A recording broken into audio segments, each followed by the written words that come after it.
So hey guys, welcome back to my channel. What if Naruto was the descendant of the dark soul and had fame Ichigo as his slave? Movie. Cold oppressive rain poured from the dark cerulean skies, over Karakura town, as if the heavens had decided to wash away the filth from the landscape, the filth of pollution, the filth of sin, the filth of rot. Ayumi was confused. She wondered how she could feel the rain despite being a ghost. She could feel the cold droplets of rain rinse over her skin, her hair and clothes as she stood in an alley behind her house.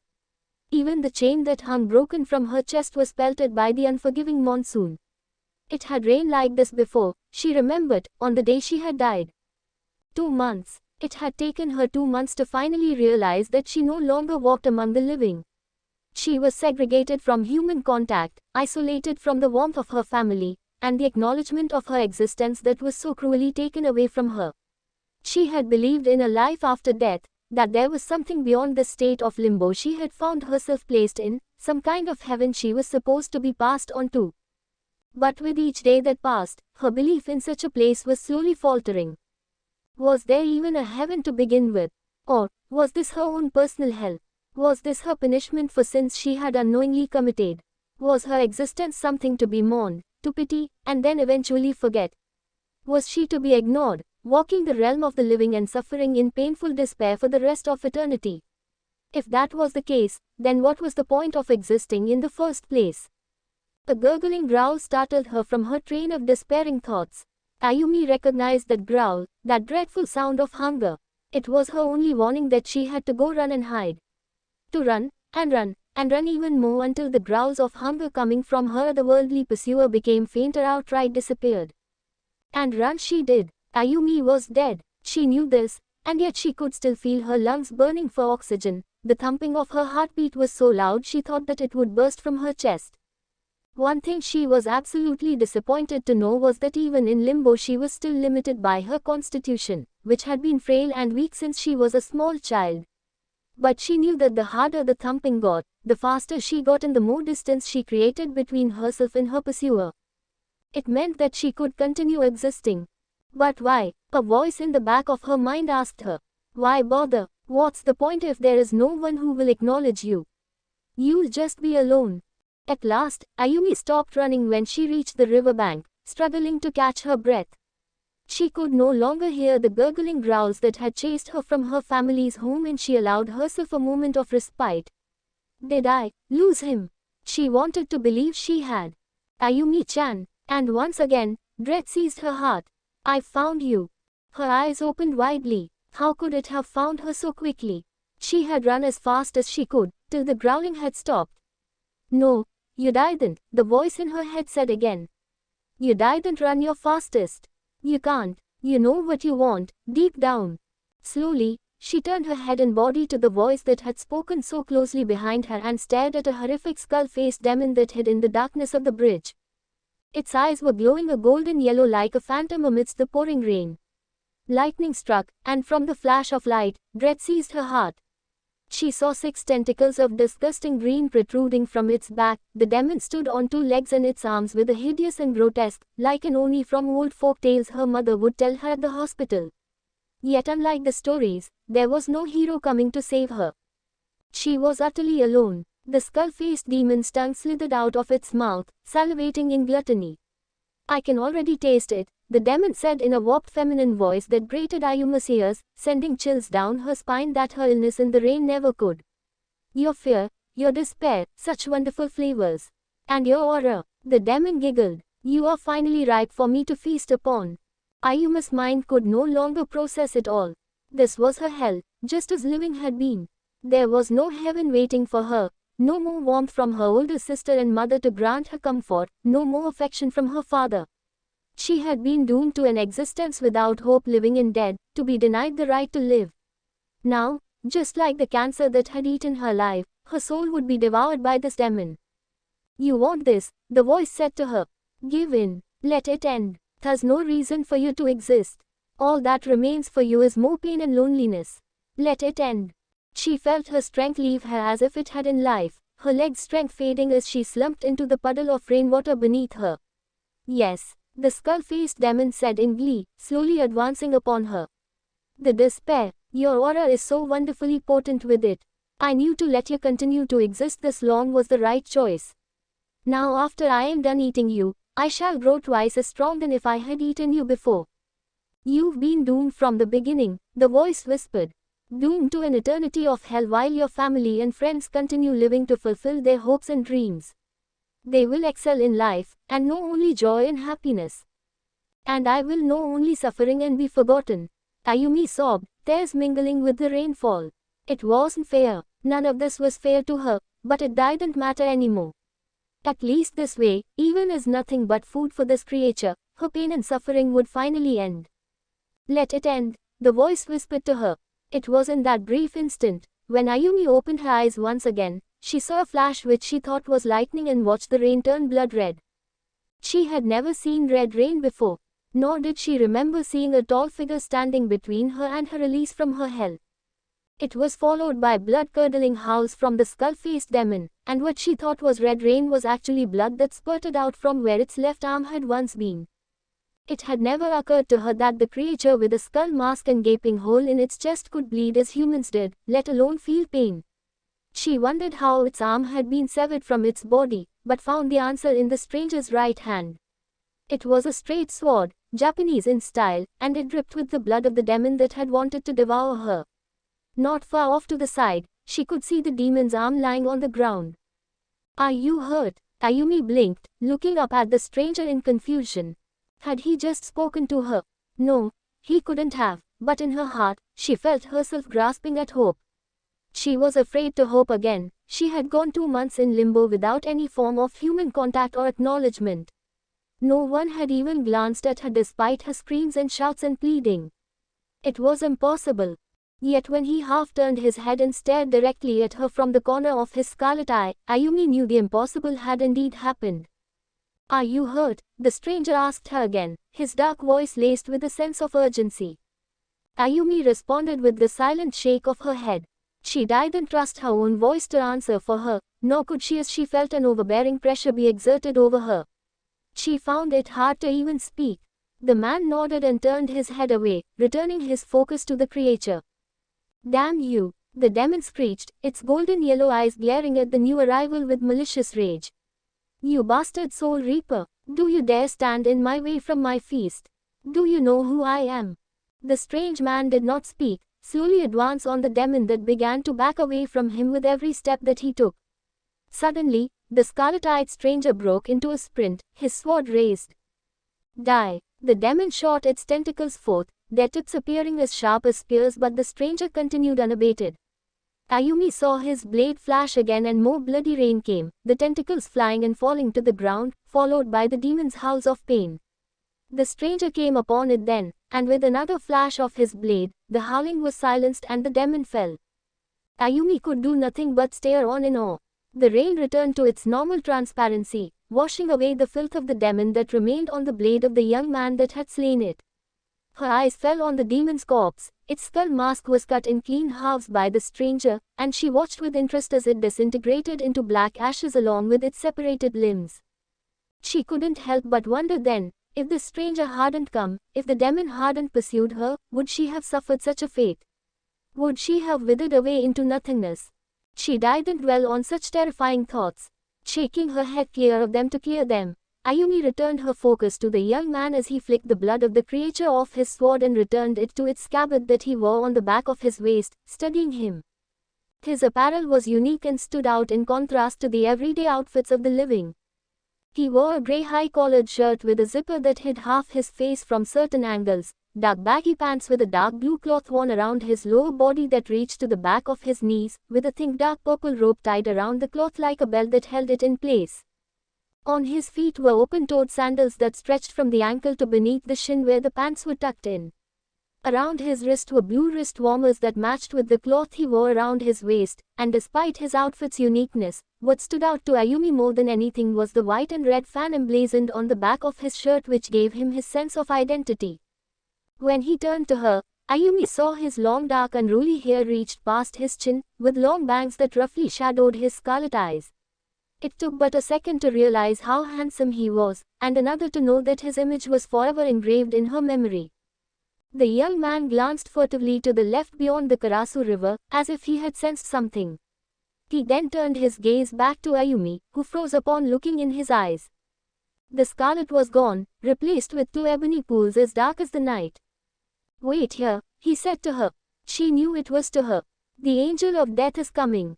Ayumi turned and looked out to the other side of the river bank where he had been looking before, yet all she saw was the grassy slope of the hillside and the headlights of a passing car on the road. "But I don't see." When she turned back to face her savior, she blinked. He was gone, and the pressure that he had exerted had vanished with him like it was never there to begin with. She simply sat there, the rain pelting her as she waited in silence like she was told to, alone. But not afraid. A few moments later, just as the stranger had said, the angel of death had come. He was not at all as Ayumi had pictured for him to look like. Instead of a black shroud and scythe in hand, he wore black apparel similar to a samurai from the Edo period and wore katana at his hip. He came to a stop in front of her, scoping the area out. "This can't be right," he said. He slipped his hand into his sleeve and pulled out what looked like a pager. "Stupid piece of junk. It picked up hollow readings here, but now it's gone. Damn." He looked down at her then, and Ayumi could feel his gaze. "Hey there, little lady, did you happen to see a hollow around here?" "Yuck no, an ugly-looking soul with a skull mask." "A hollow. Was that what the demon that had tried to eat her was called?" Ayumi wasn't quite sure what to say. She was still in shock that she had been acknowledged by someone for the first time since she died. "Yeah, do you know what I am talking about?" Ayumi nodded. "He killed it." The katana-wielding man blinked twice. Who was he?" "Don't know," Ayumi replied in a stammer, gathering her bearing.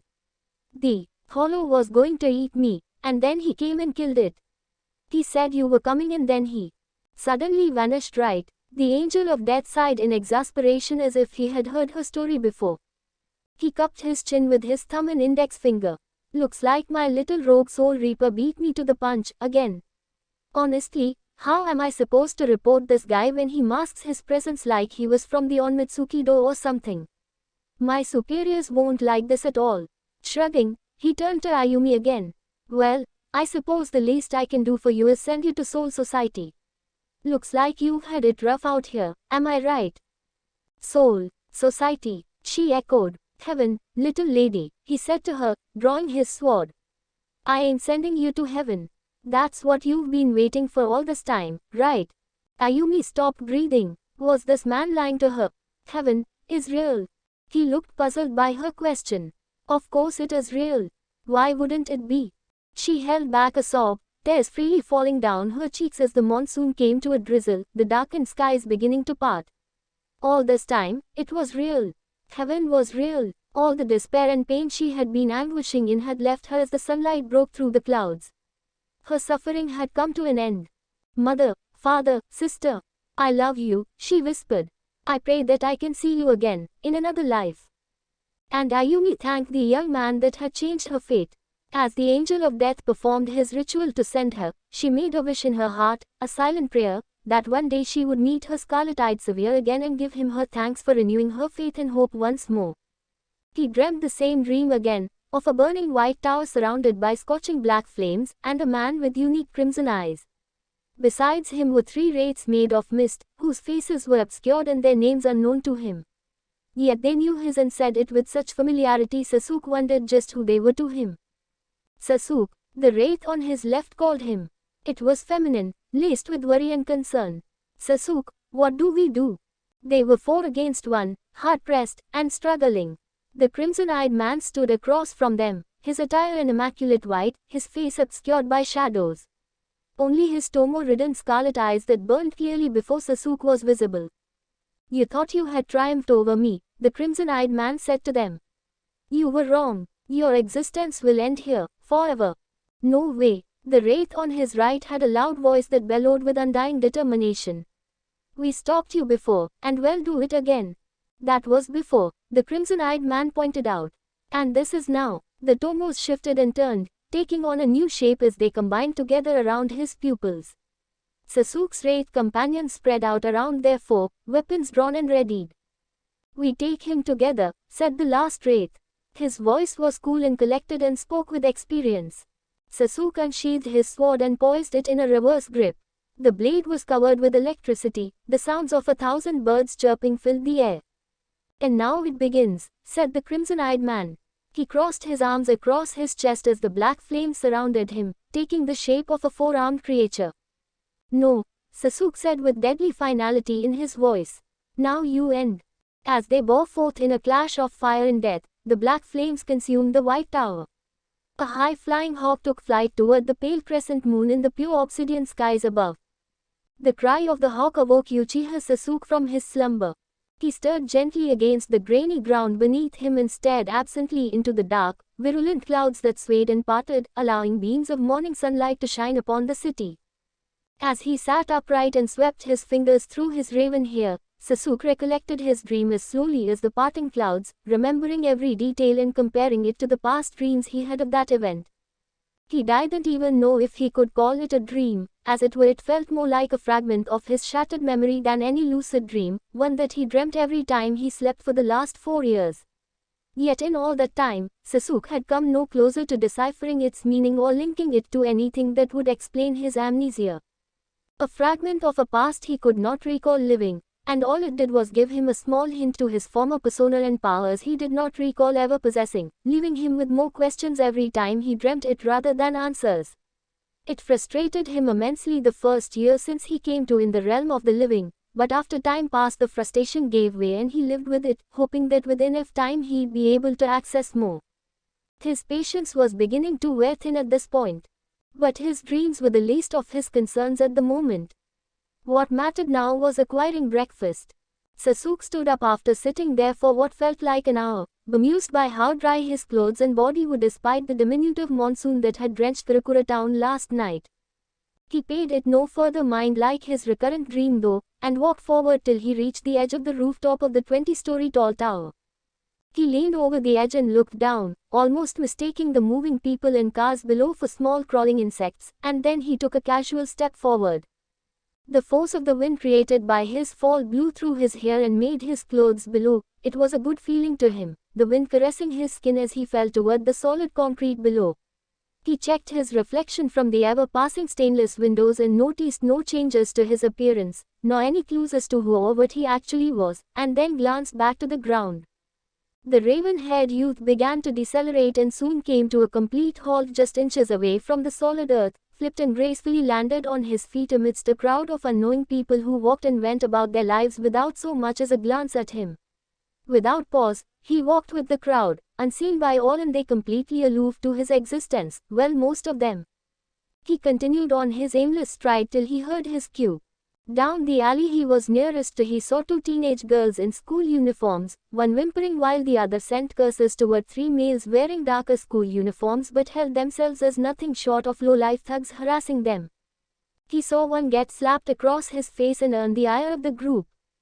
When one reared his fist back to punch the girl, Sasuke descended upon them and grabbed the lowlife's wrist himself. He then proceeded to quickly dispense justice, delivering swift precision chops to the back of their necks which rendered them unconscious. The girls watched in bewilderment as the thugs fell to the ground knocked out, and as quickly as the sensation ended they turned and ran out of the alley to get help. With no witnesses, Sasuke collected the harassers' wallets, emptied them of their currency, and went on his way toward the local deli as if nothing had occurred to begin with. This was Sasuke's morning routine, an everyday occurrence as one would say. During his free time, Sasuke had come to apply the kill 2 birds with 1 stone formula. The first part, acquiring money, was relatively simple enough and the easiest, but it was the second part that was the most difficult.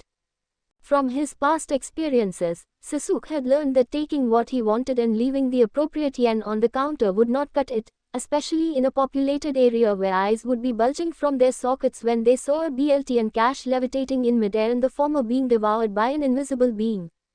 At the particular deli which he had grown partial toward and visited irregularly, Sasuke noticed it was once again experiencing a morning rush and grimaced when he didn't see his liaison. He would have to wait at least a couple hours before he could. "Don't worry, dearie, I'll handle it for you." Sasuke blinked and looked at the old woman who stood before him wearing a gentle smile on her wrinkled face. They stood across the street from the deli beneath the shaded trees, where they'd usually meet in unspoken agreement. He had met her a few times before when he had trouble acquiring sustenance. "Thank you," he said to her softly as he handed her the currency. He didn't mention what he wanted. He didn't need to, she already knew. She had told him her story once a while ago when she had at one time in the past been a moderately popular spiritual medium, and had the ability to see and communicate with spirits. Both a gift and curse, Sasuke mused watching her go to the deli. Anyone who could speak to spirits was often labeled a social reject in society, and more often than not isolated or mistreated by others. Such was the case in the woman in question. She had been segregated from others, and when vicious rumors were spread that her spiritual sessions left her clients being possessed, she was forced to leave her hometown to where no one had heard of her before. He thanked her again when she returned 10 minutes later with his morning meal, and took it from her hands. "Think nothing of it," the old woman said with her kind smile. "Please come by my home one of these days. I am sure you'd love to have a real dinner and I'd appreciate the company." Sasuke could only wordlessly nod, and with a small bow of his head he left just as silent. He would most likely never take her up on her offer and step a foot in her place of residence. It was not because he did not have any desire to, far from it, for he enjoyed a conversation with someone who could hear him and have a warm dinner. No, it was out of necessity that he did not go, for he had no wish to make a habit of visiting the homes of the living. Hollows caught onto habits, even those he had at one time considered to be harmless, as Sasuke had learned harshly. In his first year, when he had awakened without any memories, Sasuke had been confused and struggling to get a grasp on his situation. It was during tenuous time for him that he had been, like other spirits, hunted by the hollows and had always been on the move. One day, while he had tried to figure out what to do about ending his own hunger and thirst, he encountered an elderly priest who, like the old woman, could see and speak to spirits. Sasuke had gone with the priest to his temple, and after eating a nice meal after at least a week of starvation, discovered possible reasons for his amnesia and his current state of limbo. To learn more, he had visited the priest over the course of 3 weeks. However, on the 13th visit, Sasuke discovered the shrine in which the priest resided thrashed, and the corpse of the priest lying in a pool of his own blood, his body mangled and bent in ways it shouldn't have been. That day, Sasuke had hunted and mercilessly slain 9 hollows. Jumping from rooftop to rooftop through town, Sasuke finally perched himself atop a condemned gas station in the Kinogaya district, a rather quiet part of Karakura town, and began to munch on his BLT. Even after 4 years roaming amongst the living, eating was still very strange for Sasuke. One would imagine that souls would no longer be constrained by things such as hunger, yet it was not the case for him. Unlike other souls that remained in limbo, Sasuke was different in many respects. He could not recall his past life before his death save for his name, and he had the power to fight and slay hollows, which he had discovered on the day of the priest's death. And despite his amnesia, it was the latter that bothered him to no end. When he had hunted down the hollows and engaged them, his body moved so naturally that he could only describe it as automatic reflex, as if he had been slaying hollows for decades. He handled his sword as if it was an extension of himself, and had even spoken to it once as if it had the ability to speak, but had never done so again. He wondered, at first, if he was one of those angels of death, the black-clad beings that the hollows called soul reapers and continually mixed him up with. He wielded a sword capable of slaying the netherworld demons, but unlike the soul reapers, he wore different attire and knew not how to perform a soul burial to send a lost soul to heaven. More than once he had thought about approaching them, to ask them for answers that could explain his existence, but every time he thought of doing so, a feeling of doubt would creep upon him and bring his idea to a complete halt. It was as if his soul was warning him not to initiate any contact with the soul reapers whatsoever. A state of distrust had been created from his instincts, distrust towards soul reapers, and even though he did not know why, he trusted these instincts nonetheless and chose not to make contact with black ones. After all, if he could not trust himself, then how was he supposed to trust in anything or anyone? He took another bite of his half-eaten sandwich when a foul and malefic spiritual pressure blanketed the area surrounding the gas station. He hadn't even finished his breakfast and they were already upon him. It was then that he had heard a roar. Sasuke immediately jumped out of the way as a large hollow fell from the sky, crashing into the building's rooftop where he had been sitting. The raven-haired youth landing in the street, hand clasped around the hilt of his chokuto while the other held his sandwich and stared into the dust cloud created by the crash. As it thinned, two glowing yellow eyes were the first thing Sasuke saw as the hollow rose up and emerged. It was 2 stories in height and had 4 horns protruding from its skull mask, with a red mane of hair like that of a lion. Its skin was dark with red marking, with large claws and a pair of small wings that gave it an appearance of a gargoyle.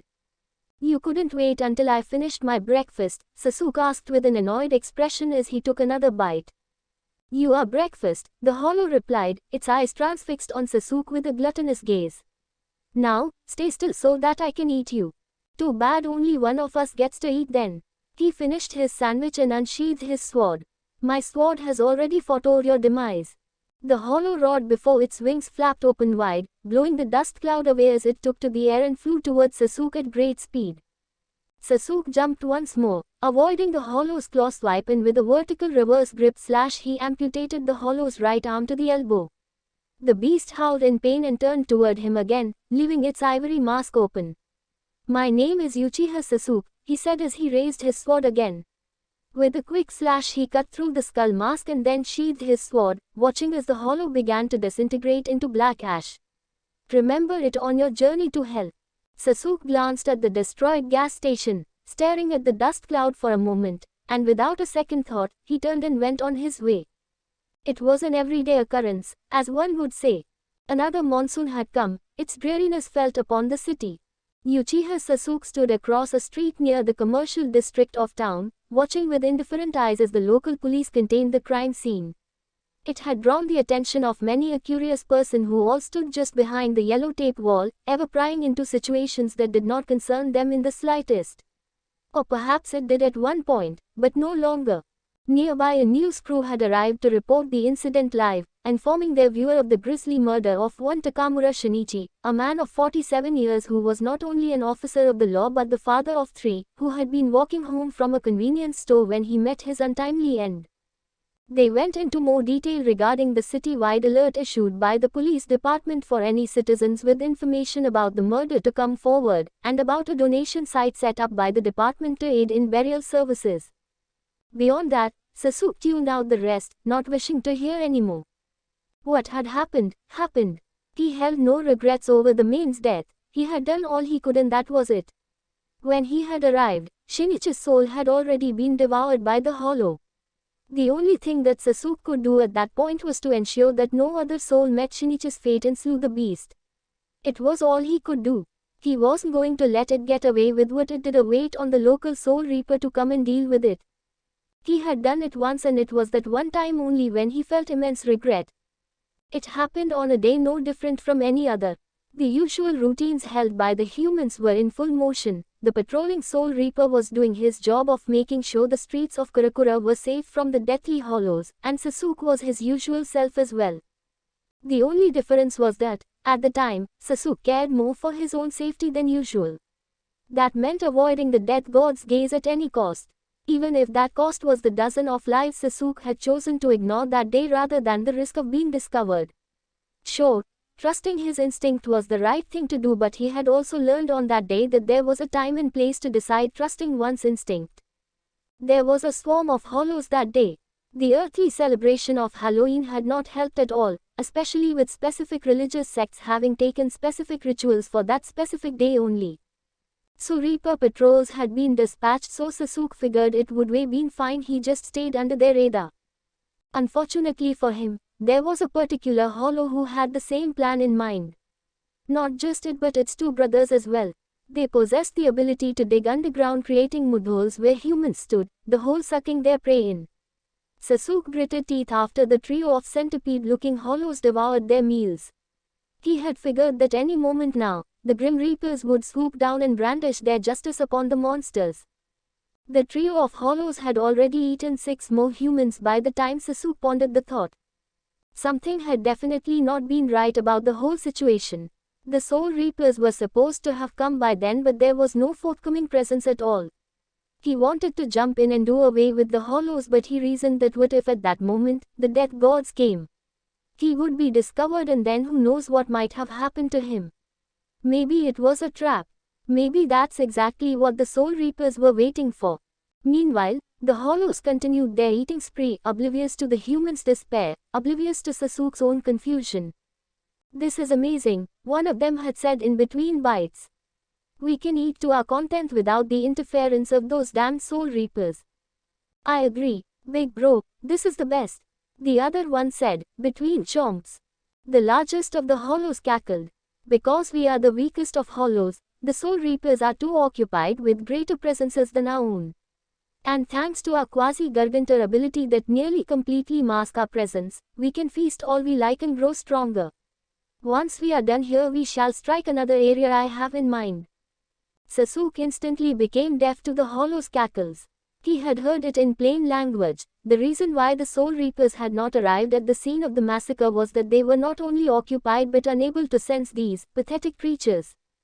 Sasuke had gone on a personal rampage of his own that day. He had never forgiven himself for what had happened and lived with the regret of his own selfishness. This was the reason why Sasuke decided that he would do whatever he could do within his power, no matter the end result. He truly felt that if he did give his all in any situation, he would never have to live with the regret he had acquired on that day. "Dad." Sasuke became still as ice. He watched a young man in a high school uniform come to the scene, drenched in rain with no umbrella in sight. He must have run from his house when he got the call, Sasuke thought. He tore through an officer's grasp and ran over to the white sheet that was stained red with the corpse's blood. "Dad," he shouted in agony, the kind that could only be felt from the heart. "Dad, please not him, Dad." The amnesiac closed his eyes as the poor boy's mournful cries filled his ears. He couldn't be here anymore. He couldn't listen to this. With a final glance, Sasuke turned and left for home. Home was essentially the tallest skyscraper Sasuke laid his eye on.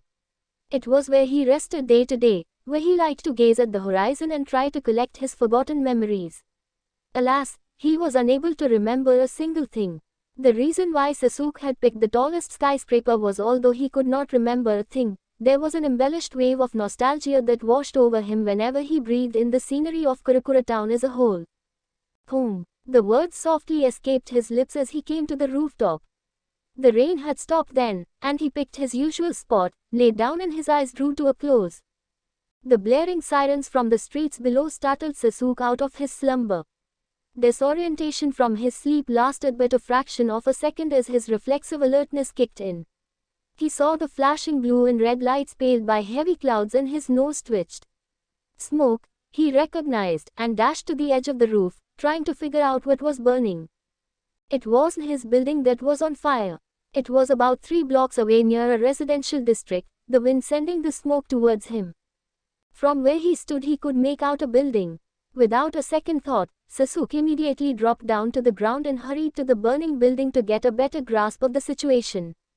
Fire trucks and police cars were arriving on the scene and were out in force, as officers erected a barricade of fence to keep the multitude of people a safe distance away as firefighters darted in all directions. Despite the urgency, it appeared to be well under control, and from what Sasuke could tell, everyone had been evacuated from inside. However, despite the contained emergency, there was a man who kept on shouting a name over and over again. "Masaki, Masaki, where are you, Masaki?" The man was furiously swimming against the current of anxious people, looking for the one called Masaki. Sasuke wondered who this Masaki was, but even if he wanted to help, there was no possible way for a mere human to hear him out. At that time, the Uchiha observed the frantic firefighters being more anxious than ever. The man shouting the name Masaki ran up to a firefighter. "Where is she? Did she make it out yet?" "She's on the 5th floor, trapped between a broken-down ventilation shaft and a pile of rubble." "What?" He tried to rage through the firefighters, but they held him back. "Let me go. SHE's my wife. SHE's pregnant." "She's pregnant." "Yes, you idiot. Now let me go." "Damn it, sir, stop. You can't go in there." "Well, try to." Sasuke had heard all that he had needed to go into action. A pregnant woman was trapped and she was going to be burned to ashes with her unborn child if help came too late. The dead officer came to Sasuke's mind, as did the howls of his son. Not again. He phased himself in on the 2nd floor and then flew 3 stories up. His eyes darted in all directions as if they were expecting a victim in sight. All he was met was a thick blanket of black smoke and flames burning hot as a blacksmith's forge. As he recalled, the firefighter had said that the pregnant woman was trapped between a broken-down ventilation shaft and a pile of rubble. There were two problems with the statement. 1. There were tons of pile of rubble, and 2. Sasuke had no idea what a ventilation shaft looked like. The other semi-related problem was that even if he shouted to get some response, the pregnant woman would not be able to hear a ghost. Nevertheless, he had to do something. "Masaki," he shouted. There was a faint, if ever slim, chance that she was spiritually sensitive and that she could hear him. He'd take anything he could get as he searched for anything that looked like a ventilation shaft. Even as the flames consumed everything, Sasuke kept a level head. If she was still alive, it had to be in an area where the smoke was the least concentrated. Sasuke went forward, all the while making sure he was below the smoke's level, or at least as far away from thick areas of it as possible. "Masaki," he called again. The heat of the flames didn't bother him too much, but being exposed for long periods would prove even fatal for him. Or perhaps they wouldn't. He had never been in the middle of a burning building, but he didn't feel like testing his durability now. He kicked down a door but found the room empty. The fire hadn't reached here yet and the damage was minimal. Sasuke turned and proceeded to force open another one. The floor had completely caved in from the center of what he could only guess was a bedroom. If she was in that room, there would be no escape from death. Sasuke snarled in frustration. What could a pregnant woman be? He had seen a few before and they always seemed as if they had trouble moving about during the end stages except for when they had to go to washroom. Sasuke said out loud. The raven-haired man braved the flames and ran deep through several hallways until he saw a door with the men's sign on it. However, when he looked on his right, a mound of debris was piled up against a scorched wall. It took him only a second to figure out that the ladder's restroom was blocked by it, so he went into the men's bath and then faced to the adjacent lavatory. "Masaki. Help." Her voice was faint, but Sasuke could hear it. He turned and his eyes fell upon a big hunk of metal resting at an angle against a broken window, where he noticed a pair of legs. The raven-haired youth moved instantly and he pushed aside the hunk of metal. Masaki. There, laid on the ground, was a very beautiful woman, with sun-blessed hair, wearing an overflowing dress. Her belly was big, indicating she was near ending her pregnancy. She looked up at him with pained eyes. "Why, you're not, Ishin." Her eyes closed and her head dropped. Sasuke wordlessly bent down, beads of sweat running down his forehead, and touched with two fingers her neck. There was no pulse. His heart raced for a second as the worst thought possible came to his mind. A heartbeat. Sasuke hoped, prayed, there could still be a heartbeat. Without hesitation, Sasuke pressed his ear against her bosom, and was intensely relieved to hear the steady drum of her heart beating. She was unconscious but alive. Sasuke's eyes furrowed deeply and resolved upon himself an iron-willed goal to get the mother and the unborn child out of the raging flames safely, no matter what the cost. Sasuke unsheathed his chokuto and unleashed 4 quick strokes. He then took a step back and then with all his might jump-kicked the lacerated structure, blowing open his way of escape. Sheathing his sword effortlessly, Sasuke turned back to the unconscious Masaki, bent down, and lifted her quickly but gently. He made sure she was secure in his arms before he jumped outside. He flew quite a distance away from the burning building and then slowly dropped into an alleyway. Sasuke breathed heavily and glanced at the woman once more, a feeling of great relief and happiness washing over him. He hadn't failed her, not like he had Shinichi or the others. He had saved her life. Now all he needed to do was somehow figure out how exactly to get a paramedic here to check her out and... Masaki. Sasuke quickly whipped around, startled by the voice behind him. It was the dark, bearded-haired man who had been looking for someone earlier. The amnesiac was rendered immobile with the indecisiveness of the situation. How was the man going to react with a floating pregnant woman in the air? Should he make a run for it? Should he just simply hand her over to the man or... "Thank you so much." "Thank you," the man said sincerely, trembling with emotion. Sasuke was stricken with surprise at the second human being who had the ability to see him. Words couldn't come out of his mouth, so all he did was hand the woman over gently to the man. Hospital," Sasuke finally blurted, still reeling from the shock. "She needs to get to a hospital." The dark-haired man looked straight ahead, a look in his eyes that could easily rival the previous determination Sasuke had. "I'll get her there for sure," he declared and started to run ahead. "Meet me there." Sasuke then felt a drop of rain on his nose and looked up as rain began to descend upon Karakura town and wordlessly followed the man who handed her to the ambulance. He felt compelled to be sure the couple was alright and he'd be their guardian tonight. That much he swore. Uchiha Sasuke stood silently in the cornermost wall of the prenatal ward of the Karakura General Hospital, unseen unnoticed. He would have chosen to sit down and wait comfortably in one of the empty waiting chairs, but such an option was made unavailable to him. Regular humans were unable to see him, and so when one saw where Sasuke was sitting they would cry out in fear and abruptly stand back up, shivering as if they had touched by death's cold chill. Not wanting to scare anyone or agitate those who may be spiritually sensitive, as some were in Karakura town, Sasuke found standing alone and isolated from others much more preferable. It gave him time to watch the patients, visitors and inspect his surroundings. He had never been inside the hospital before, and so it was a fresh, new experience for him entirely. He knew that Karakura General was located in Old Town, but had never bothered to step inside or venture onto the hospital grounds. There had been no need for him to, and he hadn't found any reason to care to either. When he followed the married couple into the hospital's emergency bay, the first thing Sasuke had noticed was the heavy stench of antiseptic. Whether it was intended to mask the retching scent of patients or the illnesses exhibited by those strapped into stretchers awaiting to be seen by professional medical personnel, Sasuke didn't care. The scent was overwhelming and he could not stand it. It felt like a lie to him. A carefully crafted deception to bring ease to people and make them unaware of the severe, depressing atmosphere that shrouded them. Yet Sasuke had found he could not share such thoughts about the prenatal ward. It had proven itself to have a far different atmosphere than the rest of the hospital. There was no veiled deceptions here. It radiated with happiness and life. From where he stood, Sasuke could make out the infantile decorum which littered the walls and floor tiles, matched with warm colors which provided a soothing effect to some, putting their minds at ease and reminding them that they were soon to be expecting an addition to their family. Such was the case for the couple Sasuke now watched over. After Masaki had been given a full body scan in the intensive care unit, the doctors had informed her husband that she had inhaled barely any smoke caused by the fire. The reason for which, Sasuke knew, was due to the shattered window in the bathroom she had been trapped in, which filtered the smoke out and allowed Masaki to breathe cleaner air. However, any relief that had brought her husband had quickly been dispelled when the doctors continued, telling him that her state of unconsciousness had been caused by the contractions she had endured while being trapped inside the burning building, and she was now in labor.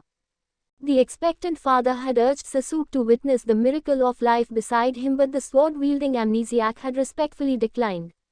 He did not wish to wish anything happening to Masaki and her husband's child out of the blue because Sasuke was in close proximity of the infant, being a spirit and all. Hence why he waited in silent solitude for news from Masaki's husband. Suddenly, Sasuke heard cries and shouts of joy. He peered out of the dark just enough to see the dark-bearded man prancing like a maddened ballerina, shaking and hugging the doctors and nurses wildly. His overbearing cheerful eyes locked with Sasuke's, and then he immediately sprinted over to his side like his life depended on it. He came to a grinding halt with his mouth wide open. What's your name?" he asked suspiciously in a low voice. Sasuke backed one step away, almost afraid to answer. "Yes, Sasuke, Uchiha Sasuke," he said, regretting it the moment he saw the twinkle in the man's eyes beaming. "Sasuke," the man bellowed, stretching out Sasuke's name along with the rest of his words. "Today is a great day," the man boomed in Sasuke's ear. It was so loud, the Uchiha feared that the madman might have completely obliterated his eardrums off. Tears welled within the man's eyes as he bear-hugged Sasuke. "I am a father. I am finally a father." He let go of Sasuke and then vigorously moved his hands up and down, all the while screaming intelligible words over and over again. The embarrassing celebration finally came to an end when a middle-aged nurse smacked the newly made father's head with her clipboard. "Can you please be quiet?" she viciously snapped in a soft yet angry voice. "This is a hospital, for crying out loud. Please keep it in mind that we have babies sleeping in the next hallway, and be more considerate of others who are here as well." She added an HMPH as she walked away just as furiously as she came the first time. The bearded man blinked for a minute, sat down and then let out a breath of relief. He then looked up to Sasuke. "I am a father," he said, beaming with the most proud smile Sasuke had ever seen. The swordsman was completely astonished at the man's facial gesture. It was his first time seeing a human experience real and true happiness on such a level. Sasuke couldn't help but curving his own lips slightly. "Congratulations." Sasuke meant it. He truly did. "Thank you," Masaki's husband said with a beaming smile. The two men remained quiet for a while, basking in some sort of ethereal sense of euphoria that could only be brought on by an event such as this. The man wiped the tears from his eyes and finally introduced himself. "I am Isshin, Kurosaki Isshin." Sasuke perked up at the introduction. He finally had the name of the man who could acknowledge him unlike so many others. "I really can't thank you enough for what you've done for Masaki and my newborn son, Sasuke. I am forever grateful." He stood up suddenly, digging his hand in his left pocket and pulling out a box of smokes. "Hey, do you mind if we step out for a sec?" "No, I don't mind," Sasuke said, all the while wondering why Kurosaki Isshin wasn't by his wife's side sharing this incredible moment with her. They walked out of the hospital through the main entrance. Isshin pulled out one of the cigarettes from the soft pack along with a Zippo lighter. He placed the smoke between his lips, flicked a small flame to life and lit it up. He took a quick drag and inhaled the smoke before lifting his head and releasing it. He simply stared up into the starry night sky for a long moment. "Sasuke, I know I've said it before but you've thanked me enough." "Isshin," Sasuke interrupted. "You don't have to thank me anymore." "Ah, I know," Isshin said as he drew another lungful. "Still, I have to repay you somehow. You've done me a great boon, one that I'll never truly be able to begin repaying." "You don't have to repay anything," Sasuke declared, unfaltering. "I didn't save your wife and infant son to gain something from you. I did it because I wanted to save her, them. That's all there is to it." Isshin stared at Sasuke for a brief second, and then laughed heartily. "Very strong words. I like them. Still, just like you, I want to do things because I want to, and repaying people's kindness is part of the things that I want to do. I hope you have no objections." Isshin's face broke into a thoughtful expression and then he said, "Hey, how about I let you name my son?" Sasuke realized that no matter how many times he would refuse a repayment, he would surely be met with rebuttal. "That's a large thing to place on my shoulders. I am a stranger after all. A stranger that saved my wife and son when I couldn't. They call spirits like your guardian angels in some parts of the world, yet no." Sasuke couldn't argue that. Even so, that isn't an easy thing to place on me and he couldn't think of any words, so he chose to try and change the subject. "Besides, even if you wanted to help me, you can't. Try me," Isshin said resolutely. "I can only remember my name and nothing else," Sasuke informed. "I have only this sword. I am not even dressed like them to say I am one of them. I don't have a soul chain like other souls in limbo do." He paused, allowing the flood of questions to invade his mind before speaking them. "Who am I? What am I? What's my purpose here? Is there anyone who knows me out there? How did I become a ghost? How did I die to become one? Is there anyone out there worrying about me? Am I going to be alone here forever?" Sasuke put a hand over his mouth, surprised at everything he had blurted out as if was pure reflex. He hadn't meant to unveil all of his worries to the bearded man. I am sorry. Just now, I didn't meant to. There's nothing for you to be sorry about." "No, really, Isshin's eyes shifted to a serious gaze as he locked them with the amnesiac's own onyx orbs. "Sasuke, I can only begin to imagine how lonely you must have been here. Trust me, I know souls can't interact with regular human beings. I can't even fathom what it is like for someone to be ignored and denied acknowledgement because people can't see or hear them at all." Isshin's words hit right at home. 4 years in Karakura and he had been able to interact with 3 people only. His first days of his self-awareness were horrible. Calling out, reaching out to people only to be met with eyes that stared straight ahead and never to him. "Isshin," Sasuke finally said, face crestfallen. "I want closure, just like any soul would want. I want answers to these questions. I want my memory restored so that I can finally figure out my purpose of being here." Isshin smoked up the last bit of tobacco and then chucked the bud in a nearby ashtray. "You're right, I absolutely can't help you with that." "It's alright, you already did. Thanks for listening," Sasuke said sincerely. He wasn't expecting anything, but he was truly grateful for someone to listen to his problems. "Hey, just because I said I can't help you doesn't mean I don't know someone who can," Kurosaki said, grinning ear to ear. "If it's another priest, don't bother. I don't want him to die on my behalf," Sasuke said, remembering an earlier incident. "He's not a priest," Isshin rectified. "Although, well, you'll just have to see for yourself." Isshin withdrew a pocket-sized notebook from his shirt pocket and began writing in there. "How well do you know Karakura town?" "Maybe almost every nook and cranny." "Why do you ask?" Sasuke queried. Isshin ripped the page he wrote on and gave it to Sasuke. The swordsman's gaze scrutinized the drawing of a small house between two large buildings. "I've never seen this before," the Uchiha admitted. Isshin grinned. "But it does exist, just not up to human standards." Sasuke eyed him quizzically as he folded the paper and hid it in the confines of his kimono. "Thanks again," the amnesiac said. Isshin held a hand up. "Don't worry about it. I hope you find your memories. After all, there's got to be someone worried about you, right?" he said, doing his ear-to-ear grin. Sasuke turned and began to walk onward. He stopped not even a few feet away when a thought hit him. Ichigo. Isshin mustn't have heard him. "What was that?" he asked. "His name." Sasuke turned his head and glanced at Isshin. "Ichigo. It means protector of one." Isshin imply stared at him with a dumb expression for what felt like a full minute, though it was only seconds. His mouth was wide open before his eyes glowed and his closed and gave Sasuke a full-blown smile. "A strong name for my firstborn. I am sure Masaki will love it." Sasuke nodded and continued on his trek. "Hey Sasuke, come visit after you're done over there," Isshin hollered as he waved. "It's a clinic 15 minutes from the park in Minamikaways. It's the only one in that part of town, so you can't miss it." "HN." Sasuke returned the wave and said nothing more, Isshin's words from before echoing in his mind. "There's got to be someone worried about you, right?" Could there be? The possibility was there. Sasuke couldn't have come from simply nowhere. He shrugged the ridiculous idea out of his mind and continued forth as he continued on the road to dawn. Jinto lifted his baseball bat at the zenith, the glorious sunny rays illuminating his personal engraved name on the sport equipment.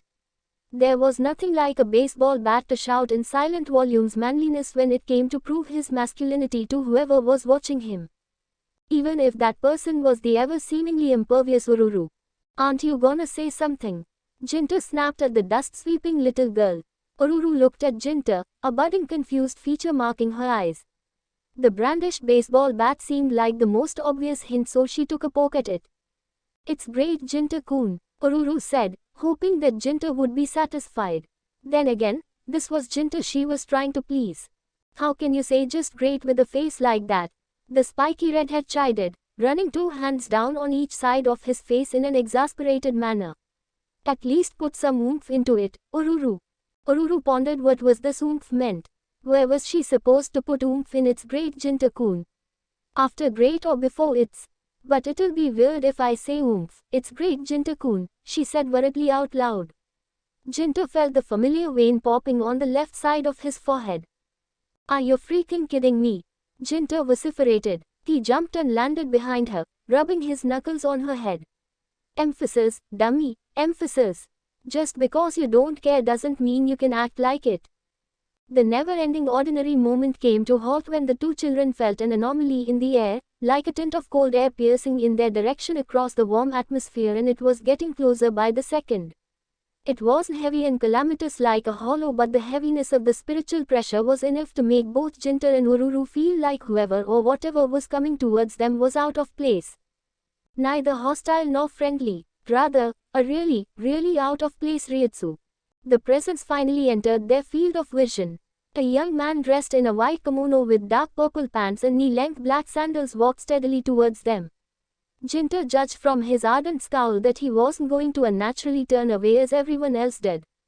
Anyone armed with a sheathed blade coming to Urahara Kisuke's shop was here for one thing only, business. The raven-haired man came to a stop a few feet away from Jinto and Ururu. His night-varnished eyes slowly gazed from one child to another, as if he was indirectly questioning them if either of them were the people responsible for the shop. Not one to miss a beat, Jinta piped up. You a customer? He asked, putting up a vulgar front. If Jinta offended the raven-haired man, he did not show it. Not exactly. Are you the shopkeeper? He asked. Not exactly, Jinta mimicked. He didn't know why, but his guts didn't like the guy at all. Just then, Jinta's strict glare caught the man's right hand retreating to his back. Get back, Oruru, he ordered, readying himself. It was then he wished he had brought his real bat at the current dilemma. The man had no intention to fight. Instead of withdrawing his blade, it was a piece of paper he showed to the temperamental boy. I am hoping this is the right place, he added. Jinta was taken aback by the unexpected gesture. He snatched the paper away. Dude, you kinda suck at drawing, he said, grinning mischievously. Oruru, who hadn't uttered a single word the whole time, spoke up. Jinta-kun, even if that's true, you shouldn't say it. That's rude, she reprimanded. Jinta laughed but then stopped cold at the shadow that overwhelmed his own. Jinta, the voice drawled slowly behind him. Two large hands were placed on each shoulder. You're in deep trouble. Jinta's became as white as a clean sheet of paper. The very tall, muscular man overtowered all of them, glasses hiding the sheer pernicious mirth behind them. Customers are royalty. Go repent, he screamed as he grabbed Jinta and threw him right across the open doors of the shop. After that little display of prowess, the large man turned to the swordsman. I am Tessai, the shopkeeper's assistant. How can I help you today, good sir? The store had a mystic quaintness about it. The light smell of incense, accompanied by the rustic furniture and the plain guys partitioned across the shape would give one the idea that all of those factors were put in place to purposely calm anyone who entered the business domain. Sasuke Uchiha sat on a cushion, his arms and legs crossed as he watched Tessai pour green tea in his glass. Seated across was the shopkeeper of the establishment, fanning his face due to the lack of proper cooling equipment. Oruru was seated next to him while Jinta was out once more, this time in charge of Orura's previous chore. Tessai retreated in the back after pouring tea for the shopkeeper. Well then, what can I do for you? The man asked Sasuke in a jovial manner. The amnesiac was still wondering if he had come to the right place. After witnessing a ridiculous purple apron-wearing man casually tossing a 10-year-old looking boy, being introduced to a sandal clog and round hat-wearing man wasn't any reassuring. Nevertheless, Sasuke decided to burden the shopkeeper. I have no memories of who or what I am. All I can remember is my name. I've been told you can help, he said. The shopkeeper raised a quizzical brow. That's quite a peculiar case you have. Even if you tell me that, it's not like I carry memory-inducing pills. Although, I am curious as to who sent you, he said, putting a stop to his fanning. His name is Ishin, Sasuke replied, catching the subtle surprise in the man's eyes. I see, Kisuke said, recommencing his cooling tactic. Tessai returned with a fan. He plugged it in and let it rest on the table. My apologies. I was busy looking for the fan which I kindly reminded you to place back at the spot I even went out of my way to label, but somehow, it just wasn't there. Tessai explained, pushing up his glasses. Care to give a believable explanation as to why it wasn't there when I went to get it, The shopkeeper gave a nervous smile to the man. Well, I was in a hurry to get back to watching this program I was really into, and can we not do this in front of the customer, please Tessai-san? The dreadlock hairstyled man seemed to glare at the shopkeeper. Sasuke wondered if the assistant was going to throw the sandal hat man out too, but no such thing occurred. Instead, he gave a sigh and decided to sit as well. I shall let it pass this time. Please try to put the things in their rightful place next time. Will do, Tessai-san, will do. Now, where was I before that embarrassing moment? Ah yes, Ishin. The room fell into a comfortable silence. The shopkeeper stared endlessly at the ceiling, while Oruru and the assistant kept staring at the Uchiha. The latter didn't bat an eye as he focused his own gaze at the sandal hat man, wondering if the man could truly do anything for him. Ah, that reminds me. We haven't been properly introduced. I am Urahara Kisuke, the shopkeeper of this humble abode. I am Uchiha Sasuke, the swordsman replied. The answer prompted Kisuke to snap shut his fan. So you're a complete amnesiac, huh? What is your earliest memory? Sasuke's eyes softened. his grey thoughts becoming distant at the shopkeeper's query. He could already see himself at that time and place. 4 years ago, something prickled his nose. He rubbed a finger over it, brushing the leaf aside. His head felt groggy, like someone had wearily rubbed his head for long durations of time. As soon as his vision became accustomed to the dimpled fog that shrouded the park, his mind halted on a wall of uncertainty. Who was he? He knew his name. It came to him as easily as he breathed the cool air that permeated the environment. What endlessly granulated his thoughts was, what was his existence doing here? What had it been doing before? Why was it that every time he tried to define his past, he was hiding behind a thick veil of utter darkness? Why was it that when he mustered every bit of his mental strength to remember, it would hurt like someone who had been running while holding their breath? Nothing made sense. While all the other living beings were swimming in their happiness of knowing themselves by knowing others, he was an exile, trapped in the shameless irony of being utterly dead as a conscious being yet lacking the chain of memories that strung one's individuality. A doomed paradox, a merciless irony, a cruel enigma. That was what Uchiha Sasuke's existence amounted to. And no matter what he would do or try, the existence which he was hoping to somehow regain seemed like false hope. After a brief interval of quietude to which Kisuke took a long sputtering sip of his green tea, Sasuke then suddenly felt like he was not only wasting his time but his own as well. He stood up without any notice. Something wrong, Sasuke-kun? Tessai asked. Nothing. I just realized that there is really nothing anyone can do for me. Where do you begin when you have nothing to start with? Sasuke questioned back. With trigger of recognition by association. Kisuke calmly replied. What does that mean? Sasuke asked. Sit for a minute, Sasuke-kun. Kisuke said suggestively. Sasuke reluctantly did so. What I mean is, people who have amnesia of your severity are able to remember by following either one of the three possibilities, the first one being recall trigger through familiarity.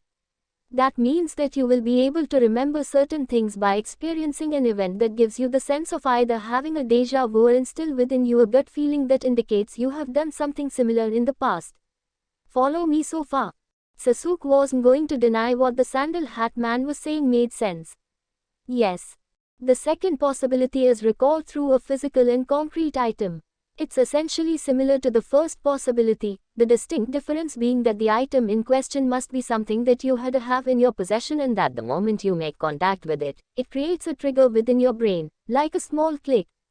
I see. So what's the last one? Sasuke asked, keenly interested in the topic at hand. The last one is probably the hardest. Man, I wish I had a crack at a go with this. Kisuke said, confusing the Uchiha. What? Sasuke asked, not following the Gita Boshi man. Oh sorry, I was just wishing had biscuits to go with this tea. The shopkeeper answered, turning a sly grin towards his assistant. If Tessai was displeased, he most likely showed it by brusquely standing up and then retreating with hurried steps to the back of the shop. Sasuke wondered if Urahara had a knack for just about annoying everyone he met. As I was saying, the sandal hat man resumed, mixing the rest of his tea with his pinky. The last type of recall is triggering by systematic actions that have been performed in an exact fashion as an amnesiac might have done in the past. Sasuke arched an eyebrow. Doesn't that fall under familiarity, like déjà vu? Almost. That's why it's the hardest because you see, the range of distinctiveness is as big as a needle in the middle of a haystack. After all, it's the same as someone running yesterday to a convenience store and then today running again in the same manner. Not much of a difference, is it? Kisuke said. No, it isn't, Sasuke replied. Just then, Tessai came back with an assortment of cookies, biscuits and crackers, to which he laid elegantly on the table. Ah, thank you very much, Kisuke said as he took one and nibbled on it. That's good. Urahara, oh sorry, of course, you can have one too, Sasuke-kun, the shopkeeper said earnestly. Sasuke grabbed the edge of the table with his hand and applied so much pressure to it that small cracks were beginning to form.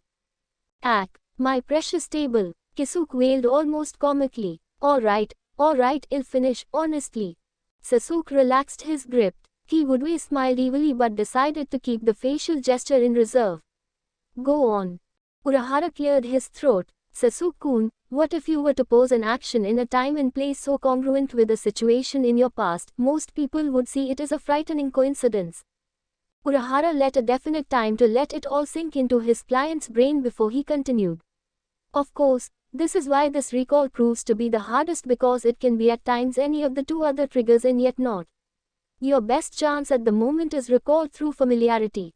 If it's that, then I have done plenty of it with no results, Sasuke said, his thoughts backtracking through the last 4 years of his life. Kisuke adjusted his hat. That's only because your options were limited. However, with this, Urahara withdrew from the confines of his jacket a small green pill and placed it in front of his client. You'll be able to reach new heights of experience. Sasuke eyed the pill with utter doubt. I don't do drugs. The shopkeeper stared at Sasuke and then locked eyes with his assistant. The two laughed heartily. I never pegged you as a joker, but that was pretty good, Sasuke-kun. I wasn't joking, Sasuke replied seriously, adding more mirth to the shopkeeper's laugh. Sasuke waited patiently for the laugh to cease and to hear a reasonable explanation. For the folk's body I will prepare for you. This here, Kisuke said, pointing to the pill, is your new friend, mod soul number 4371. Sasuke frowned. It was obvious that the man was making light of his predicament. I ain't leaving. Tesai-san, if you please, Kisuke said, biting onto another cookie. Of course, his assistant answered, pointing a finger at Sasuke while inaudibly chanting. What are you? The raven-haired amnesiac suddenly felt drowsy and then cursed his naivety as his vision faded and his mind drowned into oblivion. Flames. Deadly, unholy black flames. The same crimson-eyed man gazing at him. And now it begins. No, now you end. Sasuke's eyes opened, waking from the same dream that haunted him. He laid the back of his hand on his brow before he heard the sound of laughter fill the void of silence.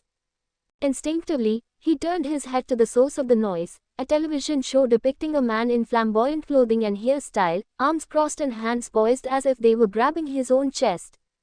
He laughed maniacally again, and then the picture suddenly switched to another program and, despite the drowsy disorientation he was suffering, the raven-haired youth silently thanked Jinto for ridiculing the previous show and changing the channel.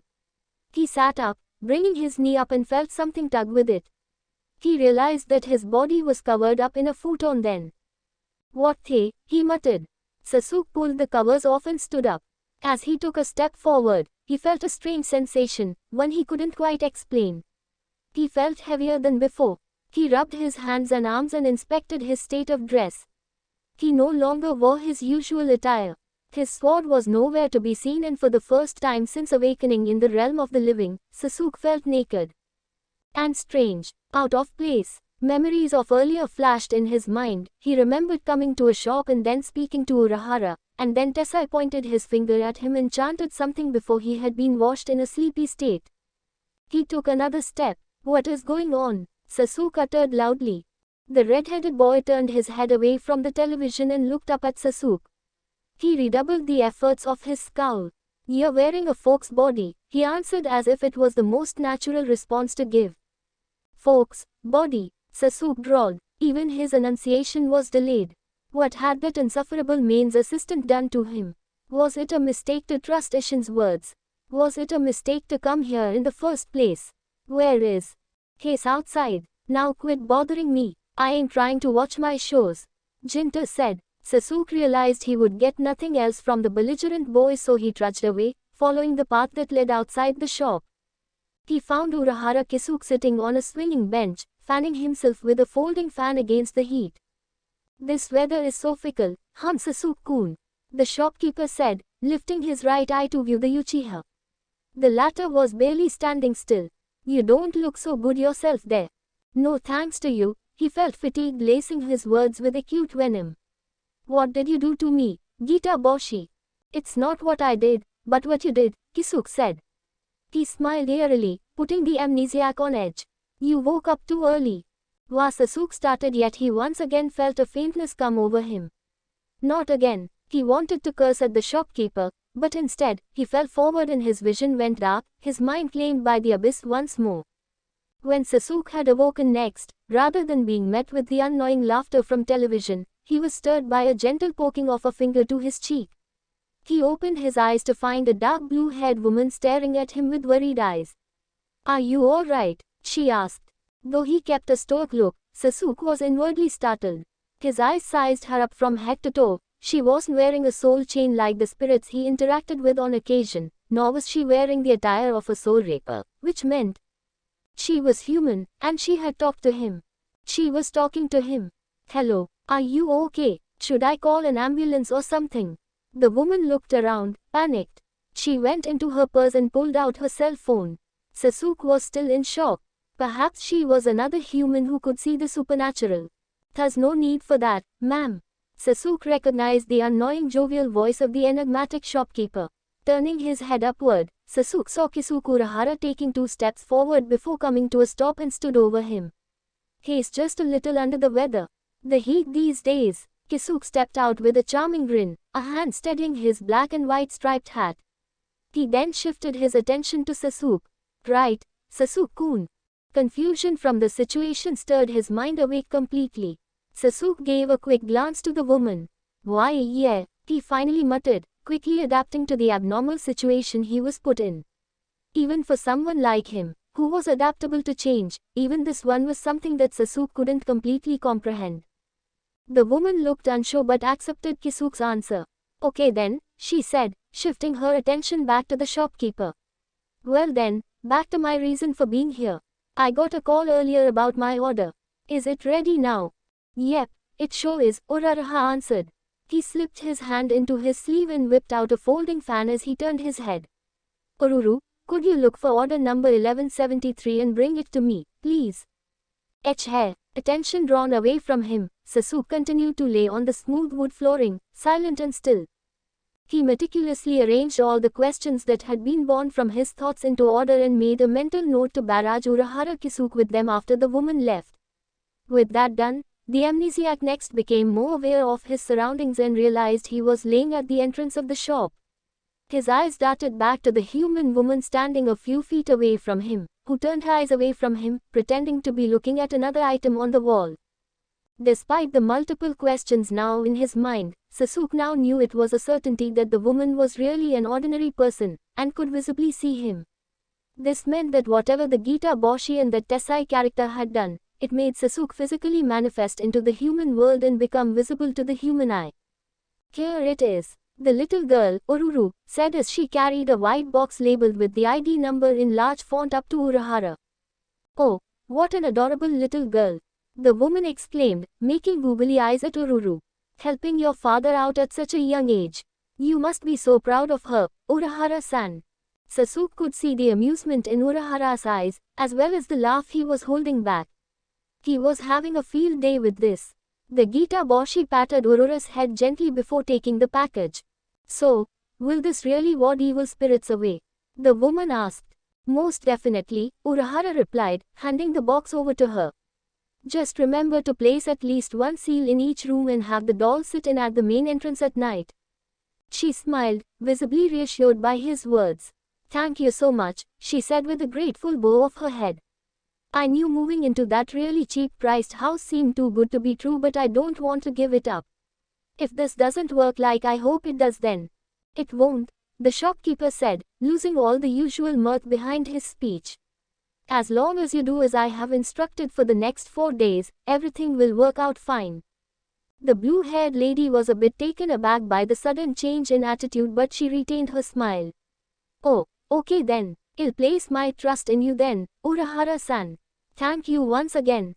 Take care, ma'am, and please spread the word about us. Sasuke wouldn't lie and say that he wasn't intrigued by the woman's dilemma was facing, but as she walked out and slid the door closed behind her, his interest was put aside for more pressing concerns. He sat up. She was human, right? Sasuke asked. An ordinary human. Urahara shut his fan and put it back into the concealed pocket in his clothing. That's right, Sasuke-kun. She was just an ordinary human being with no spiritual sensitivity at all. Then, what did you do to me? How was she able to see and interact with me? Kisuke gave him an amused smirk. You look like a bright individual, so I thought you would be already understood from what I explained yesterday. But I guess in your case, seeing is believing. He glanced at Ururu. Care to get my cane to please? Of course, the black-haired girl said as she retreated into the house. Sasuke stood up and crossed his arms, waiting patiently for an explanation. Once Ururu came back with the cane, Kisuk picked it from her hands and twirled it. Sasuke, think fast. Sasuke's eyes caught the skull on the end of the cane that came to his head. The raven-haired amnesiac was pushed back, taking 2 steps to readjust his balance. What is wrong with you? He snapped, his impatience, confusion, and annoyance towards the shopkeeper now giving way to anger. Having enough of his antics, Sasuke's hand was reached behind his back and took hold of the hilt of his sword, about to draw. And stop when a sudden realization dawned on him. How had his sword reappeared on his person in the first place? Sasuke looked down and took notice that he was once again wearing his normal attire before everything stopped making sense. He let go of the hilt of his blade and looked at his hands, and then passed them too. What in the? Sasuke's eyes widened in shock as he saw a body with the same face as his lying on the ground wearing the clothing he has awoken to earlier, a white button shirt with black jeans equipped with a silver-rimmed belt. Instead of sandals for footwear, white sneakers adorned his feet. What was missing was his sword. Yet here he was, wearing his traditional set of clothing, his straight blade included. What is going on? What is that? He demanded, pointing at the body on the floor. This, my understandably confused friend, Kisuk began poking the body on the ground with his cane, is a folk's body. Folk's body, Sasuke repeated. He remembered back to when Jinta had told him the same thing earlier, but instead of closure, he found himself with even more questions. It's an artificial body created to be worn by soul reapers when they are in the realm of the living for a variety of reasons. In times of emergency, if a soul reaper loses their powers, they'll wear one to blend in with the humans. If they don't, in their weakened state they'll be easy prey for hollows to feast upon, so it helps them blend in and avoid detection. Sasuke gazed down at his folk's body. But how did it come to wear my face? Well, when a folk's body is designed, it will have a generic appearance, Urahara continued. But when it becomes host to a soul reaper or soul like you, it will assume the appearance of the one it's hosting and in turn allows you to interact with regular humans. He went into his sleeve and pulled out a particular yellow candy ball. He tossed it over to Sasuke, who caught and inspected it in his hand. That is a soul pill. Swallowing that will allow you to leave your folk's body whenever you find yourself in trouble. It houses an artificially created soul which will protect your folk's body until you're ready to return to it. They can also be pretty handy companions and can hold their own in a fight against some low-level hollows. Sasuke listened intently, taking in all the information that the Gita Boshi provided him with little or no doubt. After all, it wasn't hard to be convinced when the concrete proof was lying motionless a few steps away on the ground. I see. He tossed the soul pill back to Kisuk as he finished and took a careful look at his folk's body. Then, with a little help, he wore it once more. How do you feel? Kisuk asked with a grin that Sasuke found himself wanting to slice away. They had stepped outside and Sasuke found himself staring up at the clouds. All right, I guess, Sasuke muttered, though what he really felt was as if a constant, non-suffocating weight was being placed upon him. He sized up Urahara once more before truly believing that none should judge books by their cover. But how does this help? It's only a theory, but it is possible that you'll be able to overcome certain aspects of your amnesia by experiencing things from a human's point of view. Miserable souls tend to criticize God for being an eternally uncaring observer to humanity's sins and plight.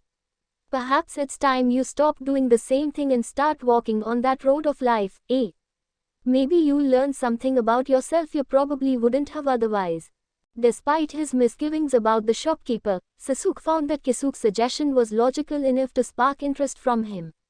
For humans, time lost was something that nobody could get back.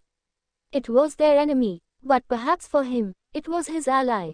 He had nothing to lose and it was better than continue to wander and sleeping on rooftops. However, he had no idea where to start. Yeah, no, that lady who came by is not the only one who's having spiritual problems. I have many other clients who are pretty far away from the shop and are inconvenienced by the distance to travel here. I can't send Ururu or Jinta because adults don't take kids seriously and I need Tessai by my side to help me manage the shop. The Gita Boshi put a hand over his brow, making it look like he was looking for someone. Ah, I wonder if there's anyone who would like to help me out with this. I'd really prefer someone young and energetic really.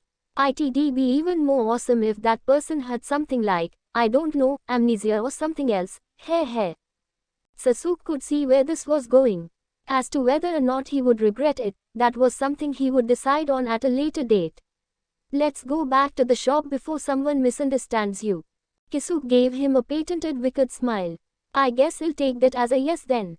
HN. As he stepped inside once more, Sasuke mentally thanked the irritably enigmatic shopkeeper.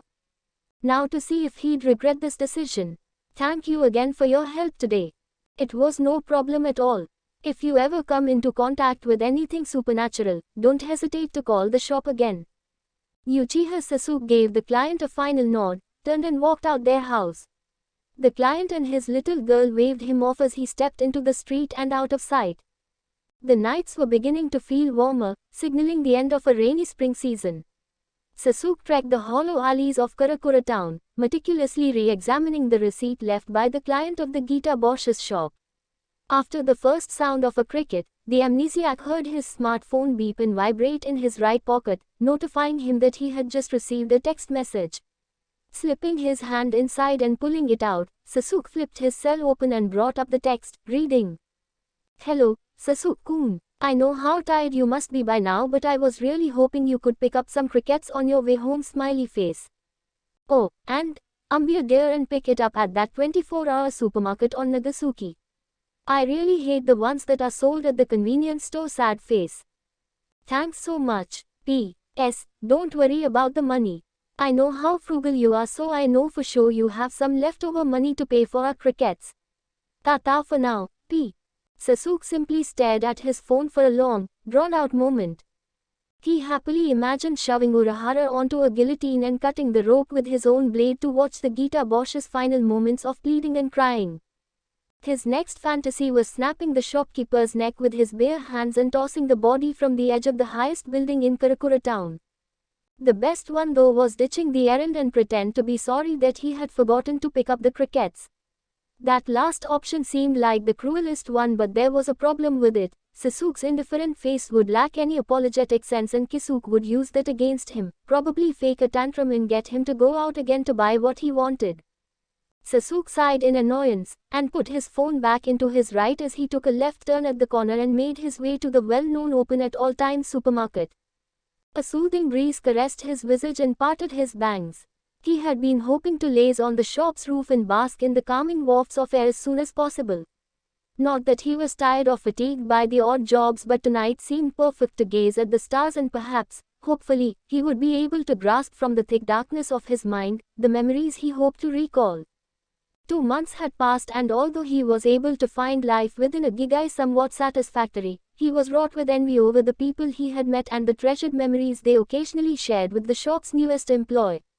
Each encounter brought a double-edged feeling into his heart, an empathetic wish to also share the happiness and sadness of those people in a terrible feeling of emptiness, unable to share his own life with other humans.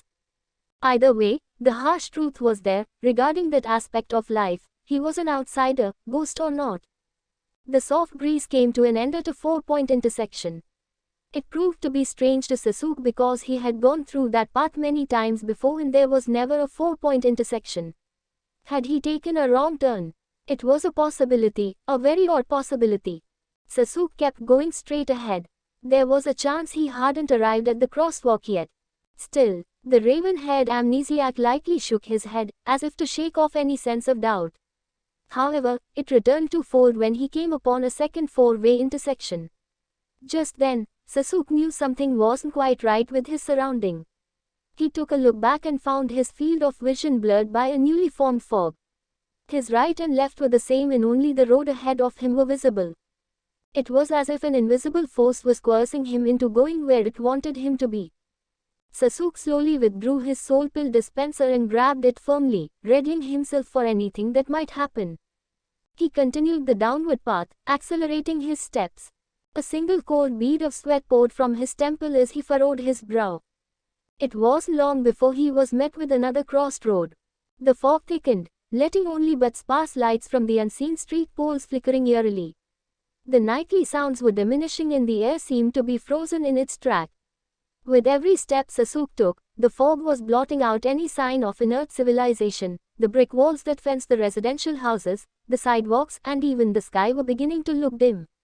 The raven-haired man found himself hard-pressed to even hear the earlier chirping of crickets. It was only until Sasuke arrived at the fourth intersection that he realized how much of an all-present stifling matter the fog was. No matter where his night-ink lacquered eyes darted, they were only met with the sinister ivory cloudy veil.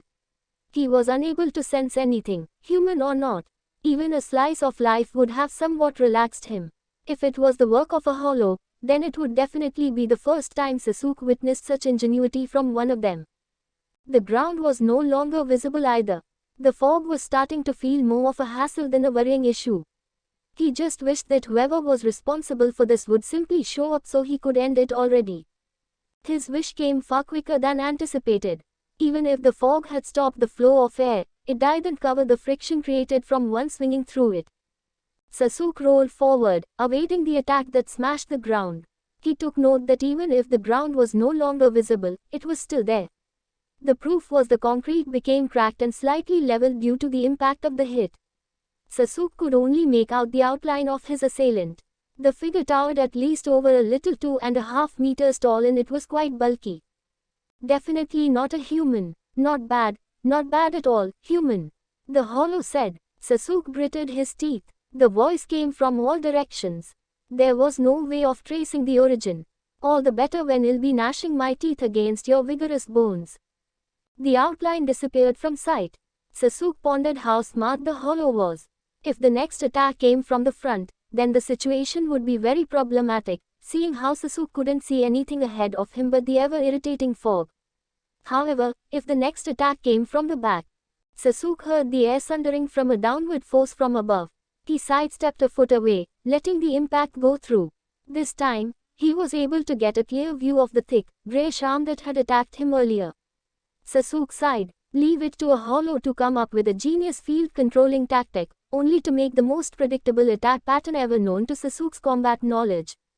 Sasuke would eat his own words a second later, as he was brazenly attacked by another arm, this time coming right in front of him.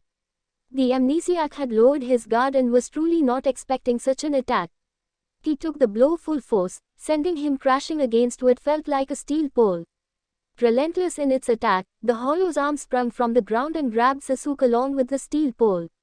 Its laugh reverberated, clearly demonstrating that it had the advantage. What a shame. It seemed like you were going to give me a run for my meal, but then you thought I was just another stupid hollow, didn't you? The masked beast said, strengthening its cold wise grip on Sasuke. It was but your own bad luck that you had to be Bonecrusher's prey tonight.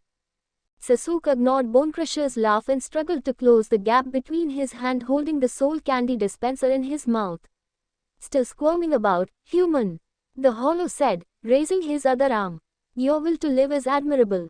Tell you what, I'll crush your feeble skull so that you won't suffer while I eat you limb by limb.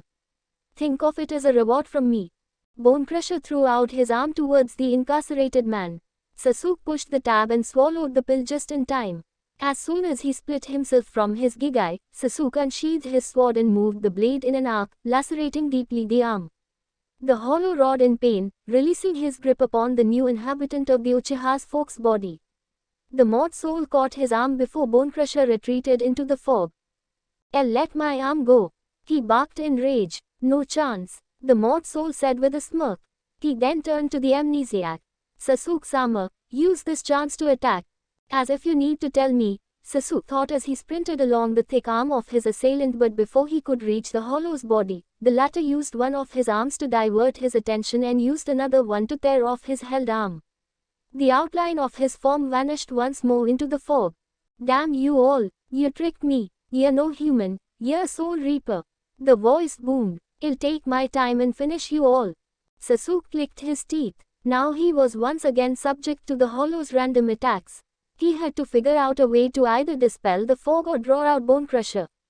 Well, it's not a complete loss, Sasuke-sama, the mod soul said behind Sasuke as if he was reading his thoughts. The raven-haired swordsman turned to his companion, giving him an inquisitive look. And how is that, Yuki? Well, for starters, if he had more than 3 arms, he would have used another for sure, but he chose to retreat instead, meaning we know he has exactly 3 arms he attacks with, Yuki explained. And you cut off one of them, meaning he's most likely retreated to regenerate his limb. That much is a given, Sasuke pointed out, having already deduced the answer. The problem is that the hollow gives the feeling that it's everywhere. How about I grab it the next time it attacks? With my 200 kg grip force, it shouldn't be a problem. Yuki said, repeatedly making fists with his right hand. It's out of the question. This hollow isn't as stupid as you think he is. It felt how strong your grip is. It's not going to give you that chance again, Sasuke said as he examined his field of vision. He didn't know why, but the moment he had separated himself from his foe's body, it was as if the fog was thinner. He was able to make out the faint outlines of his surroundings, and he could even see the faint flickering of the bent street lamp. Damn this fog, I can't see a thing, Yuki shouted in frustration, earning an amused chuckle from the hollow. Sasuke narrowed his eyes at his mod soul. Yuki, are you sure you can't see anything? Yuki's face was inherent with traces of puzzlement. I can't, can you? Much better than before I was in the Gigai. Maybe it's because of your red eyes. Now Sasuke was the one with utter bewilderment. What do you mean red eyes? Yeah, eyes they turn red when you're fighting. I noticed this the first time I inhabited your body, and I just never mentioned it because thought you already knew. Curious and worried, Sasuke poised his blade up in front of his face like a mirror. The gleam of his sword reflected a pair of deep crimson-colored eyes, with 3 black tomo in the irises of each eye surrounding the pupils. This was his first time seeing his eyes in design as such. They looked menacing with his burrowed expression. When did I? What is this? Sasuke voiced. Sasuke-sama, watch out. Yuki's shrilled voice pulled Sasuke's attention back to the fog. The hollow's giant fist jabbed at him quickly, but he could see it coming. Sasuke reacted immediately, placing his foot onto the giant hand, and once at the pinnacle of the strike, lifted himself off into the air. What an incredible fool, Bonecrusher hollered as he watched Sasuke fly through the fog. How many times are you going to drop your guard? The only fool here is you. The hollow's eyes flew in all directions until they were met by a pair of glowing red orbs. Uchiha Sasuke stood, perfectly poised, on another street pole away from the fogged area, giving the swordsman a perfect view of the grotesque creature. What the? How did you get there? Isn't it obvious? This time it was Sasuke's turn to smirk. I used the momentum of your attack to propel myself out of the fog. That's all there is to it. Bonecrusher groaned in frustration, only to follow it up with maniacal cackle. Hey, how cruel of you. So you decided to ditch your mod soul, here in the fog. Too bad for you, because I'll kill him first and then. ... And now we can see all of you in your ugly glory. Yuki finished. Sasuke was able to see that the towering figure was only the bottom part of the hollow, the tail resembling a wide, thick purple mat with several wide circle tubes sticking out. They emanated from the white fog in which Sasuke had been trapped in. The rest of Bonecrusher's body was an equally long and wide body with 2 arms, the third one coming out of its stomach. The body encircled the area Sasuke and Yuki were in like a dome. Good thing I didn't try to fly my way out of this earlier, or I would have fallen right into its hand, Sasuke thought. It's about time to end this. Even if you escaped, you have no chance of winning. The hollow raged. Sasuke raised a bemused eyebrow. The larger the scale of the planned attack is, the more vulnerable one becomes when it crumbles. Sasuke rushed towards the hollow. The latter raised its tail and aimed at Sasuke. Blue smoke ventilated at high velocity towards the Uchiha. Get a taste of my poisonous smoke. Bonecrusher roared. The poison fog masked the night sky for a while, and when it dissipated, Sasuke was nowhere to be found. Where are you, Shinigami? The hollow raged on. Where the hell are you? I take it that the only reason why you didn't use that poisonous smoke before was either it can't stay as long as that fog dome did earlier, or you can't produce much of it. Bonecrusher felt a chill run down its entire body as he realized how close Sasuke's solemn voice was. He frantically searched for the Uchiha, but to no avail. All he heard was the clean sweep of the air being severed and the sound of metal being sheathed. By the way, I am no Shinigami, the voice said. The fog had completely dissipated. The hollow was finally able to find the Uchiha standing right in front of him, the coldest crimson stare deadlocked into his. Suddenly, Sasuke's image was severed asymmetrically and both halves falling apart. My name is Uchiha Sasuke. Remember it on your journey to hell, the swordsman said as he whipped around, quietly walking away from the disintegrating hollow. Sasuke arrived at the lighted Urahara shop. He was welcomed first by Ururu, who had become accustomed to Sasuke's gentle hair rub, and then by Jinta's usual rowdy but a well-meant greeting. He dropped the bag of crickets on the kotatsu and sat cross-legged across a manga novel reading Kisuke. Got your stupid crickets, Sasuke said as he crossed his arms as well. Urahara snapped his book shut. What is it with you? He cried out. You don't even properly greet me and then you just toss the crickets on my new kotatsu. You're going to eat them too, you know, the shopkeeper complained. He then took a long look at Sasuke from head to toe before adding, you look like you got jumped. You're not into gangs, are you? Sasuke's temple twitched with an angry vein. I was attacked by a hollow. Kisuke's eyes showed doubt. Sounds like a convenient excuse to me. I saw your motorcycle magazines in that new black leather jacket you bought some time ago. Eyeing that road king, huh? How devilish of you. You snooped through my stuff. Sasuke asked, a calm fury radiating from every pore of his body. As a doting father, it's important to keep tabs on my children, Kisuke said with a wry grin. You're a healthy teenager, you know. I need to steer you in the right direction. Sasuke couldn't help but leave his mouth slightly agape. Had he heard the eccentric shopkeeper right? Urahara, the Uchiha called out slowly in a grave voice. Why yes, Kisuke asked nervously as he felt the Uchiha's calm fury smothering the room. I am going to give you the benefit of the doubt and pretend that you drank too much sake. However, Sasuke raised his head slightly upwards and dilated his eyes flagitiously. If you continue to babble like a depraved moron, I am going to do the police a favor and draw a chalk outline very close to your physical resemblance. Tonight. Urahara Kisuke cried tears of fright. Tessai, Ururu, and Jinta came in the room at the very same moment the cold chill had settled in. What's going on? Tessai asked. Kisuke grabbed the hem of the large man's apron. Tessai-san, Sasuke's being completely evil. He bawled to his dreadlock-sporting assistant. He's going to kill me. Help. Only if he continues to sputter nonsensical gibberish. Sasuke chipped in. UWA. Sasuke made Bucho cry, Jinta commented. But the manager makes Sasuke-san angry almost every time he talks to him. Ururu pointed out, to which the assistant trio nodded at the same time in agreement. I was just trying to help, Kisuke defended himself. The skeptical looks that Jinta, Ururu and Tessai threw at Kisuke indicated that the shopkeeper had obviously failed at getting their support. Kisuke sighed in defeat.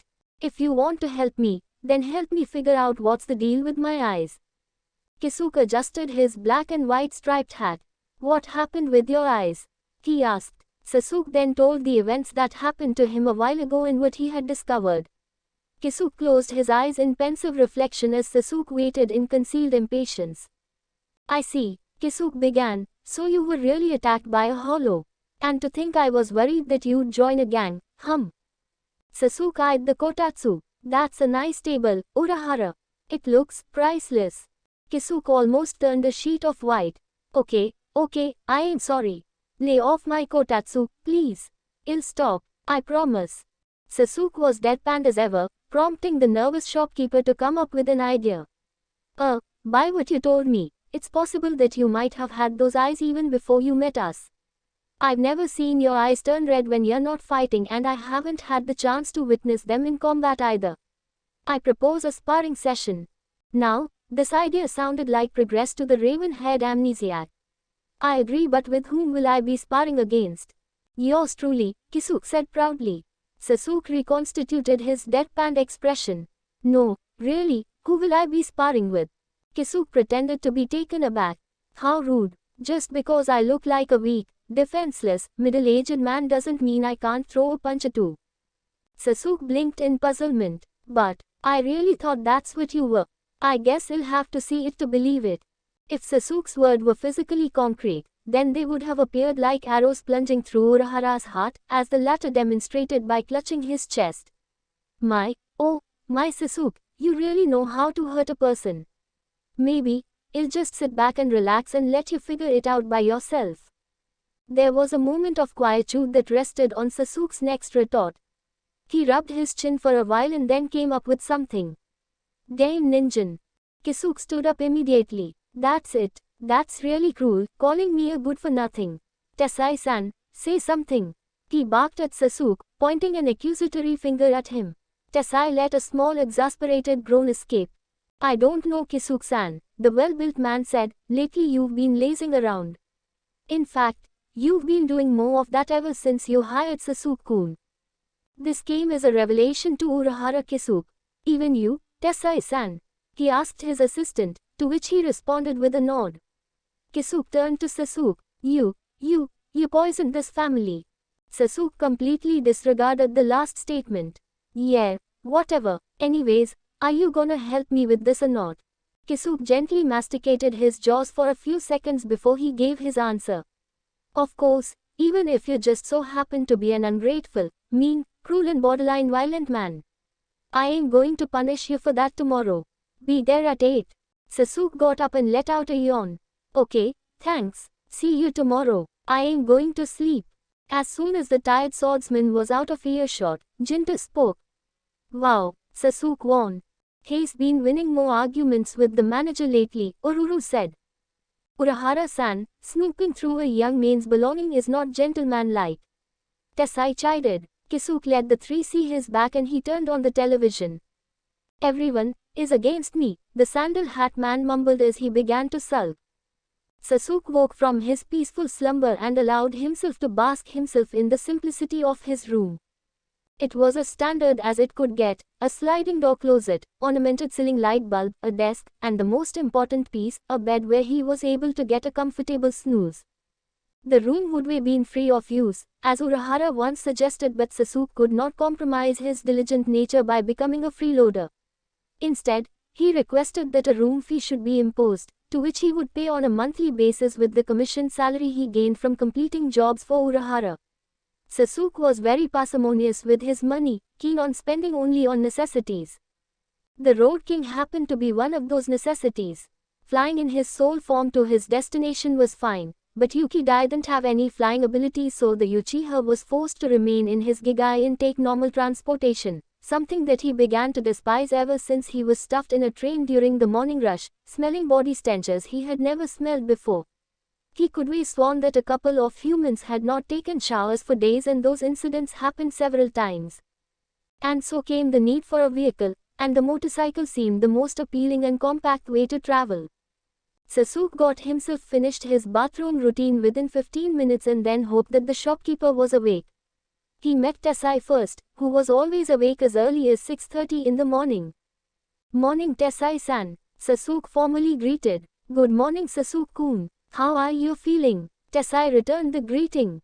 Good as usual. I was hoping that Urahara was awake. The Uchiha said. Ah, yes, your sparring match, Tesai recalled. Follow me. Sasuke followed the towering man into the back of the shop. There, Tesai lifted up a trapdoor, revealing a staircase.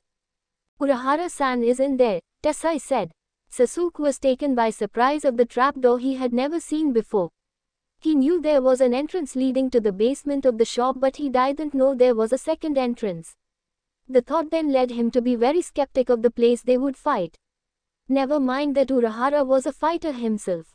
Sasuke descended until he reached a small room and then took notice of a ladder. Since there was no presence of the shopkeeper, Sasuke began to climb down the ladder. There seemed to be no end to the descent. Sasuke was wondering if this was another trick of Urahara, but he persisted. After what seemed to be like an hour, the Uchiha finally took his last step on the ladder and turned around to see an unimaginable setting. It was a giant landscape that stretched as far as Sasuke could see. The ceiling, if it could really be called such a thing, resembled more like a semi-clear sky, and only the wall that supported the ladder reminded Sasuke that this was an underground space. Whoa, what the hell is this? Who would we thought there was such a huge space under the store? Sasuke's amazement was instantly ruined by Urahara voicing his thoughts for him in such an exaggerated manner. Still, he was curiously piqued about the space.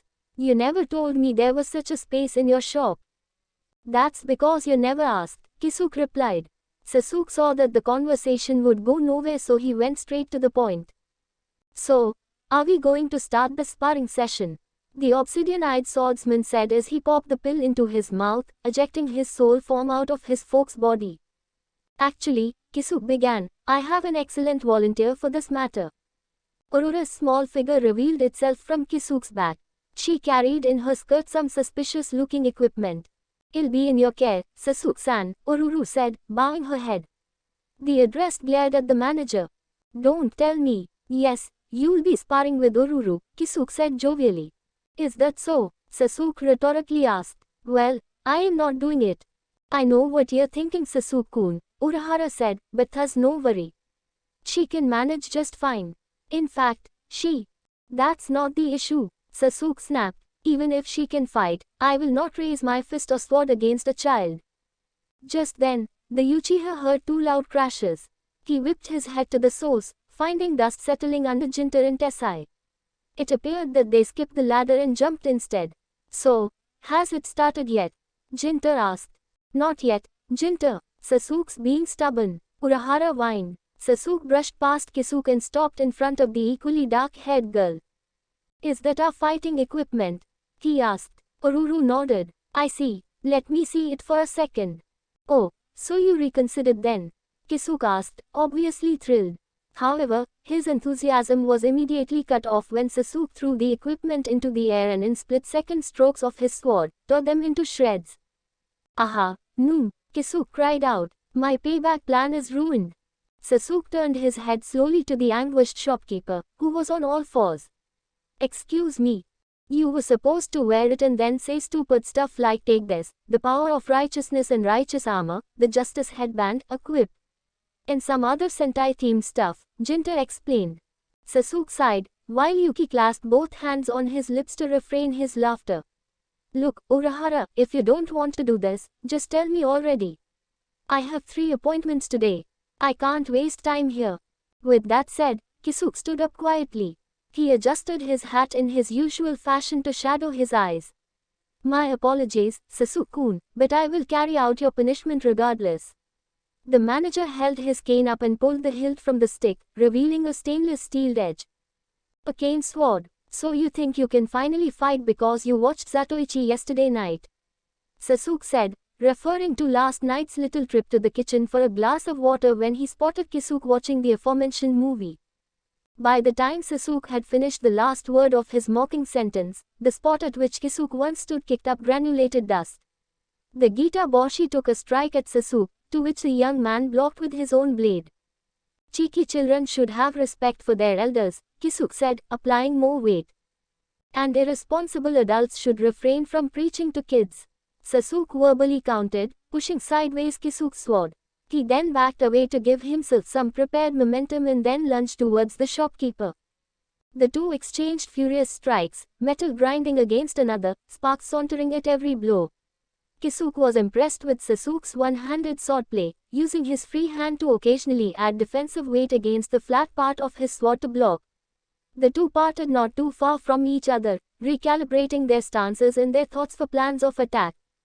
You know, when you told me you could fight, I didn't think you were this good. Kisuke complimented. Same here, if you just showed some decency in your personality, I wouldn't be this surprised. Sasuke said, returning the gesture. The two did not speak to each other for a moment, carefully analyzing their last little bout. Urahara did not show it, but he was very intrigued by Sasuke's style of combat. There was no real stance from Sasuke. It was certainly done on purpose to deceive the enemy into thinking Sasuke's guard was lax. In fact, Urahara could even go as far as to say that Sasuke wanted to provoke them into attacking him. What was really intriguing the shopkeeper was that Sasuke was fighting him as if he had always fought other people before, when Kisuke knew for certain that Sasuke had only faced off with hollows. Of course, that was only after Kisuke took in the raven-haired youth. Sasuke, have you fought people before you joined my shop? Never. What about other souls? Kisuke asked. I don't raise my sword against defenseless souls either, Sasuke said. Why the questions? Because you fight like you've done this on a regular basis, Kisuke answered. Even if you don't remember how to fight with your body, your skills don't show any sign of aging from lack of combat against other people. Remember, you've only fought against hollows. That takes a different approach when you fight them. Kisuke was right on the money as always. It did feel strange to be able to fight so well, but his body was just moving on his own. By the way, your red eyes haven't shown up yet, Kisuke added. Sasuke exported his attention to his mod soul. I wasn't lying, Yuki said as if he had already guessed what Sasuke was thinking. You saw it for yourself. It's just a guess, but maybe it has to do with the sort of fight you're fighting, Urahara said. At this moment, you're engaged in a sparring practice but with hollows, you're in a fight or flight situation. Do you understand? So you mean I must be put in a dangerous situation for my red eyes to work? At that moment, Kisuke showed a different smile that made Sasuke very uncomfortable. I'm a bit of scientist of sorts, so I've been able to study on certain physiological aspects of the human and spiritual body. Even those impaired with amnesia, Kisuke said, pointing his sword at Sasuke. For those who have amnesia, the body is armed with certain psychological responses to protect themselves, fear, anger, and even distrust. Where are you going with this? Sasuke asked. Suddenly the air felt like a tremendous weight, a pressure Sasuke had never felt before. It was unreal and much more different than a hollow. It wasn't malicious or ominous like one either. It just felt like raw, indiscriminate power. Why do you distrust Soul Reapers? Kisuke asked, his jovial tone completely absent. Sasuke felt like he was now facing someone completely different. Urahara, what's wrong with you? Why do you? I asked you a question. Why do you distrust Soul Reapers? Urahara released even more spiritual pressure, and Sasuke felt as if it were hard to breathe. The difference in sheer power between them was overwhelming. Jinta watched his stare unflinching as well as Ururu. Tessai was frowning and pondering if Kisuke would actually go through with it.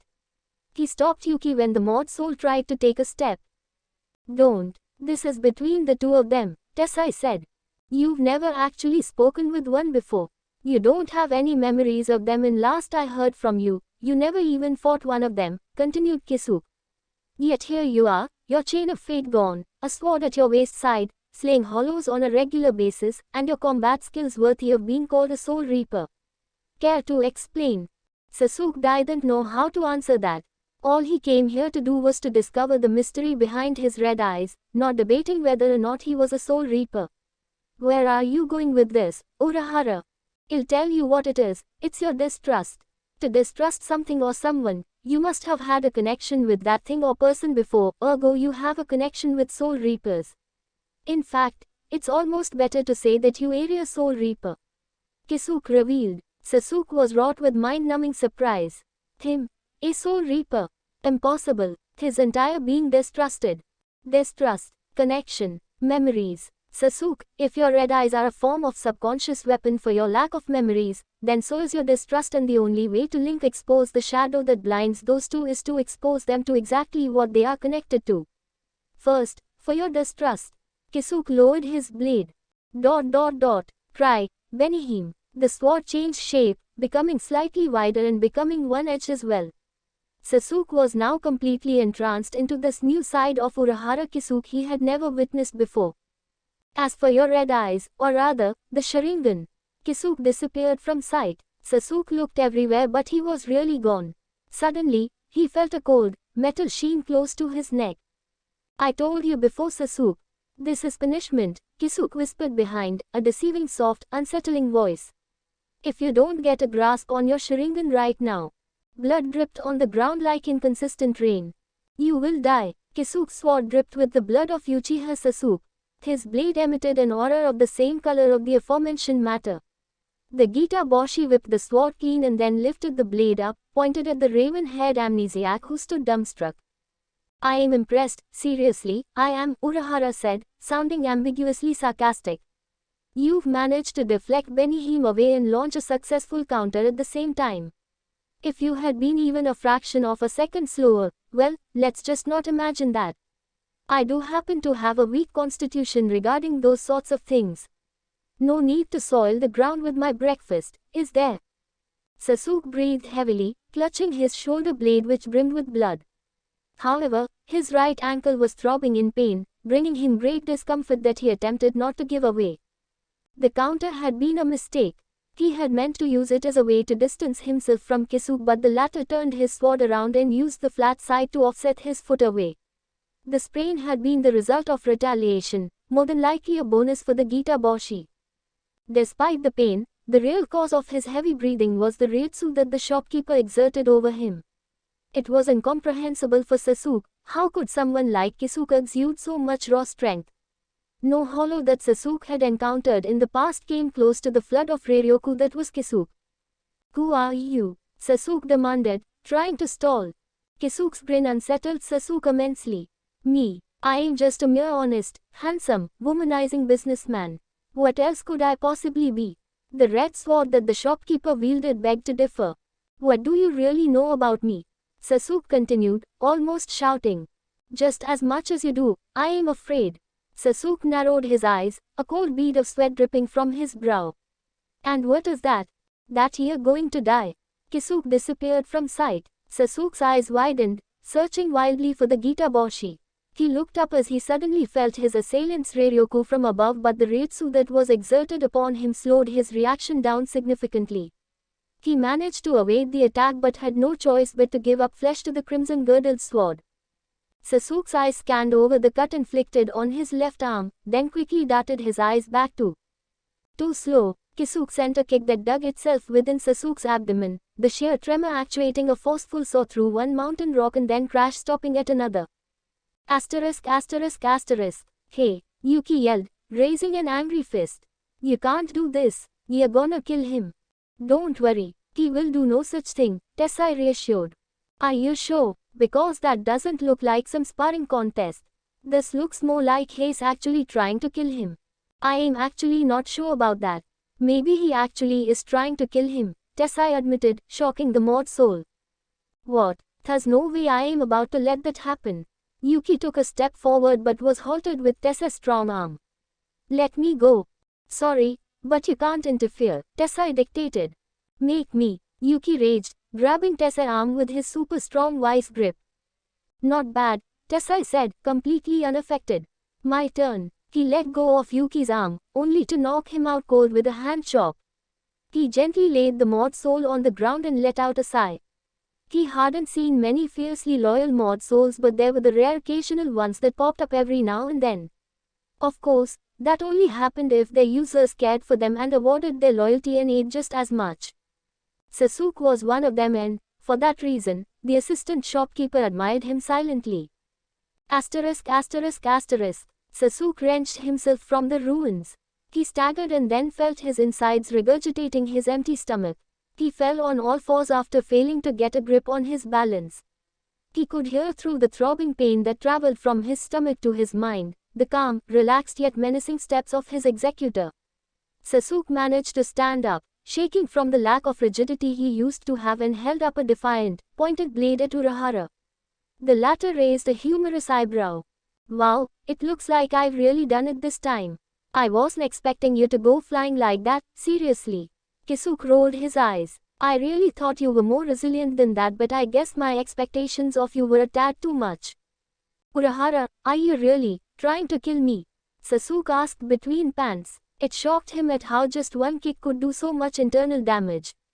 Pure luck had saved him from getting broken ribs.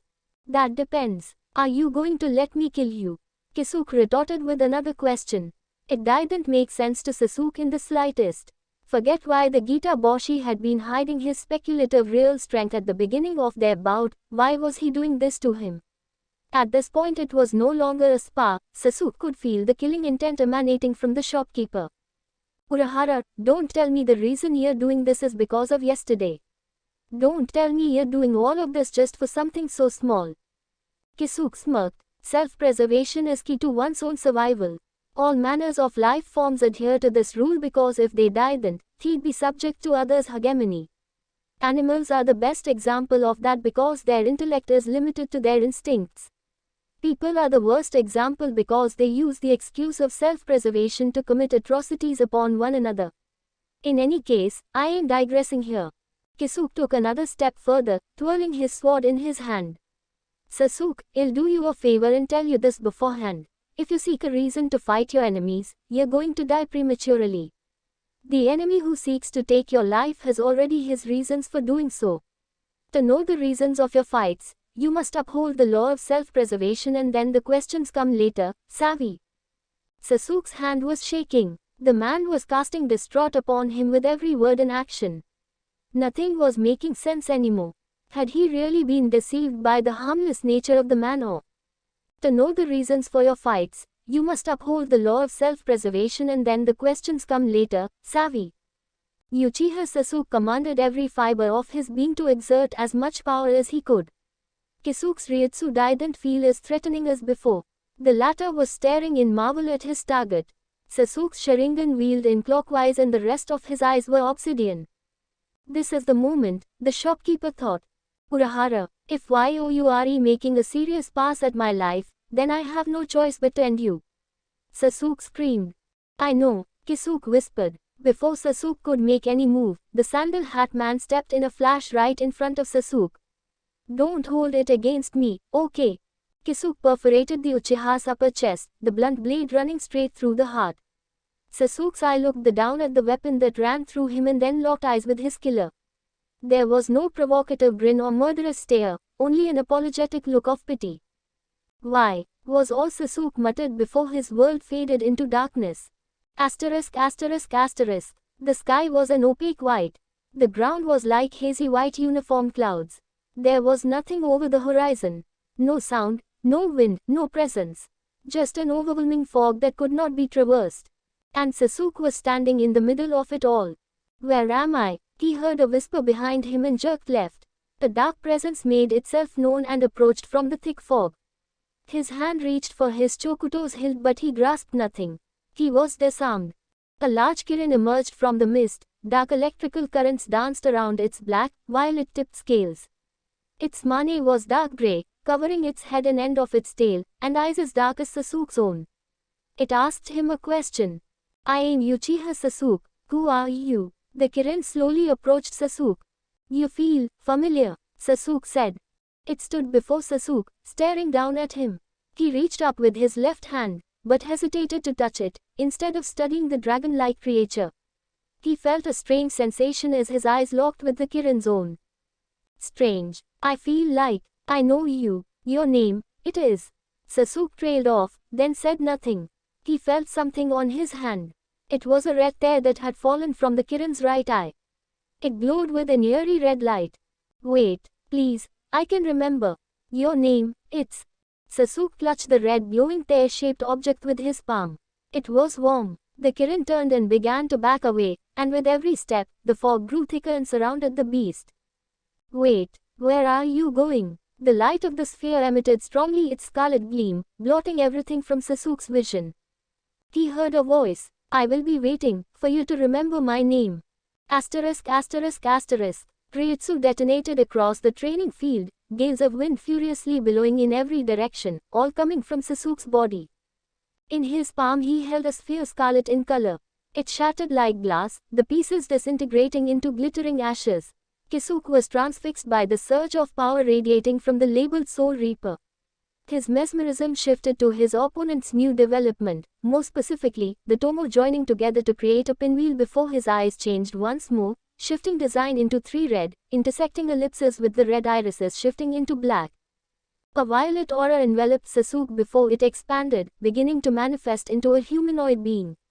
It was overbearing and took the shape of a skeleton, its ribcage surrounding him. It was almost demon-like in appearance, possessing horns, a long appendage on its chin, and an almost malevolent grin. Its 2 eye sockets glowed bright yellow and stared down at Kisuke, sending a cold shiver down the shopkeeper's spine and everyone present. Unaware of everything that was transpiring, Sasuke was in a rapture of his own, observing something deep within the dark corners of his mind. Like a film being played in his mind, Sasuke watched an older man that was vaguely familiar to him talking a young child, a boy no older than 8 years. They stood on one of a wooden deck in the middle of a large, man-made pond, surrounded by calm green grass and trees. The boy looked remarkably similar to Sasuke, and stood listening exclusively to the older man as he talked. But what Sasuke noticed more than anything were the red and white fans that emblazoned the backs of their clothing. It was the same crest that was on his own shirt. Despite not remembering experiencing those events, he felt the connection between those two in himself, and he knew for sure that they were his memories.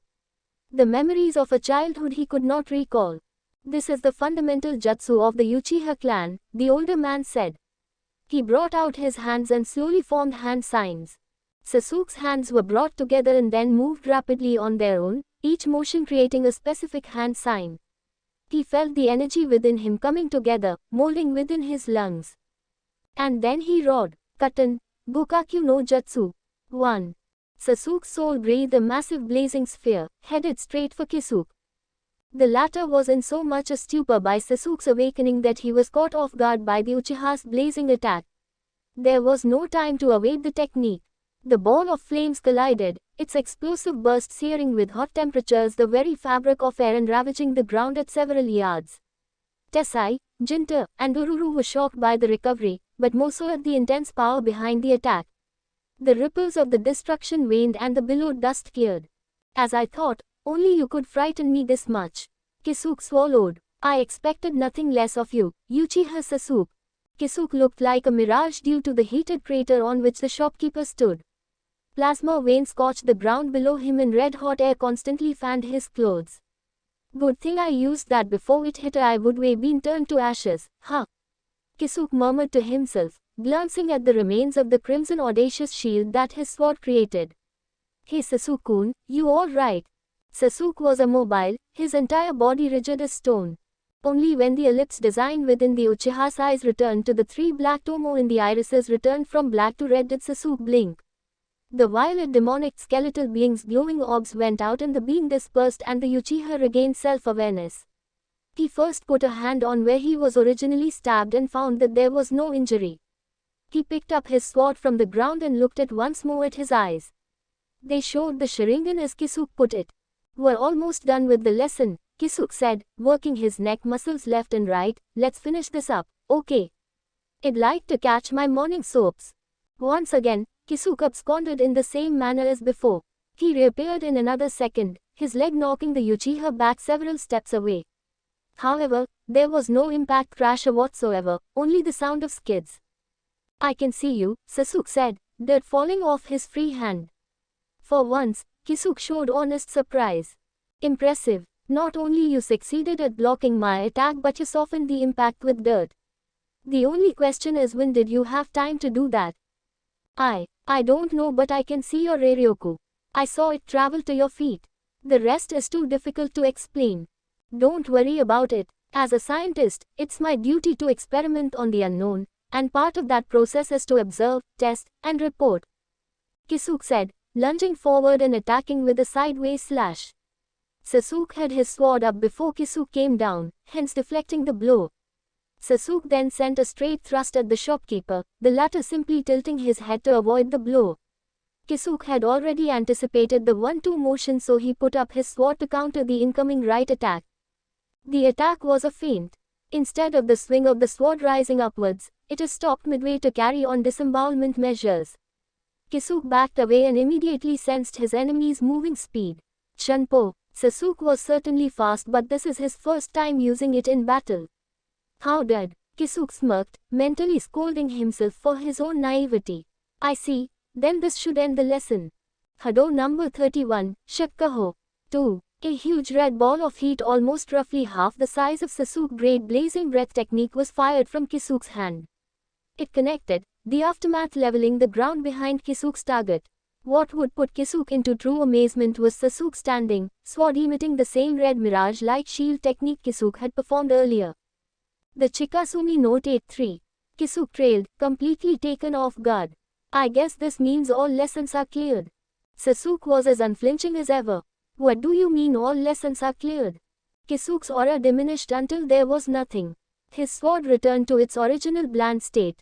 It means that an old man like me can't take much more of this. I want my bubble bath and besides, you still have jobs to complete.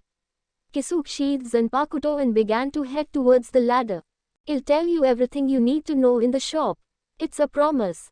With that said, Sasuke dropped his guard as well and let out a sigh of relief. It would seem the answers he was looking for would finally be given to him today. Uchiha Sasuke sat in calm and silent contemplation of the questions he sought answered from the enigma that sat across from him. At the end of the spar, Sasuke had fallen unconscious due to the complete spiritual exhaustion he had suffered at the hands of the Gita Boshi and had awoken some unknown time later in his folks' body back in his room in the shop. After coming to, He had devoured the food that Ururu had prepared for him and had found Urahara waiting for him in the living room with a work schedule he had written up for him. Oddly enough, instead of feeling anger or the usual desire to kill Urahara, Sasuke felt calm and only slightly anxious to the explanation that Urahara would know how to give him. There were so many questions he had stirring in his mind. He needed answers and he found that only Urahara was capable of providing him some small level of closure. Even if the Gita Boshi attempted to weasel his way out of it, the raven-haired amnesiac would not let him. "How do you feel?" Kisuke finally asked after what felt like hours of tense silence. "Well enough, considering the fact that you tried to kill me," Sasuke said monotonously. "I see." Kisuke looked up at Sasuke, his eyes hidden behind a veil of shadow emitted from his striped flamboyant bucket hat. "If you're still feeling bitter about the whole thing, we can do this another time if you'd like." "No," Sasuke said, strongly yet passively dismissing the option. "We can do this now. I need answers, Urahara." "Okay then." Kisuke cleared his throat and called on Ururu. When the young girl stepped inside, he asked her to prepare tea for both him and Sasuke. As she stepped out, he returned his focus to Sasuke. "Where do you want me to start?" Sasuke already knew the first thing he wanted answered. "I want to know about my the Sharingan first. What is it exactly and how do you know of it?" First you need to understand that there are three fundamental combat concepts. The first one is power, as in referring to your physical and spiritual strength that are behind your attacks. The second is technique, which refers to concrete and abstract skills and abilities brought on by discipline and experience, and the last one is speed, which refers to motion, the ability at which how fast you can strike, defend, strategize, and react to a situation or opponent, the Gita Boshi explained. He whipped his paper fan out and began to fan himself. The Sharingan is an ocular ability which grants you far greater clarity of perception than normal eyes. When within your Sharingan's field of vision, they see fast-moving objects and in turn allow your brain to process images faster as well and anticipate your opponent's moves and react accordingly. It's almost foresight in a sense. However, your eyes cannot help but pin its sight on moving objects. As the moving object becomes faster, it becomes harder for the eye to discern it as a concrete object and it steadily resembles a blur. The visual system in the brain is too slow to process information if the images are slipping across the retina at more than a few degrees per second. Your Sharingan would reduce the loss of sight perception, but after a while, you'd be able to see a precedent motion before it occurs. Isn't that how it looked during a spa when you became aware of your Sharingan's activation? Sasuke nodded. The shopkeeper was right on all counts. It was like seeing several small translucent images at a time, at least about 3 seconds in advance before every motion of your attacks. Kisuke continued. Furthermore, the Sharingan allows you to accurately judge someone's energy and can give you insight as to what they're about to do with it. For example, my usage of the Ho-Ho. Sasuke tilted his head slightly to the left, to which Urahara continued to explain. Ho-Ho is a defensive style of fighting which relates to footwork, and it is one of the 4 basic combat skills known to Soul Reapers. To be more specific, I used Shinpo, which is the ultimate expression of Ho-Ho that only masters of the style are capable of effectively using. To use it, you must partition some amount of spiritual energy to the soles of your feet and then compress the burst of power into steps, or you'd be jumping at every step instead of running. Of course, people like us can only sense the technique while it's in motion. However, for you, your Sharingan is the ultimate counter of the technique. You were able to deduce my movements ahead of time thanks to your awareness of your Sharingan, and as a result you were able to react. However, the only way I was going to be able to get you to become aware of your Sharingan was to put you in a life or death situation. All of this sound about right to you? Once again, Sasuke found himself nodding in agreement with the Gita Boshi. It was exactly as he explained to him. If it had not been explained to him in such impressive detail, then he would have never believed that their spa had not been anything else. "Oh, and one last thing," Urahara said. "This is purely speculation on my part, but I hope that later you'll prove me right when I say that because your Sharingan can do all that I've mentioned before, it allows you to recreate techniques that your eyes have seen firsthand as well." That particular bit interested Sasuke immensely. "You mean my eyes allow me to copy things?" "Like I said, it is only speculation on my end. The reason why I am bringing this up into your attention is because you were able to recreate my Chikasumi no Tate only after seeing it once. What's more, you were able to use Shinpo as well after watching me use it, and it's an ability that only masters or at least expert practitioners of Ho-Oh can use successfully, Urahara said. That destruction spell I cast earlier, Shakkasho. If you can use that technique as well, that will be all the data I need to confirm my theory about your Sharingan being able to copy techniques.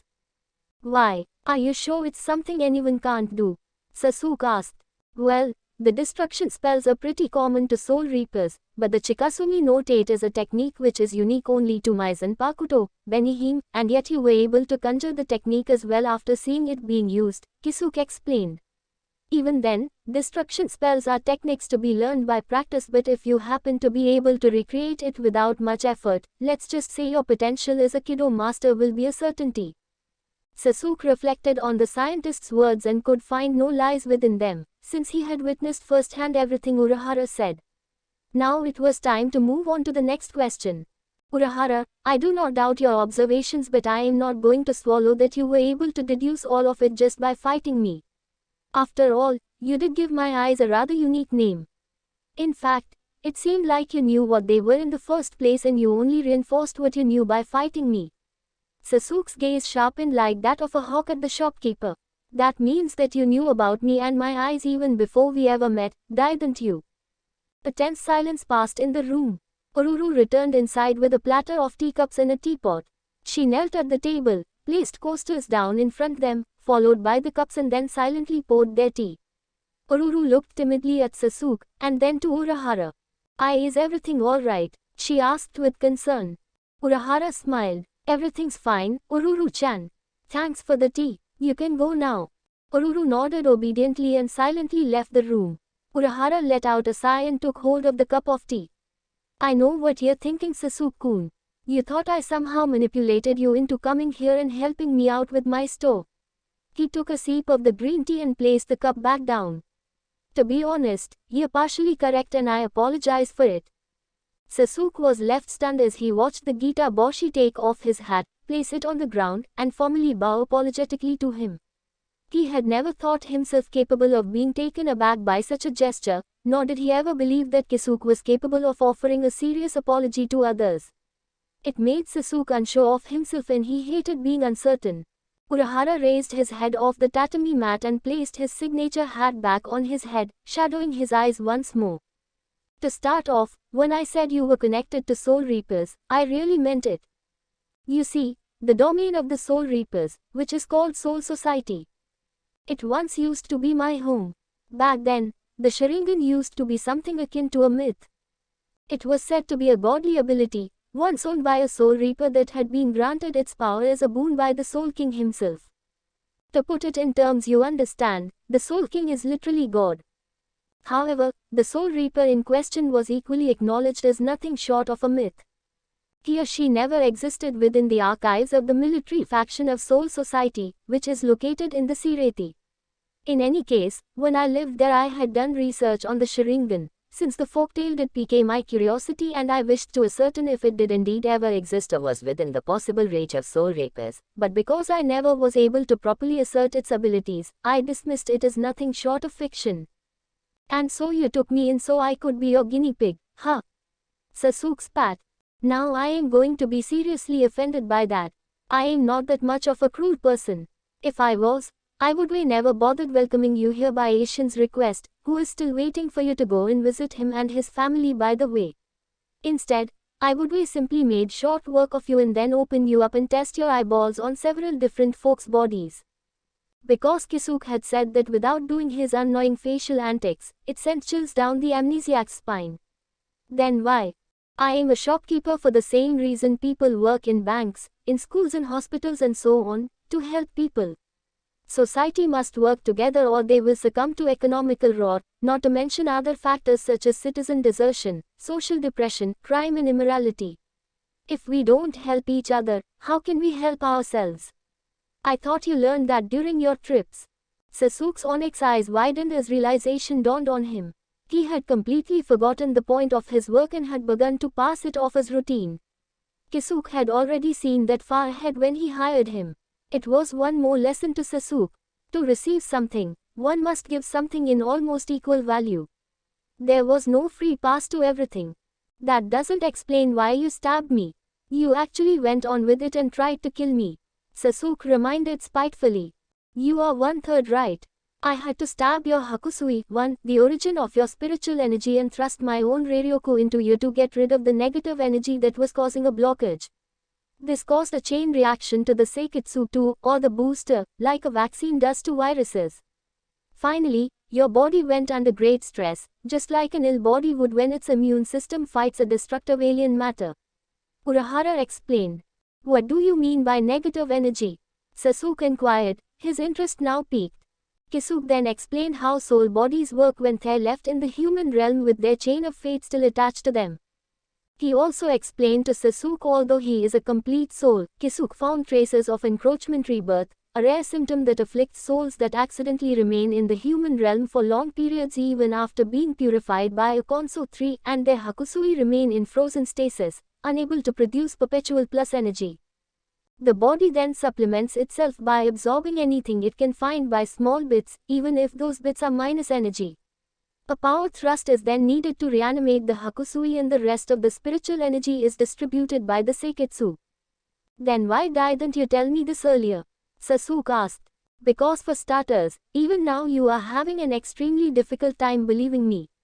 Furthermore, it was a good opportunity to kill two birds with one stone. We could find out exactly how the Sharingan works and at the same time get rid of your symptom. Not that it was lethal yet, but it's not a gradual type of sickness where you start feeling the pain and then it gets worse. One day you walk and then bam, you disappear into nothingness.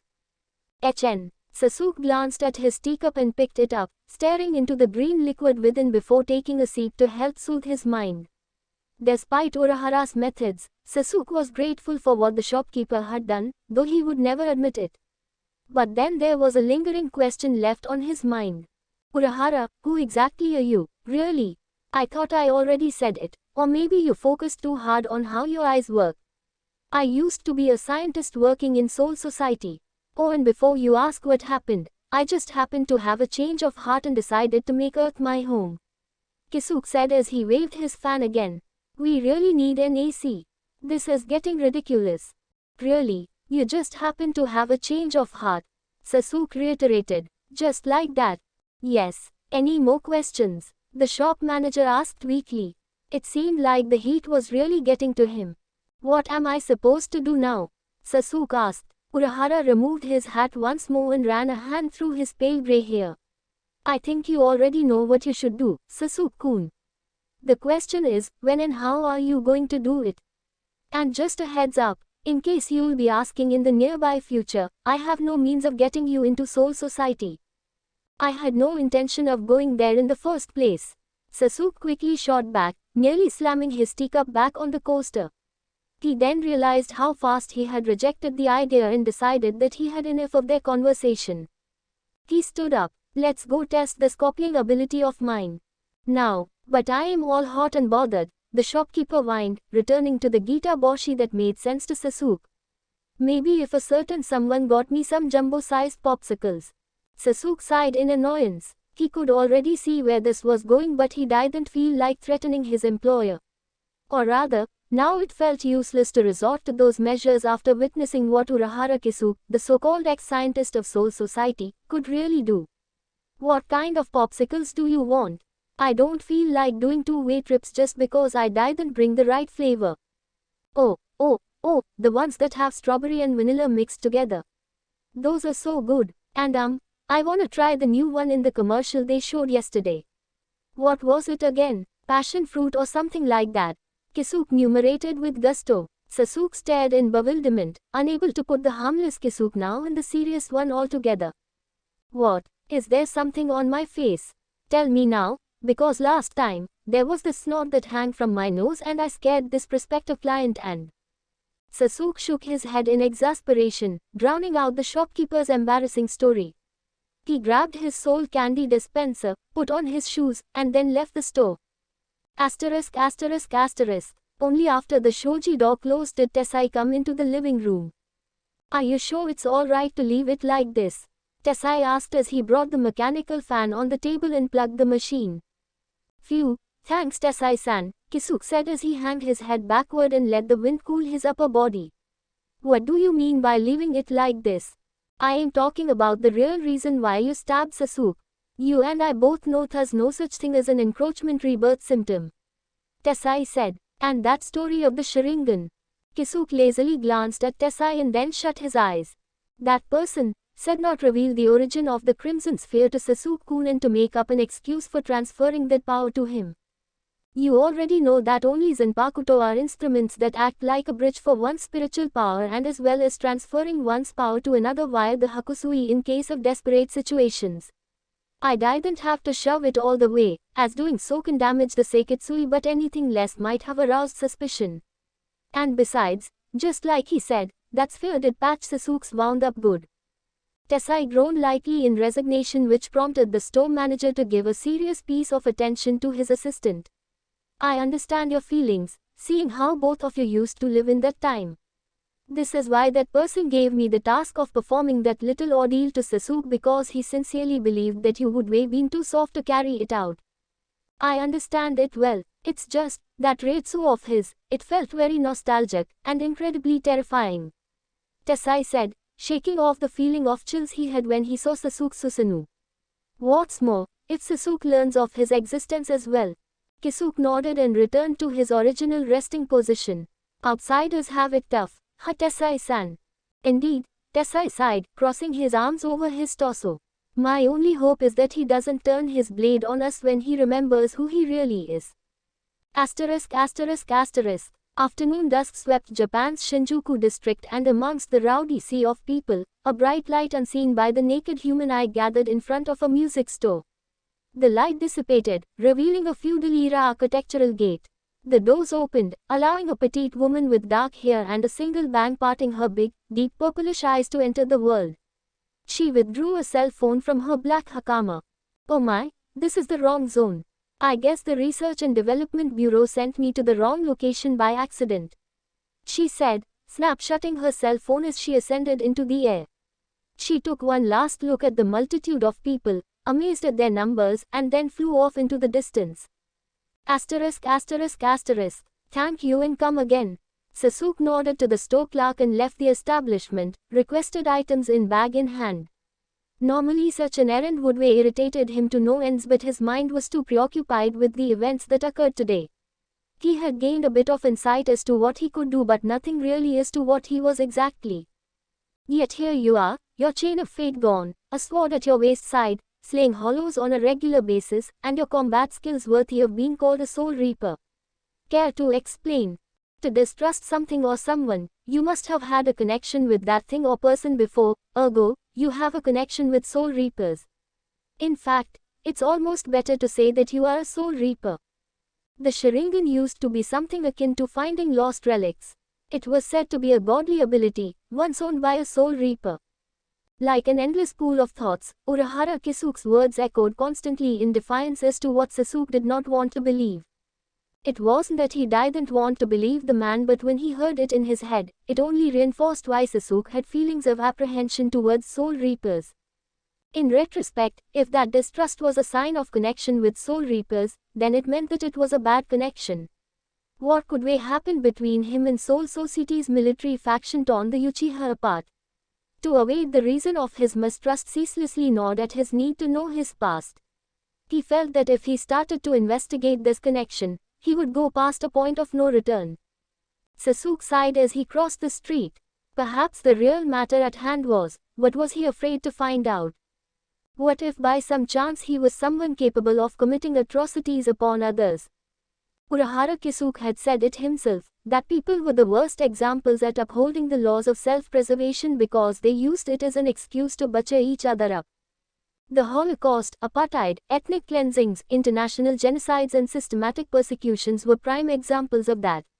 To protect oneself, humans attacked with prejudice because they feared what they did not know and understand, and anything from the side of the unknown that tried to get others to understand, the other side would feign ignorance and come up with their own misguided views on what the unknown was. To be prejudged and then condemned without a say was what Sasuke feared. What if he was that unknown? What if he had committed a malevolent act in such great volumes that he was forced to hide out here? What would happen if he regained his memories and then became the evil person he feared to be? Would he continue to walk a dark path despite everything he had experienced here in the human world? Such a thing would be seemed inconceivable to the amnesiac, but the new memory that had played in his mind during his state of unconsciousness had only confirmed his fears. He had dreamt of 4 individuals, of a man with a headband covering one eye and half his face hidden by a mask. The others had been a young blonde wearing bright orange clothing, a young rosette with red clothing, and a young raven-haired boy that Sasuke deduced was himself when he was younger. They all wore the same leaf symbol headbands and had been asked to introduce themselves to one another, to state their likes, dislikes and dreams. When it had come for the younger version of himself to answer, it had left Sasuke in a state of bewilderment. It's not a dream or a goal but more of an ambition. I am going to restore my clan and kill a certain someone. Did he restore his clan? Were they searching for him now? Who was he supposed to kill? Had he already killed that person? Was that person a soul reaper? If he was, then the clothes the 3 others, including him, were very different than the standard uniform the psychopomps of this world wore. Then again, they might have all worn folks' bodies at that time in. Sasuke groaned and allowed his hand to rub his face, as if he could wipe away the maelstrom of confusing thoughts. If he died and stopped overthinking things, he would probably cause himself a nervous breakdown. For now, he needed to focus as to what he should do from this point on. Suddenly, Sasuke felt a spiritual energy clocking from the direction of the setting sun. He looked high into the distance, expecting to see the Soul Reaper that was in charge of patrolling Karakura town. Perhaps it was maybe time to completely disregard his foreboding feelings for Soul Reapers and confront the truth that others might know. However, it was not the man he had been expecting. It was a young-looking woman apparently being chased by 3 prehistoric, ibis-like hollows resembling the flying dinosaurs Sasuke had seen once in a museum. The 3 seemed to have the same mindset as they perfectly coordinated their attacks. The Soul Reaper was doing well in evading them, but she wasn't retaliating at all. She did not seem afraid to strike back, so why wasn't she doing so? As much as Sasuke didn't want to get involved, the mere thought that there was a chance that she didn't attack because she was not able to get the alleged Soul Reaper to take out his soul candy dispenser and prepared himself for the worst. Asterisk.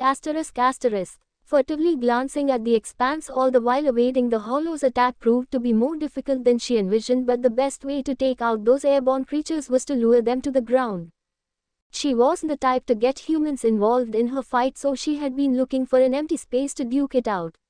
The area she scouted ahead seemed perfect.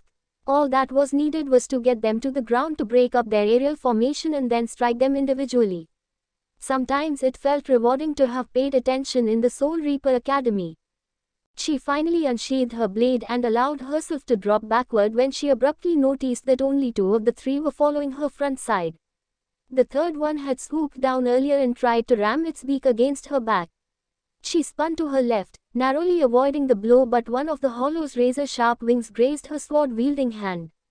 She let go of her Zanpakuto due to the pain. Damn, she cried out, preparing to cast a spell when she suddenly felt Ryutsu that didn't belong to the hollows. Another Soul Reaper, behind me. Hado number 31, Shakkaho. A pillar of red sizzling energy shot over her head towards the hollows, causing them to evade and forced to fall back. Stunned, Rukia turned around and her indigo eyes met piercing crimson ones.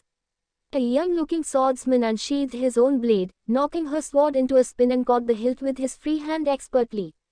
He then rushed right past her. Hey, where are you? She stopped herself when she saw the Soul Reaper's dual-handed strokes moving at eye-numbing speeds, his attacks appearing like white flashes against 2 of the hollow triad. She saw him standing behind them, her blade held in his left hand in a reverse grip. Both hollows turned to the other Soul Reapers, and from where she stood Rukia saw the deep cuts at the back of their necks. As they disintegrated into the familiar black ash, the newcomer pivoted on his heel and quickly evaded the last hollow's attack by flipping backward while simultaneously delivering a swift kick into the bird-like hollow's abdomen, forcing it back. It released a near-screeching roar and took flight into the pale yellowish skies. Rukia had the hollow in her sights and raised her right hand, pointing her index finger as she took a knee. Hado number 4, Byakurai. 4. A beam of blinding light shot from her index like a spear and bore through the hollow skull. The latter fell to its end, its body vanishing into black dust. Her unannounced comrade arrived at her side and relegated her sword. Sorry for taking it without your consent, he apologized. Rukia noticed there was no sign of arrogance or mockery in his apology and was caught off guard when the piercing red eyes she had once looked into had changed to obsidian pools. She shook it off. Do not worry about it. I do not chastise help, she said, taking back her zanpakuto and sliding it back in its sheath. Although I will admit I am surprised to find another Soul Reaper in this area. I was told to supervise this area for a day since the Soul Reaper in charge here had returned for his monthly report. I really can't fathom the R&D Bureau making such a mistake. I mean honestly, sending me here while there is another Soul Reaper already taking care of supervision. The equally dark-haired Soul Reaper did not utter a word, but he was eyeing her strangely. She thought that perhaps he thought she was the strange one. My apologies, I forgot to introduce myself. I am Kuchiki Rukia of the 13th Division. And you are? The Soul Reaper, she thought he was, flicked his sword to wipe the blood off the blade and then returned it to its custom sheath. Uchiha Sasuke, an employee of the Urahara shop. Uchiha Sasuke slipped into the bag and handed a single popsicle to Rukia, who nodded thankfully and had a taste of it. Her facial expression became one of shock. Ah, it is good, she said with awe and a small smile. So this is a popsicle. I see now why humans crave these so much. Sasuke glanced at her. Is this the first time you've had one? Yes, Rukia answered truthfully. She tilted her head slightly left. Is that strange? He looked into her violet irises and then turned his gaze up to the moon. No, it's not. The two sat on the edge of the rooftop that Sasuke had called home the first 4 years of his life in the realm of the living. He had not come back since his meeting with Urahara months ago, but it seemed the best place for Sasuke at the time. Nightfall was upon Karakura town. Sasuke had sent Yuki back to Urahara's shop in his folk's body with the rest of the frozen treats, leaving both he and the female Soul Reaper alone silently contemplating one another. Although he wore his usual stoic expression and gave nothing away, Sasuke was actually rather nervous being around Rukia. He glanced at the petite Soul Reaper who sat beside him, eating the strawberry vanilla popsicle he had offered quite contentedly, and found that he was at odds with himself over what to say or do next. This was the first time he had interacted with a Soul Reaper ever, and while he was still distrustful of them, he received such a unique vibe from Kuchiki Rukia. He felt comfortable being around her, which left him uncertain about her. Despite her small stature, she was indeed a Soul Reaper and he had to remain vigilant with his guard. I like this place, Rukia said softly, gazing down at Karakura town. It is very calm here. Aside from the occasional hollow that reveals itself, yeah, it is. Sasuke glanced down at the small city below, which glowed as night descended from its own man-made lights and the illumination of the full moon. Are you not going to eat your popsicle as well? Rukia asked. He glanced at the remaining frozen treat in the plastic bag. I don't like sweets. Ah, I see. Rukia nodded and silence fell upon them once more for a moment. So then Uchiha-san, you can just call me Sasuke, the amnesiac corrected immediately, still staring out to the city. For whatever reason, being addressed using his surname by the Soul Reaper made him feel strange. Forgive me. Very well then. Sasuke-san, you mentioned that you are an employee of Urahara Kisuke. How did that come to pass? Fateful coincidence. I met him by chance. Rukia frowned. So you met him by chance and then decided to work for him. Wouldn't that put you in serious trouble? Sasuke turned his head and looked at the petite Soul Reaper, mimicking her expression. What do you mean by that? Well, I am assuming that the Soul Society knows you are here, right? She asked. Unless it was by their decree, staying longer than necessary in the realm of the living could constitute a felony. Oddly enough, Sasuke smirked as he chuckled mirthlessly. Is that so? This is not a laughing matter. Rukia snapped, bewildered by his indifference. The judicial system is swift and merciless. If you do not return or at the very least alert Soul Society to the reason as to why you are here, then would they send someone to take me back? Sasuke asked, lifting his head up to stare into the darkened skies. Yes, Rukia almost yelled, annoyed with how callously indifferent he was about it. She couldn't understand. No Soul Reaper could appear so casual and laid back about something as serious as a felony charge. It almost seemed like. Her eyes widened. Sasuke-san. His onyx eyes once more gazed into her violet irises, and she felt anxious. You do know about that law, right?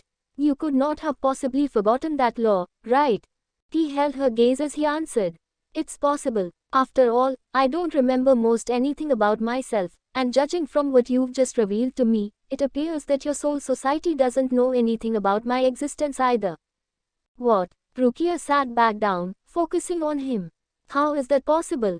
Well, Sasuke then told her his story. He told her of his awakening within the human realm, that all that he remembered was his name and of the events which led him to become an employee of Urahara's shop. She listened attentively, wrapped in the amnesiac's tale. When he was finished, Rukia took notice of her own steady breathing again and pondered the story. That is, an incredible series of events, Sasuke-san. Certainly, if you had gone missing, the division of which you were assigned to would send someone to get you. They would gone as far as sending someone from the detention unit, depending on your relative importance. However, since you've lived here for 4 years and it's only been 2 months since you've met Urahara Kisuke, then it's safe to assume that either you're a natural-born soul who somehow accidentally made it here in the human world, or Rukia trailed off with uncertainty. Or what? Or you were exiled, in the same way that Urahara was. Her answer shocked Sasuke, but it also filled the gaps of information absent from Urahara's explanations. He was exiled from the Soul Society, but for what purpose was he exiled? He was about to ask her the reason when he felt off, that it wasn't right. Even if he did know the reason, what then? It was not like that sort of information would help him in any way. Still, it does not explain why you have Soul Reaper abilities, much less a Zanpakuto. Rukia pointed out, glancing at his blade strap between his thick purple robe that acted as an obi. If you were indeed exiled in a fashion similar to Urahara Kisuke, then I am certain that they would stripped you of such things. Maybe I don't have Soul Reaper abilities. Maybe I am simply good at what I do. Sasuke countered in annoyance, yet just as quickly mentally reprimanded himself for it. Why did he always get annoyed when he was compared or assumed to be a Soul Reaper? I heavily doubt it, Rukia said bluntly. When a Soul Reaper is stripped of their powers, their Hakusui remains, but the gradual spiritual increase aspect of their booster is destroyed. I felt your Ryutsu rise and lower when we first encountered. A regular soul would not be able to do that. What's more, you have a Zanpakuto which is in itself unique. Just from looking at it, I can tell you that there are very few, if any, Soul Reapers that use a Chokuto-style blade. So then I am supposed to accept that I am a Soul Reaper without any recollection of my ties to the Soul Society, and may have been exiled for a crime I do not recall committing. Sasuke shook his head. Judging from how you described it, I doubt that's the case. But he didn't write it off entirely either. That, or this is just an extremely cruel punishment. Rukia frowned. It is only a hypothesis based on what you have told me, she said softly. As well as from information I recall from back at the academy. I wish there was more I could offer or say. I am sorry. HN. Sasuke looked away, repressing his sudden flux of anger he felt rise up within him, and an uncomfortable silence fell between the two. He had no reason to be angry as Rukia. She had been very helpful with providing him information and a possible explanation as to his state of amnesia and his connection to Soul Reapers. Whether his amnesia was indeed a form of sentencing for a crime he did not recall committing or from something else entirely different, Sasuke found he had at least discovered a possibility to discovering who he was and where he came from, and why he was in the realm of the living. And he had Rukia to thank for that. He glanced over to her, and saw her sitting silently with the wooden popsicle stick in her hand, cleaned of the frozen ice cream. Judging from her facial expression, she appeared to be at odds on what to say next. Kuchiki Rukia. She turned to him. Yes, Sasuke-san. Thank you. Rukia's eyes widened. That had taken her aback. She had clearly not expected gratitude. But I didn't give you anything that offered your mind comfort. No, Sasuke admitted. But you did answer my questions and helped me fill in some blanks. So thank you. She smiled. You're welcome, Sasuke-san. There was a pause in their conversation. You mentioned an academy, he said with interest in his voice. Are there academies in Soul Society that train soul reapers? Yes, there is. You see, souls in Soul Society that have exhibited some potential with spiritual power can go to the Shino Academy, where they train soul reapers. Only some souls can become soul reapers. Yes, you see. What began at first as a series of questions was now a full, drawn-out conversation that drowned the two Zanpakuto-wielding souls into each other's lives. Sasuke was not a conversationalist by any means. He was a man of few words and he didn't have much to say, or rather had nothing to say due to lack of interest. But talking with Rukia had become something of a novel experience. Though he was the one doing most of the questioning, very interested in the soul society that Rukia lived in and in the soul reaper herself, whenever he received an answer he would allude the discovery with something similar he had found in the realm of the living, things that equally surprised the soul reaper and garnered her own interest. The conversation was meaningful and actually flowed well as they rapidly changed topics and discussed many things without any awkward pauses or silence. Time flew, hours passed in what seemed to be the space of mere minutes as the two were captivated in each other's knowledge, and unconsciously in one another. When he told a humorous anecdote about how he had acquired breakfast before his employment at Urahara's shop, she laughed softly, the moonlight reflecting in her violet eyes which gave them a gleam that held Sasuke's gaze. He had never met anyone that had such a hold on his attention as Rukia did then, and the revelation itself made him wonder. I have to say I am truly impressed by what you have told me, Sasuke-san, Rukia said honestly. I've had very little knowledge of the realm of the living, so I am quite amazed by how similar it is to mine. Likewise, Sasuke admitted, I think it's safe to say that all of the living souls in the human realm will suffer a tremendous paradigm shift when they get to their heaven. I can't help but wonder if that is either a sad or happy thing to hear. She murmured. I've always had this idea that the realm of the living was the most unfortunate of the two worlds for souls to exist, but to think they are near similar. Sasuke was equally in doubt. Having versed himself in different theological literature, the common heaven that each book described seemed like an absolute paradise, where pain and suffering were but a distant nightmare and joy and laughter echoed throughout peaceful valleys. Thinking about it for a moment, Sasuke quickly realized as to why the heaven known as Soul Society housed its own personal angels of death. Kuchiki, do you? Rukia will do, she quickly corrected with a smile. Like you, I am not too fond of formalities when it concerns my own being.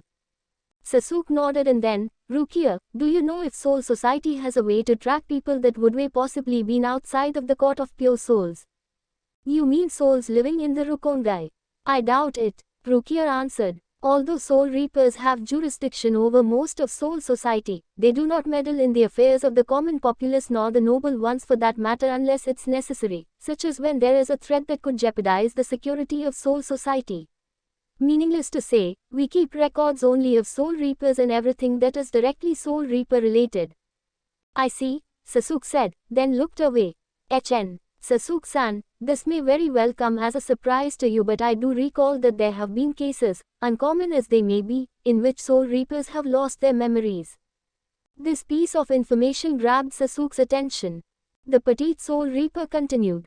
I mean, there are those who, after they lived for long periods of time, cannot recall their past lives or remember things that have happened a few centuries ago. Maybe you're not any different. He felt disappointment brew within him. No. It is not the same. In their cases, they had memories to begin with that they knew about could no longer recall. Aside from the same dream I always have, I cannot recall ever having a past to begin with.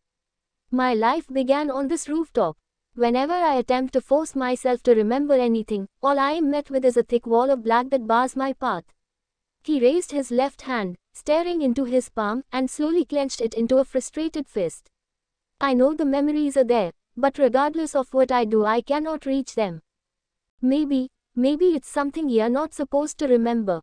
Sasuke looked toward Rukia, and was mentally surprised to see a crestfallen expression on her face. Or rather, maybe a part of you doesn't want to remember. What if the memories are so painful that your mind locked them away in an effort to protect you? At least, that makes sense to me. Something terrible happened to you, Sasuke said as if it were a fact, which was proven correct when Rukia reluctantly looked him in the eye.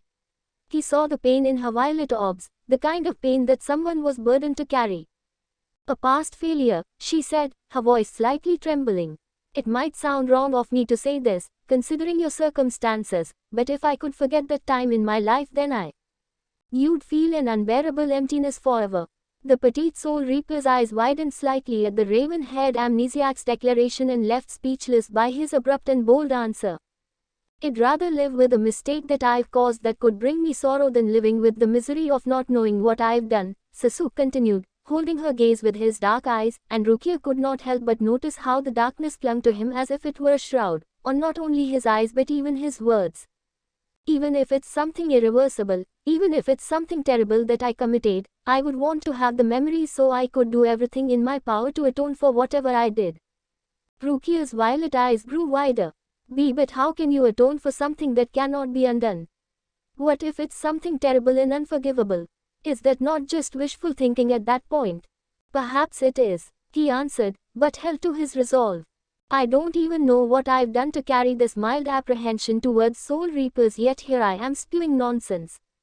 And yet I've been able to see humans forgiving others and humans seeking atonement. I've assisted humans doing all that they could to atone for what they have done. Maybe it's their selfishness prompting them to seek forgiveness so that they can have a sense of peace with themselves, and if they cannot find it within another human, then they seek a greater power such as God to achieve their redemption. Whatever the case may be, if people had the ability to blot out the memories of their past mistakes, how could they ever learn from them? How could they change for the better? How could they get stronger from their past moments of weakness? Even if it is just a dream of an absolution, I think they all want to make it real. Rukia remained silent, entranced by Sasuke's words and determined answer, which became a light dawning upon her clouded thoughts. He was right. How could she ever think about forgetting Lieutenant Shiba's sacrifice? He may have died by her own sword, but it was because he wanted to protect her and the 13th Division from the hollow that had caused so much mayhem. The only way she could ever feel at ease with what she had done was to let go of her guilt and move on, to spend the life he had sacrificed well. It was strange. She had never been able to speak with anyone in her division, of even her lord brother thus easily, and her comrades were seldom silent. Byakuya was her brother, yes, but they never really talked. She looked at Sasuke, truly looked at him, and felt ashamed for her initial thoughts about the amnesiac. What she had believed to be cold indifference was actually just a carefully crafted veil which hid the depth of his personality and emotions. Only when Sasuke stood up abruptly did she break out of her reverie. Sasuke-san, the raven-haired swordsman had his eyes closed in a moment of reflection. It's clear to me now. As long as I don't confront my own mistrust towards soul reapers, then I will never be able to know what happened to me before I awoke in the realm of the living. The Gita Boshi was right, Sasuke thought. Even if my connection is a bad one, even if it is painful, it means that I am related to soul reapers. And from Rukia's own account, I may even be one. He gripped the hilt of his sword, no, his Zanpakuto, for a brief moment before letting it go. He opened his eyes and turned to the soul reaper still sitting beside him. Rukia, I need to ask something of you. What is it, Sasuke-san? She asked. Could you? A sudden loud beeping noise was heard coming from Rukia's person. She withdrew a cell phone from the deep sleeves of her hakama and flipped it open. Hollows, she exclaimed. And there 7 of them too. 7, all at the same time. Sasuke exclaimed as well. Hollows were a daily occurrence, but for them to come out in groups like that was something new to him. Some hollows tend to be more active during the night time, Rukia said. Do not worry, I will take care of it. I am coming with you, Sasuke told her. No, that's not necessary, Rukia said. I'll be fine. Don't get the wrong idea. It's not that I have no confidence in your abilities. But I've kept you busy and away from your duties, so I am coming to help to make up for it. He drew his Zanpakuto. Besides, 2 soul reapers are better than 1, right? Rukia smiled. She couldn't argue against that, and she had seen his skills firsthand. Right. Where are they? Rukia took another look at her cell phone. Follow me. The 2 ascended to the starry night skies with Rukia in the lead. As they were heading to their destination, Sasuke observed that they were getting closer to the entertainment district. Strange, Sasuke murmured. What is it? I've just noticed this, but this area gets attacked more often than others, he explained. I don't know if it's because it's usually the most populated area, but even now at this time of night, if there is something that gives off a lot of spiritual energy, then hollows will come to it like moths to a flame, Rukia explained. Once they arrived close enough to sense the hollow's Ryutsu, Rukia pointed to the east. 4 in that direction. She then pointed to the northeast. 1 in that direction and 2 others are heading straight for this location from the southwest. I'll take the east then, Sasuke declared, and before Rukia could contend with him, the amnesiac took off. It didn't take long before he came across a large hollow the size of a semi and appeared like a gorilla. Sasuke's Sharingan spun as he raised up his left hand, pointing with his index and middle finger aimed at the hollow's mask. He had already used the Shikaho, but he wanted to be sure. Hado number 4, Byakurai. A straight lightning bolt shot from the tip of his extended fingers, tearing clean through the hollow's mask. As it disintegrated into black ashes, Sasuke suddenly felt his Ryutsu dropping somewhat and quickly realized that these Kido spells consumed a fair portion of his Ryoryoku to utilize. He then pivoted around on his left heel to face off against a group of scorpion-looking hollows. It wasn't long before he dispatched them, and only when he killed the last hollow with the 31st destructive art did he realize that the numbering of these techniques were meant as strength levels, the lowest requiring the least amount of Ryoryoku. But then what about Zanpakuto abilities? How much energy would take in order for Sasuke to use effectively? He then heard a roar behind him and turned his head. A harpy-like hollow flew through where Sasuke had once stood, the raven-haired amnesiac avoiding the hollow's sharp talons with the use of Shinpo. He reappeared atop the rooftop of a 3-story office building, watching the winged hollow fly into the night sky and circle around. The hollow looked down at Sasuke, and then extended its wings, and Sasuke saw some of its blue feathers sharpen like blades. I can see you. Sasuke raised his Zanpakuto up and concentrated his Ryoryoku, channeling it into his blade. A red hue glowed around it. The hollow flapped its extended wings out, shooting out its feathers towards Sasuke, sharp as blades. The raven-haired amnesiac stood his ground and watched as the feather blades came, and then harmlessly bounced off his Chikasumi no Tate. As the feathers fell before him, Sasuke took note of the significant loss of Ryoryoku that had been utilized, then stabbed his Zanpakuto into the roof and brought his hands together, forming quick precision hand signs effortlessly. The hollow roared and flew toward him. Sasuke smirked. My turn. Katen, Gokakyu no Jutsu. As the massive sphere of fire shot forth from his mouth, the hollow tried to evade but to no avail as it met its end, consumed by the flames as it flew into it. When all Sasuke saw was black ashes falling from the sky, confirming his kill, the amnesiac fell on one knee and took a breath. The fatigue he felt from using so many techniques at once had caught up with him. He would need to train himself to increase his Ryoryoku reserves if he didn't want to fall to fatigue in the midst of combat. Sasuke sensed Rukia's Ryutsu return to normal, signaling that she was done on her end. Willing himself on his feet, he sheathed his Zanpakuto and went off to meet with her. They rendezvoused back to where they had split off, and immediately Rukia pointed up to his face, her eyes lit with concern. Sasuke-san, your eyes. They're red again. He would have laughed at how silly she appeared with her startled, concerned violet orbs. It's my Sharam, he started, but then trailed off as a sudden thought popped in his mind. The Sharingan used to be something akin to a myth.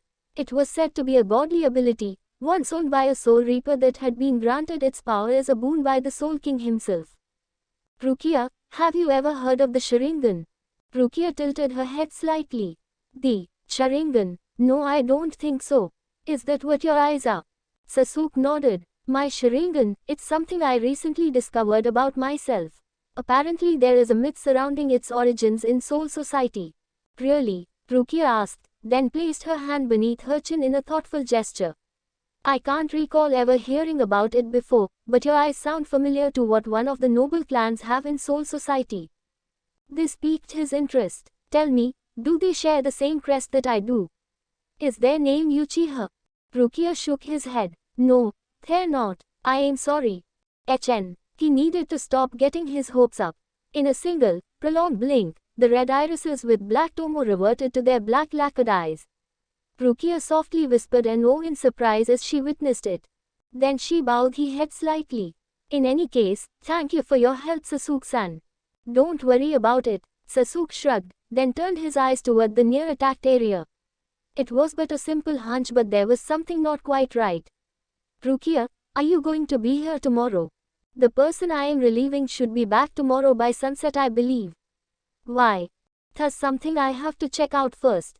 If my hunch is correct, then I might have to stay here longer, otherwise. Sasuke trailed. Otherwise what? Rukia probed as she sheathed her blade. He shook his head once. I can't say for certain. He turned his eyes toward Rukia, holding her gaze. Is there any chance that we can rendezvous again before you return to Soul Society? I am not sure, Rukia answered plainly. Is there something you need of me? Back then, before the hollow alert interrupted us, Sasuke started. I wanted to know if there was any chance that when you returned to Soul Society, you could investigate me. Investigate? Yes, but discreetly. He pointed to his eyes. If there are really any stories surrounding my Sharingan, then there is a possibility that investigating them could help you find out whether or not I was a part of your Soul Society.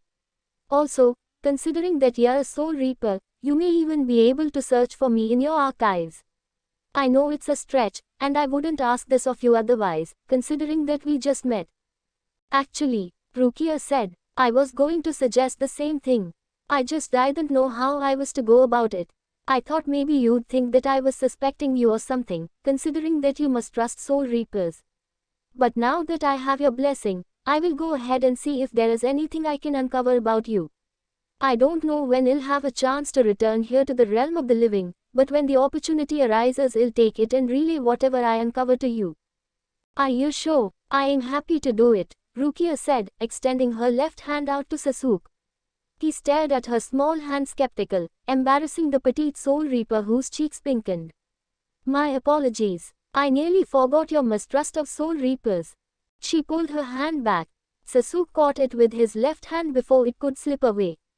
I must trust Soul Reapers. His dark eyes stared into her violet-shaded depths, and with his silken voice continued. But, I don't mistrust you, Rukia. A small, gentle smile formed on Rukia's face. Sasuke-san. They held each other's gaze, the ocean of stars above their heads shimmering above them. Moments of tranquil quiet passed by before Sasuke's mind returned to him and, hesitantly, he let go of her hand. Thank you, Rukia. Oh, of course, Rukia said nervously. With a nod, Sasuke turned away from her. Should you happen upon your answers, you know where to find me. Without another word, he vanished before Rukia's eyes. Briefly, she stared at the left hand, her smile glowing, and she too turned and departed. So then, how was your date? Kisuke was grinning slyly at Sasuke as the amnesiac walked inside. He noticed the cool air in the shop and realized that the Gita Boshi had finally gotten himself a decent air conditioning unit. It was about time that he invested in a new one, especially after the grey-haired man had repeatedly made attempts to steal the one in Sasuke's room because he was too cheap and lazy to go out and buy one himself. It wasn't a day to Rahara, just a casual meeting. Aha, sure, he dragged out the last word. Whatever you say, Mr. Ladies Man. As if I don't know about Yukiko, Chizuru and Asami who keep checking you out. Urahara continued. Sasuke, who was in the middle of drinking his canned tea, spat out the contents in the sink. Did you go through my stuff again, Gita Boshi? Sasuke demanded, angered. Kisuke shrugged off. Of course not, silly. I found out from the voicemail they left on the phone everyone uses. Oh, and the last one sounds pretty strange. I didn't know you were interested in that kind of stuff. Interested in what? What's it about? Go listen to it. You see what I mean. Sasuke went to the answering machine, got past the announcements of how many messages there were and began to listen. Hello, you currently have one new message and 4 saved messages. New message. Tencho, I am at the pharmacy and I got the medicine for your constipation just like you asked, but I really think we just bought the one on the tea. Version ad. You know, the one. Message deleted. First saved message. Hi Sasuke-kun, it's Yukiko. Remember me from the time you came. Message deleted. Next message. Hello, it's a. Message deleted. Next message. Now you listen here, you bastard. Chizuru-sama is offering you the chance of a lifetime to join the Tanaka clan. If you don't. Message deleted. Next message. Hey, it's Okabe Asami from the dealership. I was wondering if you wanted to get lunch sometime. Message deleted. Next message. Do you have an interest in spirits, ghosts, aliens, or the paranormal? Have you been ridiculed before for seeing one or hearing one? If so, come join Ambu Corp. We will gladly help you. Message deleted. End of messages. I don't care for the use of foul language, but what the actual fuck was that? That was a total of waste of my time. Sasuke spat in pellucid aggravation. Oh come on, it only took 5 minutes of your life. It's not going to hurt you, Kisuke said, covering his mouth to hide the laughter. Groaning in both annoyance and frustration, Sasuke turned and left the living room. He had had enough for one day. And as he entered his room and laid down in his futon, he couldn't help but think about Kuchiki Rukia. The familiar cloudy, ethereal landscape was illuminated by the thin, pale silvery rays from the skies above. Sasuke recognized the horizon that had no end in sight. It was here he first met the white, cloud-formed beast, but there was no sight of it. The Uchiha cried out, asking for it, but there was no answer. He turned on his heel and looked up. The large, dark Kirin appeared before him again, bearing hooves with lightning dancing all around it. Its eyes stared directly into Sasuke's own. Why are you here? The heavenly beast said nothing. Sasuke's hands curled into fists. I want to say your name, but I can't. The beast continued to stare, its eyes hardening as if it was casting judgment upon Sasuke. He felt a suddenly unbearable sadness creep into his heart seeing the change in the beast's eyes and reached out to it. I can't say it. Slowly, the dark-scaled Kirin turned away from the Uchiha's hand, breaking contact from his eyes and retreated back. The clouds shifted from a pristine white to a dark grey, with both rain and lightning coming forth. Wait, don't go, Sasuke pleaded to the beast, only for it to fall on deaf ears.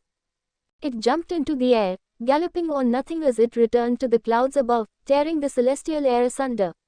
A flash of white blinded Sasuke and then struck him as if it had passed judgment upon the Soul Reaper. A single whisper was heard. Your hate isn't strong enough. Sasuke awoke startled and sat up in his futon, his breathing raspy and loud. He put a hand over his sweaty chest and felt his heartbeat thumping so hard it felt as if it'd burst at any given second. It was not the same dream he dreamt so often. This was completely new and left him in such a state that he wondered if it were not real or another memory he had accessed. Eventually, he managed to steady his breathing and calm himself down to think. A dream, he told himself. It was only just a dream. He laid back down and stared up at the ceiling of his room. But which part was the dream? His dark eyes flickered over the clock and saw the time. Dawn would be fast approaching. Unable to return to sleep, Sasuke got out of his futon and went into the bathroom to shower, deciding to go on an early morning incursion into town. A light mist could not hide the crimson pair of eyes glared everywhere without a moment's notice. Without the morning rush, the district felt desolate and grim. Nevertheless, lifelessness was exactly what Uchiha Sasuke wanted. He did not want to be bothered by anything or anyone, hence he left home before the morning rays could shatter the sleep-inducing darkness. Going on by the advice of Kuchiki Rukia and his employer, the thing he sought was spiritual energy diffusing from dense Ryoryoku, which had great potential in attracting otherworldly nocturnal creatures. It had been an hour and he had found nothing. He limited himself to walking to make sure he did not overlook anything. On the same agenda, Sasuke was also trying to feel Rukia's Ryutsu. Either she had already left prematurely or she was too far from being sensed. If the first assumption was correct, then Sasuke could be content that she would carry out his wish. Sasuke heard a quiet murmur. He approached the source and found a pair of police cars and 2 fire trucks investigating a broken street light and a vandalized jewelry store. Sasuke recognized the handiwork of the traffic light. The suspending pole had been severed and the crater several feet ahead was last night's battle against the hollows. Some humans must have taken advantage of the commotion and taken what they wanted. Caution tapes were installed and not a moment too soon, a black foreign vehicle rolled up. Sasuke knew something wasn't quite right with the scene when a girl, probably no older than 16 or 17 years of age, came out of the back of the car. She had pinkish red hair with tipped blonde highlights, light green eyes with a deep shade of black outlining them, and small petite lips glossed by lipstick. She wore business attire, with a short black skirt and low black heels. Sasuke had seen government agents before, but they were never this young looking. The foreboding feeling only increased when she appeared to be locking a dead cold gaze with him for what seemed to be too long to be but a simple glance. Her lips gave a slight cryptic curve and then she turned away. Sakurai got into the car and her body felt grateful for the cool air-conditioned backseat. She ordered her driver to go and then flipped open her cell phone, going through a list of contacts before pressing call on one. 2 rings later, a young man's voice greeted her from over the line. Sakurai, it's me, boss. What happened? I arrived too late. It looks like 2 of our agents were killed once they arrived at the jewelry store to speak with the appraiser. According to the appraiser, only a 14-carat gold necklace was stolen after they were killed in front of him. Everything else remained untouched. I see. It's possible that the necklace had what we're looking for. I'll send another team to go after it. Transfer the coordinates to Shinomura's database. Her long bangs hid her irritation. You should have sent me, to begin with. Sakurai, not now. Don't give me that, she barked. They were fresh out of training. They had no idea what these bastards are capable. Sakurai, his voice was hard as iron. Not now. She bit back her tongue and kept quiet for a long tense moment. Her position granted her many privileges, but even she knew when not to argue with her boss once his tone became like that. After counting to 10 mentally, she spoke once more. I apologize, she said. I'll send the data as you asked. Good. There was a moment of pause. Also, it looks like we have a bit of a problem. What kind of problem? Another pause. Sakurai could feel the hesitation from the other side of the line. You need to pick up Uchiha Sasuke. Now. Sakurai's eyes narrowed. Oh, he cannot be serious right now. That can wait, right? I don't exactly have the time to waste on that. I need to lead the new team if we're going to catch this bastard. Well, that will just have to wait. You need to pick him up now. Why is that? She argued. Urahara called, he said. Yudishi is coming for a visit. A small smile crept up her lips. Ah, the irony. You know, now that you've told me why, I don't really want to pick him up after all. Sakurai, you do realize that if Sasuke meets her, his body is going to be sprawled all over that dingy shop. And that's precisely why I want you to go there. Urahara did all he can, but not even he can stop her wrath. If the two meet, it's not going to be pretty, so please pick him up. Sakurai. ...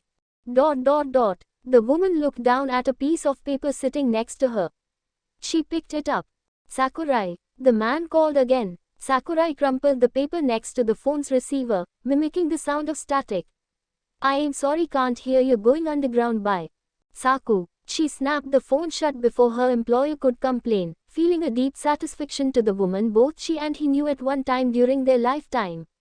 However, her sense of responsibility to the woman in question had been crevised into her own personal feelings, so she decided to make another call. Inemori speaking, a sickly sweet voice said at the end of the line. Inemori, it's me, Sakurai.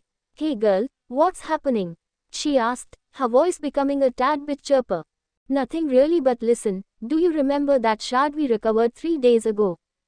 Duh, we really opened a can of whoop ass on that guy. Never saw it coming, heh. I want you to modify the energy of that shard into the special bait. Bait? For what? She glanced out the window of the car into the blue sky above, a small smirk appearing on her lips. For a certain type of hollow. Soul Society, restricted second-level access, General Soul Reaper Profile Archives. Rukia had been browsing through multitudes of files on Soul Reapers for several hours. Even after being granted access to the General Archives of Soul Society, which could only be normally granted to vice captains by her own captain, she found nothing on Uchiha Sasuke. And frankly, it was starting to worry her. General Archives on Soul Reapers were classified by centuries and the importance of the Soul Reapers in the records. Usually, first-level archives, which could be accessed by any Soul Reaper, contained information on newly appointed Soul Reapers dating the last 100 years or so. Even if they were promoted, they would be had the original position of a Soul Reaper until the one in question either reached vice captaincy or higher. So when she found nothing about Sasuke in the first-level archives, she had no choice but to ask permission out of Okute Jushiro to gain access to more restricted files. The permission would have fallen on Shiba Kain, but alas, he was deceased. The request had drawn a small amount of suspicion from the captain, but he paid it no heed and allowed the Kuchiki to go on. So how was she supposed to keep the investigation secret if she needed third-level access to the general archives? The records she was going through now were dating 200 years back, and there was nothing on Uchiha Sasuke. So this is where you've been, Rukia. The voice came from her benevolent but ill-bodied captain. Captain Okitake, she greeted him with a respectful bow of her head. What brings you here? What else? The 13th Division captain said with a smile.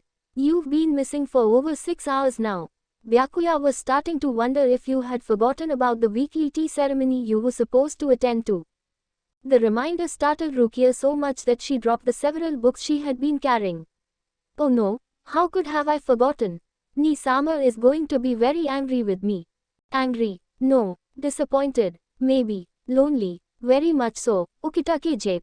Still, it isn't very like you to forget something like this that you've been doing for the last 4.5 decades.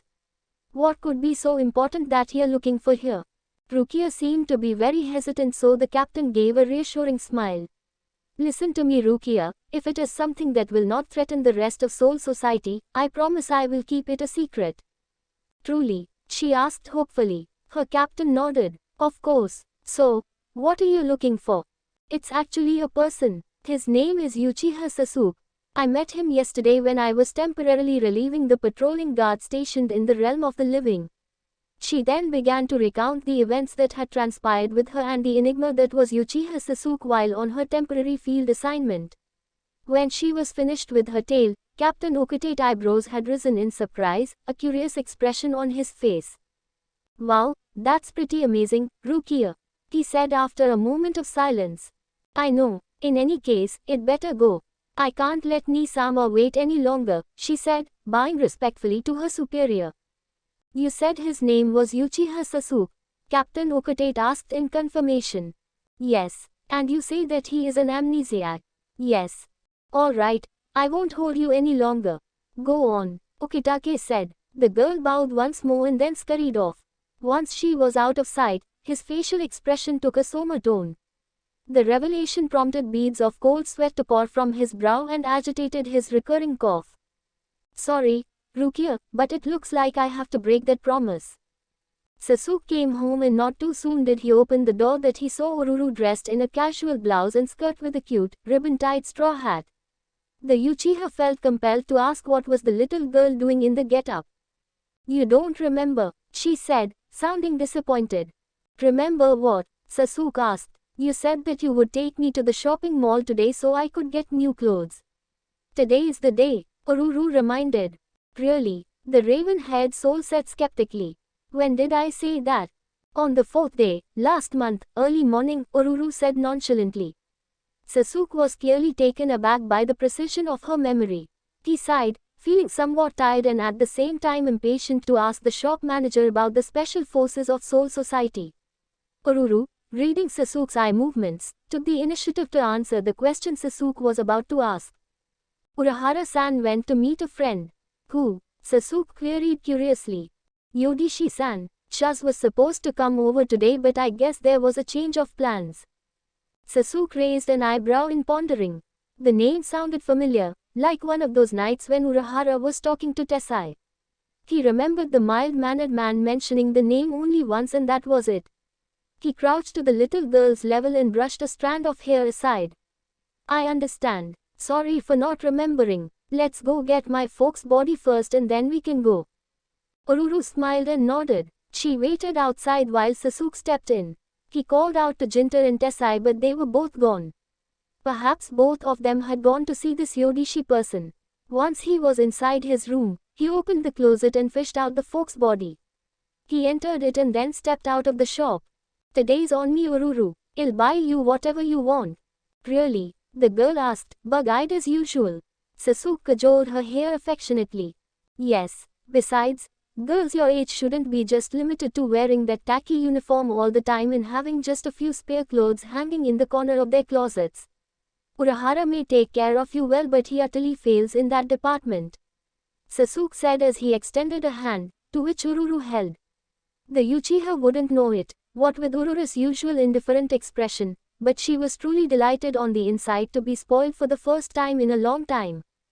A sea of human bodies flocked in all directions, trekking furiously like ants in the mall.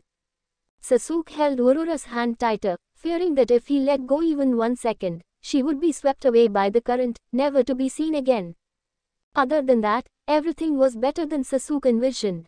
They bought a duck plushie for the mod soul to inhabit, to which Yuki vehemently refused. Against his will, Sasuke forced the pill to go inside the golden-beaked duck and watched as the doll came to life. Then they had lunch and Sasuke was once again surprised to find Urura's preference was spicy food.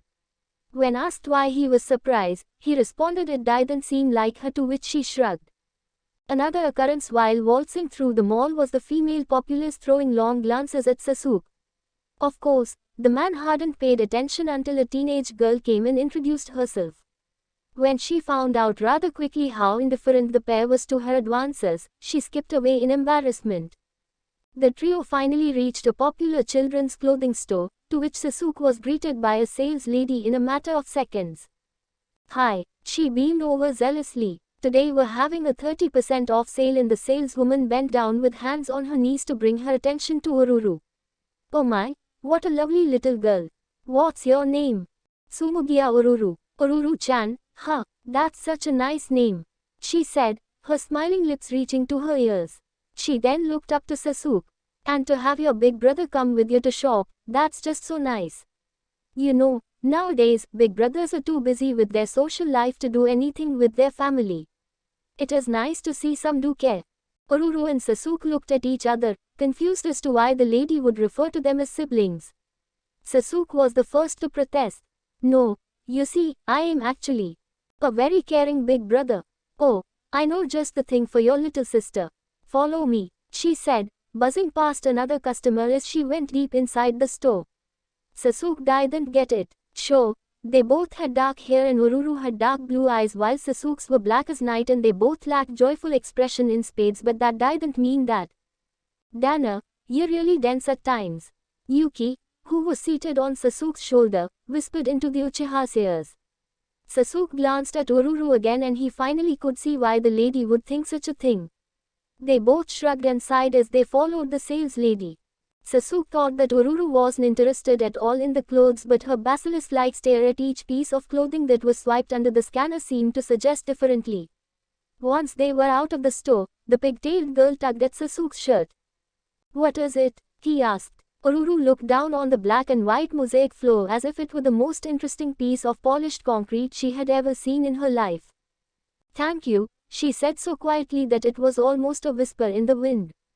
Sasuke couldn't help but give the young girl a small smile. "You're welcome, Ururu." Before she could respond, Ururu's eyes suddenly thinned and she dropped her bags. A single brow rose as Sasuke watched her antics. the enemy is here," she said in a monotone before sprinting forward into a mad dash before Sasuke could even blink. "Sasuke-sama, I am sensing something huge," the duck plushie that Yuki possessed said. "What?" the Uchiha almost yelled. He shook his head left and right, but he had already lost sight of the dark-haired girl. "Ururu, where are you?" "I think she's reacting to that thing I am sensing," Yuki said. "This is really bad." Sasuke was now stricken with worry. He wasn't able to sense anything with the folk's body, so he switched with Yuki in a matter of seconds. Only when he was in his soul form did he sense the aura. "Hollows, and 2 of them too." He ordered Yuki to stay put with his body and then flew outside to see what was going on, but all there was a multitude of humans frolicking about. He then picked up the foul energy from afar. He also spotted Ururu flying away. "Ururu, wait," he called out in vain. He decided to follow her, and the closer they got to the hollows Ryutsu, the greater the overwhelming aura was beginning to feel, and it only added to Sasuke's anxiety. And then he saw it. A black shape of vast size, its towering form easily the match of the height for the many skyscrapers. The closer he got to the black shape, the more Sasuke realized how small he was compared to the monster. Sasuke then felt a sudden surge of energy coming from the other enormous hollow that was farther than the one he currently faced. The blast shook the heavens, searing the very air and billowing gales of violent winds. A bead of sweat fell from the Uchiha's face, and his hand began to tremble. Was he supposed to fight the thing? And there were 2 of them too. Oruru answered the question for him. She threw a right hook at the hollow's white mask. The latter merely hobbled from the hit. It threw a large, pasty white arm at the pigtailed girl, knocking her onto another building. Sasuke went to her quickly. Oruru, are you alright? He asked. The girl's eyes were fixated on the looming threat. Eradicate all enemies. All enemies must be eliminated, she said in a monotonous manner. Sasuke turned his head to the giant hollow. What is the thing? He asked. Menos Grande. Another spike in spiritual energy gave chills down Sasuke's spine. He turned around and saw a massive blood-colored ball of energy gathering at high velocity in the great hollow's mouth. The vacuum effect created by the Menos was destroying the building, and Sasuke could feel the destructive force of the energy. And upon its completion, the ball burst into a beam of red light towards Sasuke and Oruru. Soul Society. It was a rare occurrence for Kyoraku Shinsui. Emergency and general captain meetings were occurrences that happened occasionally in the court of pure souls, but private meetings exclusive to him, his best friend Okitake Jushiro and longtime acquaintance Anohana Retsu in the private office of the 1st Division were rare, especially when the meeting was ordered by none other than the captain commander of the Gote 13 and captain of the 1st Division, Genusai Shigekuni Yamamoto. As he stepped inside the room, the indomitable figure of the oldest Soul Reaper in Soul Society stood with his cane before him, Anohana standing off to the left and Okitake to the right. How many years has it been since we all gathered like this? Shinsui asked, taking up a spot beside Okitake. He rubbed the back of his neck and let out a yawn. 4, I think. Feels like a meeting of old men. He glanced at the calm visage of Anohana standing across from him. Oh, my bad. Ladies too. I think the apology should be redirected at using the word old as a term, Captain Kyoraku. The captain of the 4th Division corrected. The captain of the 8th Division gave her a sheepishly apologetic grin. Why yeah, sorry about that too. Captain Commander Genusai cleared his throat, silencing Shinsui and bringing his attention back to his reason for coming. Slowly, Genusai opened his eyes to a slit and glanced at the captain of the 13th Division. Jushiro, you were the one who had me call this unofficial meeting as a matter of utmost urgency. Now that everyone has gathered here, what is it that you wish to tell us? Jushiro nodded. 2 days ago, a Soul Reaper in my division, Kuchiki Rukia, went to temporarily relieve the designated patrol Soul Reaper from his assigned district for his monthly report from the realm of the living. Upon her return, I found she had been using her free time in my division's general archives. So Byakuya's sister's been reading a bit, Shinsui yawned. What of it? When I approached her, Jushiro continued, ignoring his friend's comment. I asked what she was doing. She explained that when she had taken up the temporary posting, she had encountered a soul capable of wielding a Zanpakuto but claimed no association with Soul Society. He took a deep breath. He introduced himself as Uchiha Sasuke. As soon as the name was uttered, all of the drowsiness that had affected Shinsui ceased. Like both Genusai and Anohana, his eyes went wide with astonishment and disbelief, but he also bore another feeling, one that he hadn't felt in a very long time. Dread. Pure, unadulterated dread at the thought of having to suffer under those crimson eyes again. Are you sure she said his name? Shinsui questioned, his eyes solely on his best friend and oath brother. Are you absolutely certain that she is talking about the same Uchiha Sasuke that we? I don't want to believe it either, Jushiro interrupted, his eyes solemn. However, apart from the physical description that she gave, Rukia also mentioned that the individual in question bore crimson red eyes with pupils surrounded by 3 tomo. The Sharingan, Anohana thought aloud, to which Jushiro nodded and dispelling any doubts that any of them had. Yet Shinsui continued to grasp. Bringing a hand to her lips, the 4th Division captain adopted a thoughtful expression. How is that possible? Uchiha Sasuke was, he vanished in the advent of lost 03 centuries ago. To perish and to disappear are 2 different things, Jushiro reminded her, though he spoke as if he addressing them all. Remember well that many souls vanished during that cataclysmic event. There was no resurgence of new life in the realm of the living after it was finally brought to a close. No reincarnations of any kind. It is not unfathomable that he may have survived. Rukia might have met someone who looks like Sasuke, right? Shinsui said. I mean, he isn't the only one who bore the Sharingan.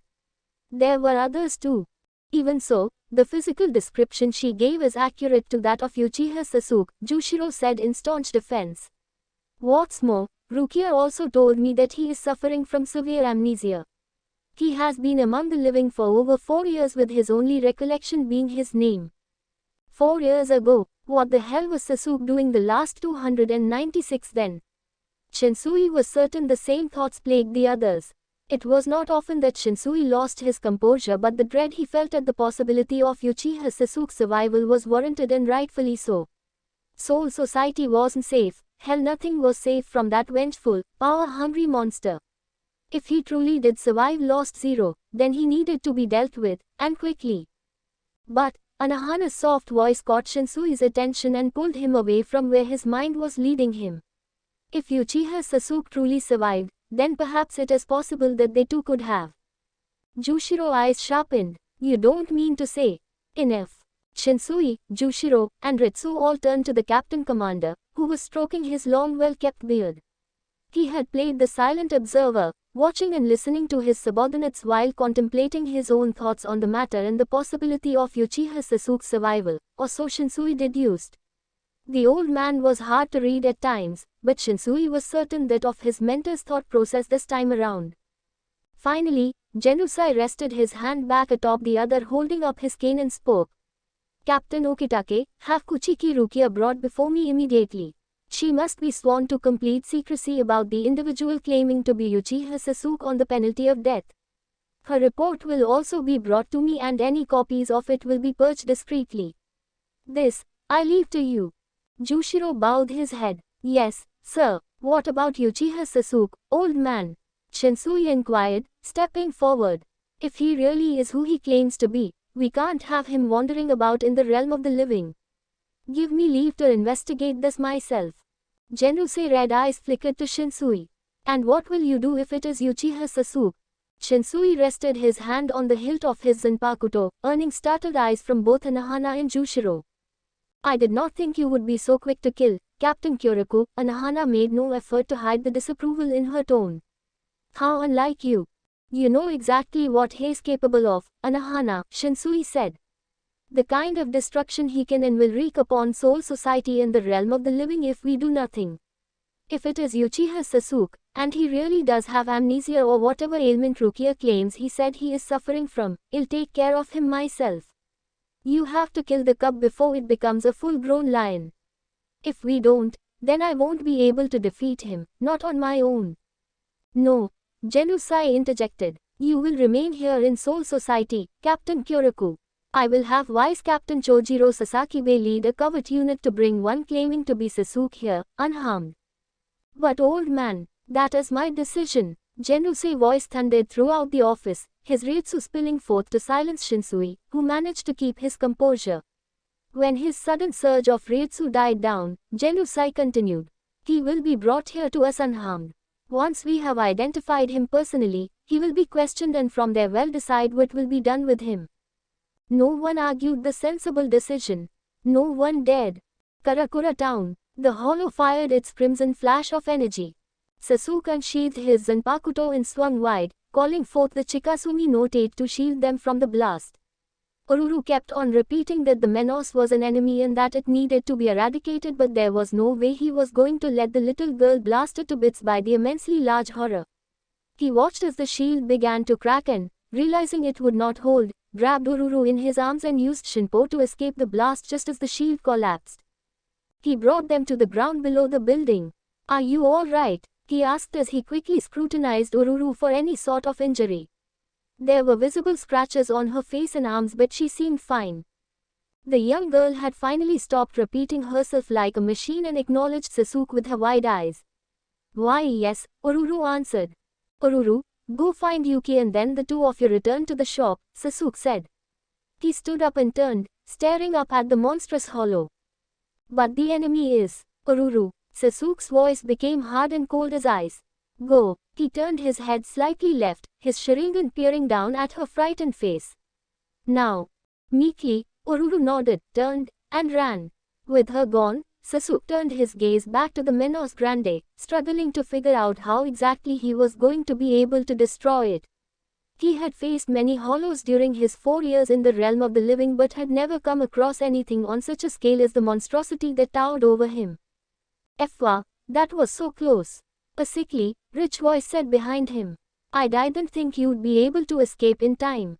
Sasuke whipped around and met a teenage girl with sunny bright hair, a thick band covering one of her light blue eyes.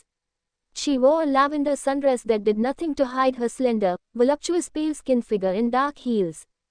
You can see me? Sasuke interrogated. When she nodded cheerfully, the raven-haired man narrowed his crimson gaze on her. Who are you? Me. I am Inamori. Nice to meet ya, she said with a perky smile, completely oblivious to the situation. Her eyes slanted like that of a cat as she studied his face. My, you're much more handsome than you looked from so far away, yeah no. Quit gawking and make yourself useful, a voice said from above Sasuke's head.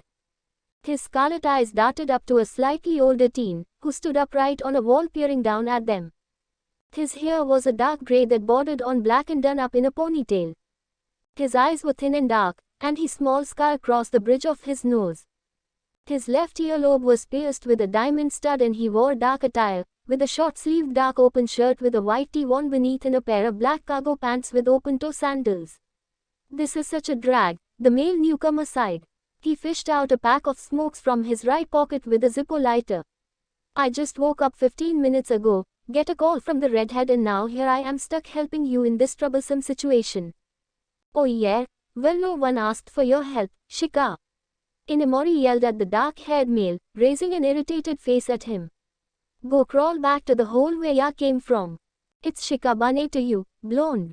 The smoker spat back as he ignited and took a drag of his cigarette.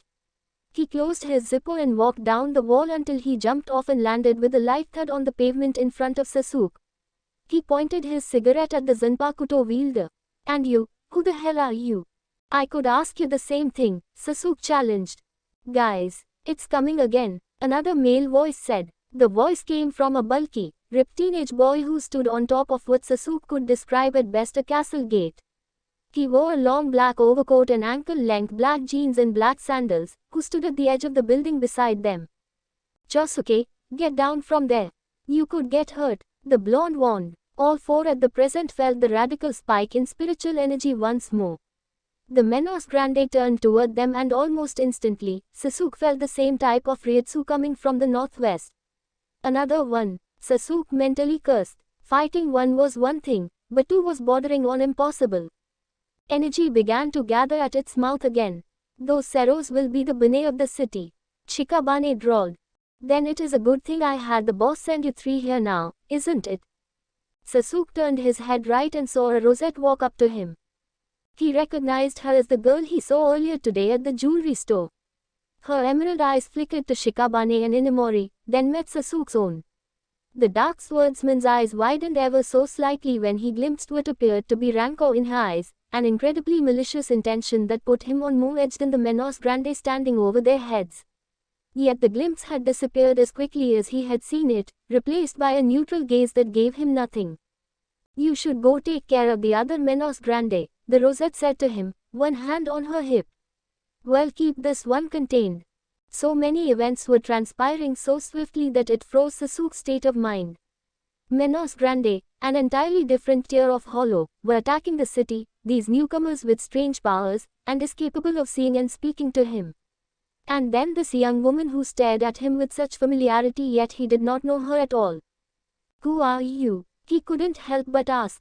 The Rosette blinked and broke eye contact. You'll learn our identities soon enough, she replied in a polite tone, and she then shifted her gaze to the Menos Grande.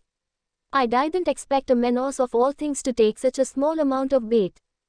I don't think any of us did, Sakurai, Inamori quipped. Not the time to moan and groan about it now.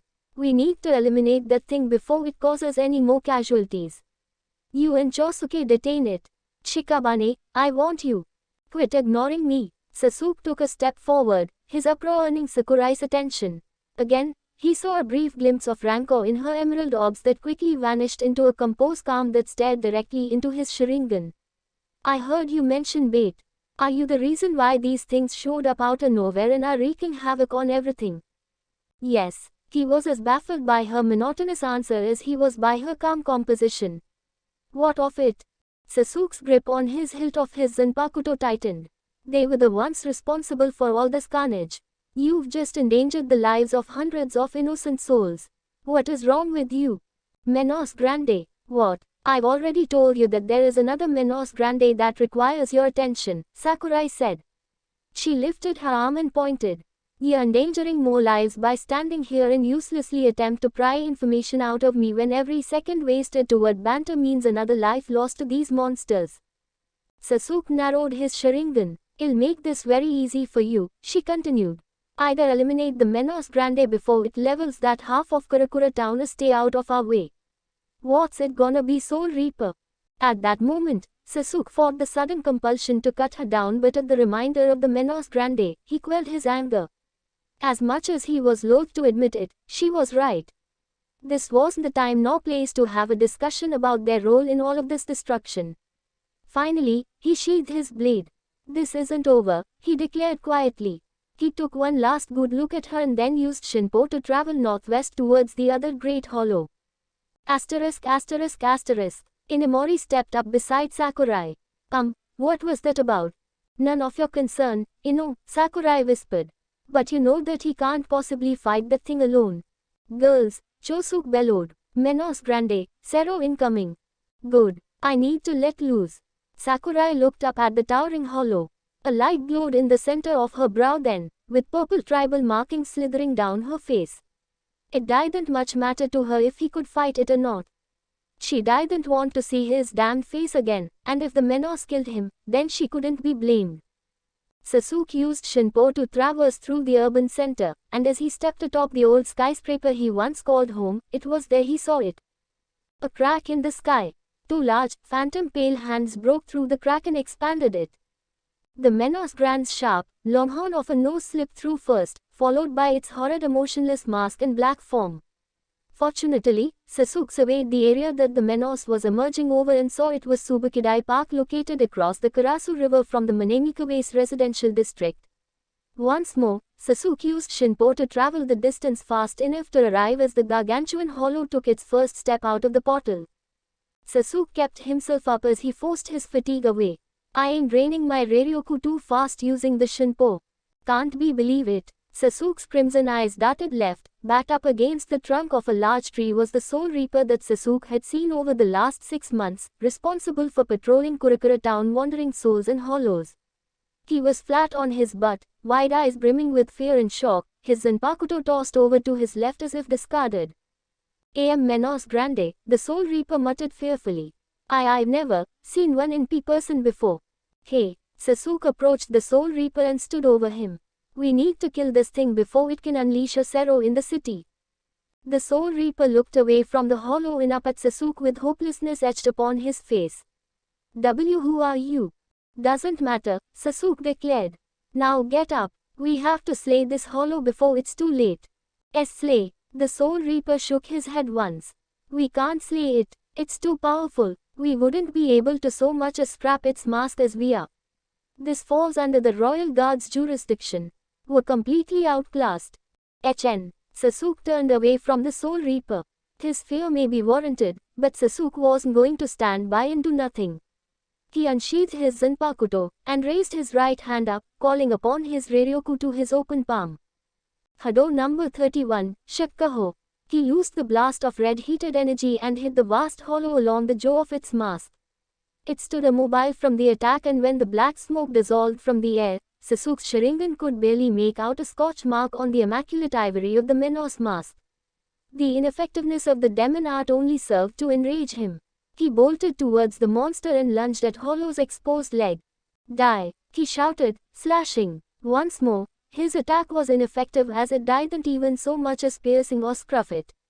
What the hell is going on? Sasuke pondered. The Menos Grande took another step through the portal and with the foot he had attacked kicked Sasuke away. The latter rolled out and crashed face flat against the ground. As he recovered, the raven-haired youth looked up and saw the hollows above him, ready to crush him underneath it. Look out! Sasuke felt himself get grabbed and suddenly tossed from where he had laid as the hollow's foot came crashing down on the earth. Recovering, Sasuke looked up and his Sharingan went wide. The Soul Reaper had taken his place, his entire lower body having been crushed beneath the heel of the Menos Grand's foot. A pool of blood quickly formed beneath his upper body, and he looked at Sasuke, their eyes locking, and in that instant, the Soul Reaper gave a deathly weak smile. "Don't die," he mouthed. "Avenge me." The patrol guard exhausted his last breath, and Sasuke watched the life drain from his eyes as his body went inert, blood spilling from his mouth.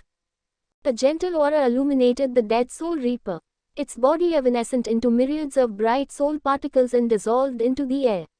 A single particle remained and floated into Sasuke's outreached hand and then disappeared. "He died, protecting me." Sasuke's eyes were hidden behind his long bangs. "Despite being overcome with fear, he died protecting me." Above his head, the Menos Grande peered down at Sasuke. Sasuke rose up on both his feet and met the Hollow's gaze with his own crimson orbs, glowing with rage. There was no time to mourn a nameless Soul Reaper, but plenty of time for vengeance. Hado number 4, Byakurai. The pure white beam of electricity shot forth and pierced through the black veil, but it quickly regenerated at unfathomable speed. In retaliation, the Menos unleashed a shockwave of Ryutsu that sent Sasuke flying backward, skidding and tumbling across the ground before colliding with a tree. As he stumbled back up to his feet, Sasuke clenched his fists in frustration. Attacking the lower body worked, but the high-speed regeneration negated the effort, and any attempt at its hardened mask made only chip dents. He had counted on the white lightning's piercing power to go through, but if that failed, what could he do? The unofficial Soul Reaper kneeled in despair. Was this the reason why the patrolling guard died? Were the Menos really impossible to beat? No, there was still a chance. All he needed to do was get Urahara here. Perhaps if he was there, he could defeat the beast. He would be able to put an end to the madness. He could. "Avenge me." The words echoed through Sasuke's mind. He could only imagine how hard the patrolman had tried to defeat the Menos, and now he had left the task to him. Sasuke might not have known his name, but he knew the other man's deed and dedication to protecting the humans. But the nameless Soul Reaper had been right. Sasuke was completely outclassed as he was. The area surrounding Sasuke glowed red as the Menos Grande gathered together its Ryoku at its mouth into a condensed ball of energy, intent to leave not an atom of the raven-haired amnesiac left. He felt a pulsation in his right hand, coming from his Zanpakuto. Sasuke glanced at the blade curiously, and with his Sharingan saw Ryoku was illuminating the blade itself. "Why do you hesitate?" That voice, Sasuke thought. It was a whisper, faint, and yet he had heard it. And then, suddenly, the flow of time stopped for Sasuke. He looked up at the Menos Grande, who appeared to have been frozen along with its Zero in time. The tendrils of dirt born from the vacuum of the wind were still as stone. "You seek to avenge the one that saved you." Sasuke turned his head left, and from the corner of his Sharingan eye, he saw the black Kirin standing so close behind him, electrical currents dancing violently across its body and grey money. It stared directly into Sasuke's crimson eye with pools of onyx that bordered black. "The anger and rage you feel, the feeling of powerlessness, use them." Sasuke's eyes widened. The Uchiha Sasuke I knew would not hesitate. He would act. The Kirin dipped its heads down now at eye level. "If you intend to protect these weak, pathetic mortals, then harness your power. Your soul demands vengeance, so seize it. Then give it to me." Sasuke demanded. The Kirin's currents shot forth and struck Sasuke, and once more a memory flashed in his mind. Once more, Sasuke observed a memory he did not recall playing before him. He stood in silence as he watched the silver-haired man with the mask he had seen before in his memories approach what appeared to be a younger version of himself, no older than 12 or 13. They stood on the apex of a rocky mount surrounded by an arid, dry terrain. "Look here, Sasuke," the masked man said to the preteen Sasuke. "The technique I am about to teach you is one I create myself. Only someone with the Sharingan can use this technique to its full potential. Since you're a genius and have already unlocked your Sharingan, you should be able to copy it." He performed a brief succession of hand signs. Its more refined form is called the Reikiri, but back in the day it was once called. Time flowed once more. Immediately, Sasuke sheathed his Zanpakuto and brought his hands together, creating hand seals faster than he thought possible but realized it was completely on instinct. His Ryoku flowed into his left hand, to which he transmuted it into radiant currents of electricity that sound like 1,000 birds chirping at once. The Menos Grande shot its malevolent arrow down upon the amnesiac. Sasuke looked up and exclaimed, "Chidori!" Using Shinpo, Sasuke hurled himself from the ground directly into the arrow, jabbing his Chidori into the energy blast. The sensation of his skin being torn apart from the heat didn't stop his conviction, rather it only fueled his anger and desire to have his vengeance upon the Hollow, which in turn fueled his Chidori and allowed him to spear through the arrow. Sasuke felt like he was going to be pushed back, but his Sharingan made contact with the deceivingly immaculate mask. Roaring like a lion, Sasuke tore through the arrow and shot his right hand through the Hollow's mouth, and pierced through the other side of its head. The Menos collapsed into the land beneath it and slowly began to disintegrate. Sasuke landed with a thud on the ground, having completely exhausted his energy in that one attack. He rolled on his back and stared up at the sky, watching as the cracks disappeared. His consciousness began to fade and his eyes became heavy. A figure loomed over him, and as his eyes began to close, Sasuke recognized the voice. "Well done, Sasuke," Urahara said. "Always full of surprises." "Gita, Boshi, he did good," Urahara said, staring down at the unconscious amnesiac at his feet. "Better than I expected. Are you sure this is a good idea?" Looking away from Sasuke, Urahara studied the young man that approached him. "He has no recollection of his past," he explained to the newcomer. "Even if bits and pieces start returning as they have been, he won't regain his full memory, at least not until you want him to." The young man knelt and picked up Sasuke in his arms. Urahara could see guilt in his blue eyes, and pain behind his forced smile. "How long before Central 46 calls off their searchers?" 3 months, at the earliest," Urahara said, readjusting his hat. "Though it may be longer if the Captain Commander finds out it was Sasuke who killed the Menos. It will be hard to keep Sakurai from beating him to a pulp." Urahara grinned. "Same goes for Yodishi, only she really will kill him if he stays with me." The young man chuckled. "Can't imagine she'll be happy with you either." He dipped his head. "Thanks for your help. I am sorry this happened." "No need to thank me. Remember, friends, help each other out when in need. Call me if there's anything I can do." "I will." Kisuke watched as the young man carried Sasuke away, and then frowned. Looking up, the Gita Boshi saw a black cat sitting on one of the tree limbs looking down at him with unreadable golden yellow eyes. "Well, what did I tell ya? Told you he's different." "That remains to be seen," the black cat said in a masculine voice.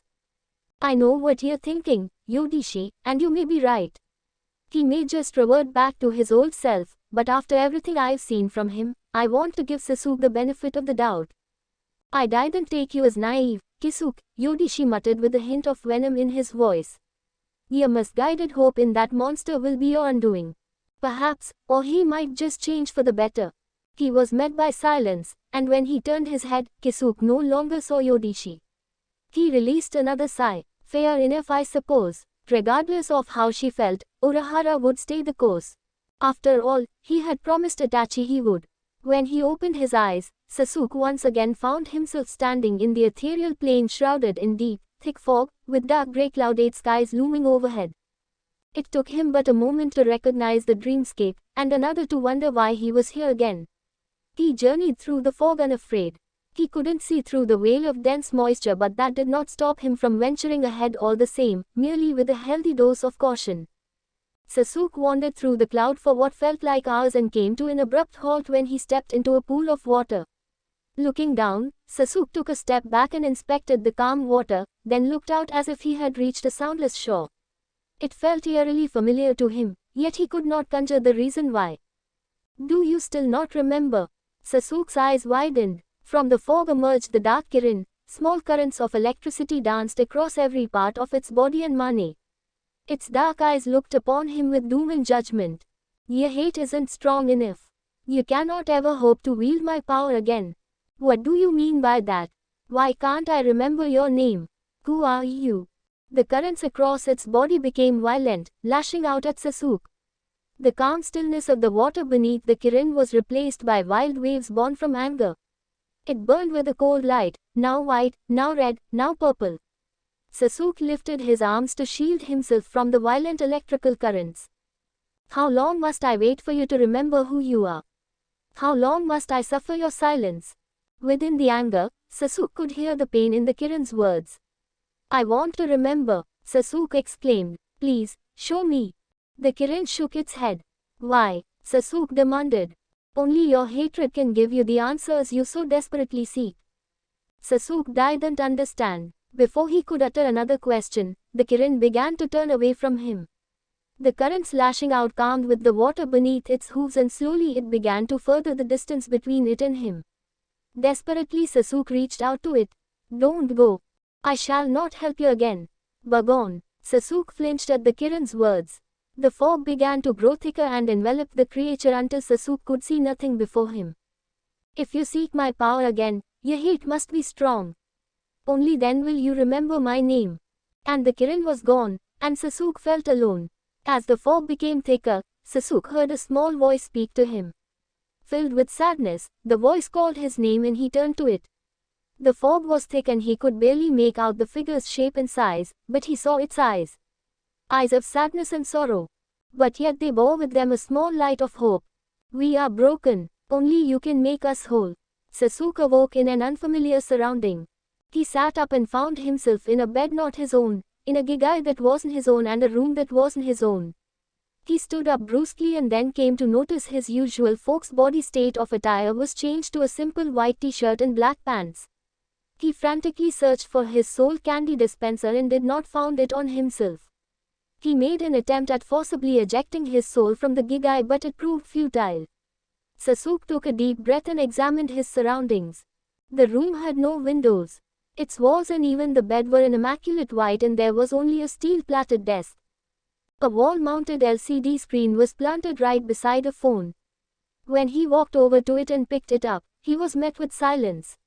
He looked to the remote and turned on the television, which displayed the local news channel. The anchors were speaking of the unnatural incident that occurred at the Kamakura Mall in the local fatalities, which told Sasuke he was still located somewhere in Kamakura town. But the question was, where exactly was he located? Placing the remote back, Sasuke turned and immediately went to the door, pulling it open. And was greeted with the sight of a young blonde teenage woman, the one he recognized from the earlier fight with the Menos Grande. Oh, Inemori smiled chirpily at him. You're finally awake now, Sasuke-kun. Sasuke blinked. How do you know my name? Inemori placed her index finger on her chin in a thoughtful manner, then shrugged. Dunno, I just do. I think I may have heard Sakurai mention your name once or something. The mention of the rosette brought Sasuke's mind back to the incident with the first Menos, and instantly he glowered. The one who baited those hollows. Inemori flinched beneath his gaze. Why yeah, that same one. But honestly, we didn't know it would lure Menos Grande out. The most it's ever brought was about a dozen hollows at a time. So you willfully lure hollows out here to prey on innocent souls. Talking with the woman was only making Sasuke angrier, yet he did nothing to curtail it. What is wrong with you people? Inemori took a cautious, meek step away from Sasuke, but he stepped forward. Well. Hey. Sasuke turned his head left. Looking down the ivory hallway, he saw the young man he remembered as Shikabane standing with his hands in his pockets. His dark eyes met Sasuke's own. Calm down, would you? She wasn't the one who ordered to have the hollows lured. You want to lash out at somebody, then do it to Sakurai, but not with my teammate. She just admitted your lot summon hollows, Sasuke declared, turning his attention to Shikabane. Shikabane calmly nodded. Yeah, we do. But what she failed to mention is that we do so in a controlled environment with trained professionals ready to dispatch them at any given time. What happened 3 days ago was an anomaly we didn't anticipate. Even so, Shikabane sighed. Man, you're troublesome. Look, if you have a problem with how we do things, bring it up with Sakurai or the boss for that matter, but don't come preaching to me. I got no interest in your problems. Sasuke opened his mouth to counter his remark but immediately reined himself in. He didn't know where he was or who exactly he was dealing with, or what these people were truly capable of, only that they were strong enough to take on a Menos Grande that Sasuke had only by a miracle managed to slay. So many questions formulated in his mind, many he would reserve for the rosette known as Sakurai and this mysterious boss of theirs. For now, he'd get the simple ones out of the way. Where am I? Shikabane stepped aside, revealing just 5 feet away was an elevator door. See for yourself. Walking past Shikabane, Sasuke did just that and entered the elevator. Seeing no button, Sasuke felt the elevator shift and moved down, and a moment later the motion ceased and the door opened. And he was not prepared for the sight before him. On the surface, it resembled a mega mall. There were transparent glass floors and elevators, escalators, even a reception center, and a food court. A second look through, however, showed it was far more than a simple mall. Males and females both were studying at the tables in the food court as much as they were talking, with scholarly and sports club banners hanging overhead. Several shops were in plain sight, from a student bookstore to a computer recreational cafe and a gift store titled Ambu University Shop. He wanted to say it was an educational facility, much like the high schools in Kamakura town, but he was made suspicious by the men and women in black, teams of two, simply patrolling or standing guard in one location or another. Government agents within a school. Sasuke had never been into a local government building, but he was positive that the people in black were not simple security staff. Needing answers, Sasuke ventured toward the reception center to speak with the receptionist. "Where am I? What is this place?" he asked. The woman examined him from head to toe and then smiled. "You must be Uchiha Sasuke. Welcome to Ambu University. Hold one moment," she said warmly. Her hand picked up a phone and dialed some numbers. "This is the reception center. Uchiha Sasuke is here." "Understood, I'll be sure to tell him that. You're most welcome." Hanging up the phone, she then returned her attention to him and offered yet another smile. "Someone will be here momentarily to see to you, Uchiha-san. I ask that you please wait patiently." Sasuke was not interested in waiting. "I'd rather you tell me where the nearest exit is." He said you would say that. This is why he wants to meet you in person so he can answer those questions. "Please wait patiently, Uchiha-san," she said again with a disarming smile. "Someone will be with you shortly." It didn't take long. Uchiha Sasuke, a deep, somber voice said behind him.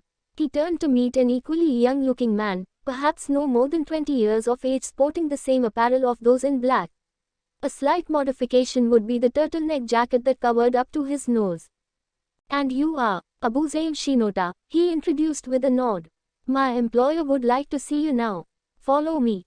Anxious for answers, Sasuke silently followed Shinota up the escalator and toward another elevator. Shinota slipped a keycard from the sleeve of his jacket and slid it through a special card reader installed to the panel, and a moment later began to go up. When they came to a stop, the doors opened, revealing another immaculate ivory-colored hallway with two more dark-clad suits standing guard. Such a stark contrast between the dark suits and the snow-designed environment made Sasuke all the more cautious about who he was about to meet. They stopped at a glass, ornate door. "Through here," Shinota gestured with a formal bow to Sasuke. "My employer awaits you inside." Sasuke opened the doors and stepped inside. What awaited him was an equally pristine white office, with immaculate walls and clear ornate glass tables surrounded by two sofas. Two portraits hung on the walls opposing each other, one of a man Sasuke didn't know, but the other made him pause where he stood. It was a walled town, with a vast expanse of trees that surrounded it, with a mountain etched with 6 faces that may have belonged to people of importance. Beneath their faces was a red tower with a kanji that Sasuke recognized stood for fire. Something about the place felt eerily familiar to him, despite having no recollection of ever visiting such a place. "You seem pretty interested in the portrait." Sasuke turned his head to the voice. A man was standing in front of the glass wall with hands behind his back. He met Sasuke's gaze with an unreadable expression. He appeared to be in his early 20s, with unruly, spiky blonde hair, birthmarks that looked like whiskers on his cheeks, and eyes as blue as the sky. He wore a long, red, multi-coat-tail jacket, buttoned with silver buckles. "HN." Sasuke turned away from the portrait completely, his interest now on the blonde. "Who are you?" The stranger smiled. "Sasuke, it's good to meet you. I am glad to see you awake." "What is this place? How did I get here?" Sasuke asked. "How am I in a gigai?" The blonde walked around and took a seat on the sofa, and welcomed Sasuke to do the same with the other. "I'll stand. This is going to take some time to explain." "I'll stand a long time then." Sighed and slouched on the sofa. "Well, I guess I'll get started. The place you're currently at is Ambu University. It is a private education institution fully funded by my company. It has programs in advanced physics, biology, chemistry, microgenetics, and paranormal science. Anyone who graduates from this school can be assured that all employers within Japan will instantly recognize the company name. Except maybe paranormal science, to which those who acquire that particular degree is hired by my company. How did I get here? What happened to the two menos that attacked? Well, you fought and killed one for starters, the blonde continued. The other Menos Grande was dispatched shortly after. Urahara was the one who allowed me to bring you here for treatment. That special gigai ear-wearing accelerated the process too. Sasuke glanced down at his gigai briefly, then looked at the blonde with both curiosity and suspicion. How exactly do you know Urahara, and about hollows? I told you this would be a long discussion, he said with a grin. He stood up from the sofa. But if I am going to start answering all of your questions, I need to show you the other side of the school. Sasuke blinked. What do you mean? You'll understand better when I explain what I really do and why I brought you here. I am not going anywhere until you answer my questions. The blonde stared at Sasuke with a puzzled expression, then broke out into a grinning laugh. Don't be so uptight, Sasuke. Look, I understand that you're anxious and maybe angry, but there's no reason to be so rigid. Just relax, pull that stick from out your ass and just let me explain things, okay? Sasuke scowled at the blonde for irritation but realized his position. If he was going to get the answers he wanted, he would have to play along, for now. But he'd have one more question answered before he would. Tell me, who are you? The blonde stopped at the door. Sasuke read his body language and could make out the hesitation before the blonde turned and flashed him a whiskered grin that reminded him of a fox. Just call me Minato, Soul Society. Kyoraku Shinsui laid languorously on his comfortable couch in his private office at the 8th Division barracks when he heard his shoji door slide quietly open, and took note of the Ryutsu to know who it was. Shinsui. Ukitake's voice stirred him from reaching the slumber he had sought. So, what happened? Shinsui asked. The captain commander has cancelled the covert operation. Eyes opening at the news, Shinsui sat up and fixed his straw hat as he turned to his oath brother. Why is that? The 12th Division caught two Menos Grande appearing in the realm of the living on their sensor, Jushiro explained, covering his mouth with his hand as he let loose a small cough. Coincidentally, it happened to be in the same district that the one claiming to be Uchiha Sasuke was last seen. Just before the captain commander could dispatch Vice Captain Sasakibe and his covert unit, Central 46 held an emergency meeting and ordered for the 10th Division to be sent to contain the Menos so that the Royal Guard could dispatch them. The other captain raised a curious brow at that. I thought that particular district of the realm of the living fell under your division's jurisdiction. Shouldn't have fallen to you to contain the situation. Under normal circumstances that would be the case, Okitake began. However, with my health and lack of a vice captain, Central 46 saw fit to render joint jurisdiction of that district with the 10th Division. What's more, the Soul Reaper assigned to patrol duty at the time that was killed in action was also affiliated with the 10th. Oh boy, Shinsui sighed. Two Menos Grande. Bet Hatsugaya had a field day with that. Actually, that's just it, Jushiro continued. Before the 10th Division could even mobilize, both of the Menos were already eliminated. Shinsui's eyes sharpened. Two Menos Grande had been slain before the 10th could even mobilize. Given the circumstances, Shinsui could only think of one individual who had the strength to do such a thing with ease, which only fueled his fears about the Sharingan user's survival. All of this didn't sit right with Shinsui, not one bit. If Uchiha Sasuke did truly survive the calamity of Lost Zero, then he needed to be dealt with. When the 10th finally got there, did they find out who was responsible? Jushiro shook his head. Their investigation proved fruitless. There is no one currently affiliated with the 10th Division that so much as remember Uchiha Sasuke, much less knew who he was. Except Isshin, and he is gone, Jushiro sighed in regret. Shinsui couldn't blame him. Hitsugaya's predecessor was the only Soul Reaper left from the 10th Division who knew Sasuke better than anyone. If Isshin was still around, then he'd be. Shinsui shook his head. No need to be thinking about what ifs, not when it comes to that one. So what happens now? What's the captain commander gonna do? I don't know, Jushiro said. He walked over to the shaded window and stared down at the barracks below. For now, he can't really do anything. Central 46 is conducting its own investigation to find out who was responsible for slaying the menace. He isn't in a position to send Sasaki or anyone without earning their attention. Shinsui's eyes widened. So that means, yes, the white-haired Soul Reaper turned to Shinsui. They'll be sending in the Onmitsukido. The numbers displayed on the elevator screen continued to increase with every floor the elevator passed, but Sasuke paid them no mind. His eyes were focused on the blonde standing beside him who seemed oblivious to his scrutiny. There was something about him that Sasuke couldn't quite place, but it felt like he had met the man at least once in the past. Perhaps from advertising of some kind or something of the like. It would explain the sense of familiarity because Sasuke could not for the life of him recall ever meeting the blonde-whiskered male. He seemed to finally catch on to his scrutinizing eyes as Minato turned his head towards him. "What's up? Is there something on my face or something?" "No, it is nothing," the raven-haired amnesiac replied curtly. "It's my whiskers, isn't it? I get looked at sometimes because of them." "No, then why were you staring?" "None of your business." "It is my business when you're staring like you're dissecting me with your eyes. You're imagining things. You can be a real jerk, you know that." "Shut it, Usura Tonkachi." Sasuke's eyes widened and he reached for his mouth after uttering the words, shocked. Where did that even come from? He glanced over to Minato, who seemed to be in the same kind of shocked stupor as he, but then he quickly turned away from him once their eyes met. What just happened? Why did this all feel like déjà vu? Before he could say anything, however, the elevator came to a stop. Glancing up, he saw that they were on the 7th basement floor when the doors parted. Minato wasted no time stepping out of the cramped space and Sasuke silently followed. Sasuke had read a few espionage-themed books and the 23rd floor seemed to have come out of one. Giant monitors with graph bars, radar schematics, and computers. Dark suits at their desks full of paperwork. Test tubes being analyzed by lab coat workers. "This is the real face of the Ambu Corporation," Minato said with a hint of pride.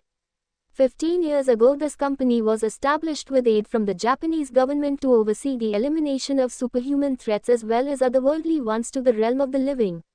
If you've seen American movies, you could call us the Ghostbusters. "The what? Never mind," Minato said as he shook his head. "You see, about 20 years ago many metropolitan areas suffered from a series of attacks where women and men attacked by invisible forces that they described as otherworldly." "Hollows," Sasuke deduced. Minato nodded. "After the attacks continued, the government investigated the matter personally and recovered any of the corpses they could before their ritual cremation. Their investigations proved fruitless, until about 6 months later when they all discovered that the women who survived the attacks were pregnant, and were wearing jewelry imbued with this." Minato led Sasuke inside a secure room, which led to a vault. He slid his keycard through and manually typed in an access code number before following up with a retinal scan. Whatever was inside the vault, Sasuke realized, was of immense value. When the vault turned and unlocked, Minato took the handle and pulled the vault door open. Within was a single steel podium with the stand holding up half of what appeared to be a red stone the size of half a baseball. Sasuke would have instantly discarded the notion that the gem was the cause of the attacks had it not been for the wave of Ryutsu he sensed emanating from it. "You sense it, right?" Minato's eyes flickered over to the mysterious gem. "The Ryutsu, the hollows are attracted to beings with strong spiritual energy.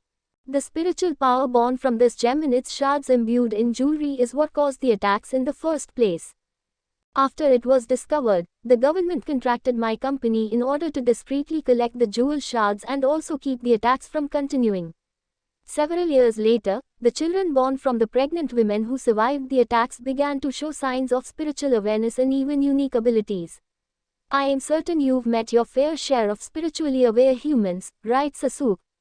"Yes," Sasuke said, "but none of them had any kind of special abilities to speak." He cut himself off as the thought of the rosette came to his mind, as well as Shikabane. Minato smiled as if he knew what sped through his head. "Yeah, Sakurai and the others you met from before are just some of those who were related to the women who survived the attacks. Shikabane can control and manipulate shadows and Sakurai, well she is freakishly strong. Some years after my company was contracted by the government, a string of arson-related crimes struck the greater Tokyo area. The man arrested there was then transferred over to me and then was rescued by my predecessor.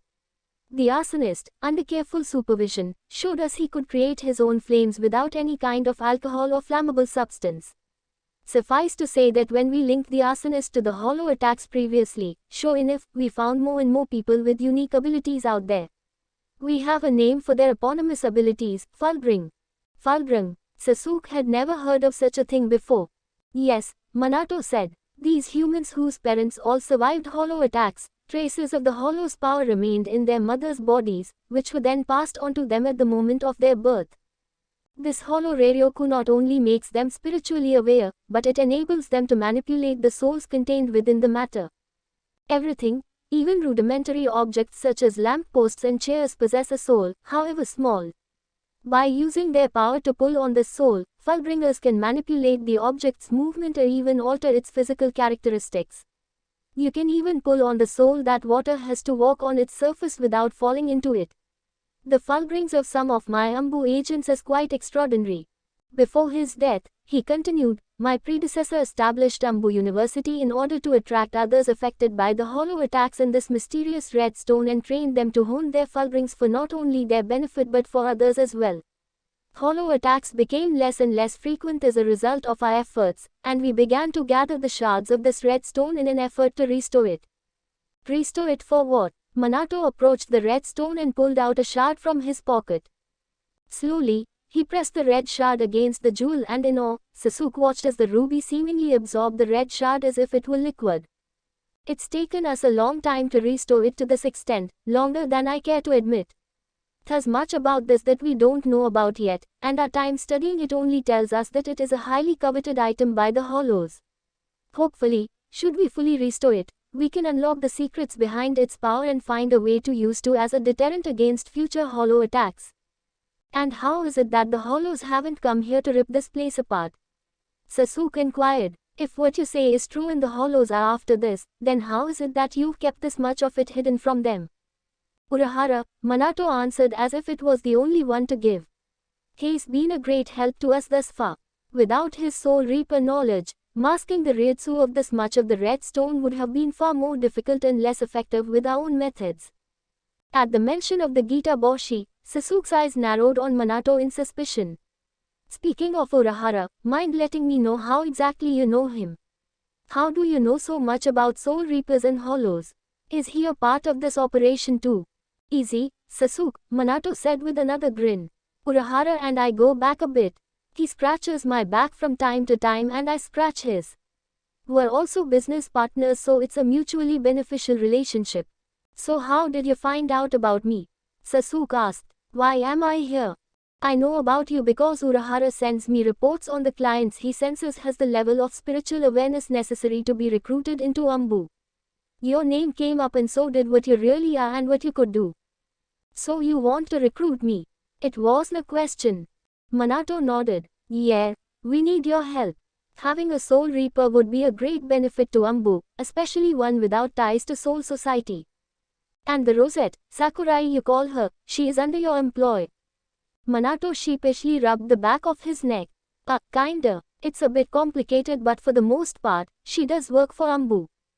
So then, you won't deny that you lure Hollows to populated areas filled with innocent souls, alive and dead. Minato's face became solemn but he did not hesitate with his answer. Yes and no. Explain, Sasuke said, his voice edged with anger.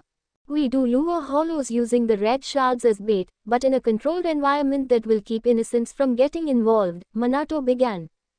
However, Sakurai willingly used some shards to lure Hollow into a populated area. None of us knew they would attract Menos Grande, of that I can assure you. I am sorry that it went down that way and I didn't know until after the incident ended. I have already reprimanded her for her blatant misconduct and breaking of policy that risked hundreds of civilian lives. Sasuke could sense and hear the sincerity in Minato's words, dousing his anger and allowing him to calm. Pushing the thought of the rosette out of his mind, Sasuke processed the information that Minato had given him on a silver platter, trying to make sense of it all.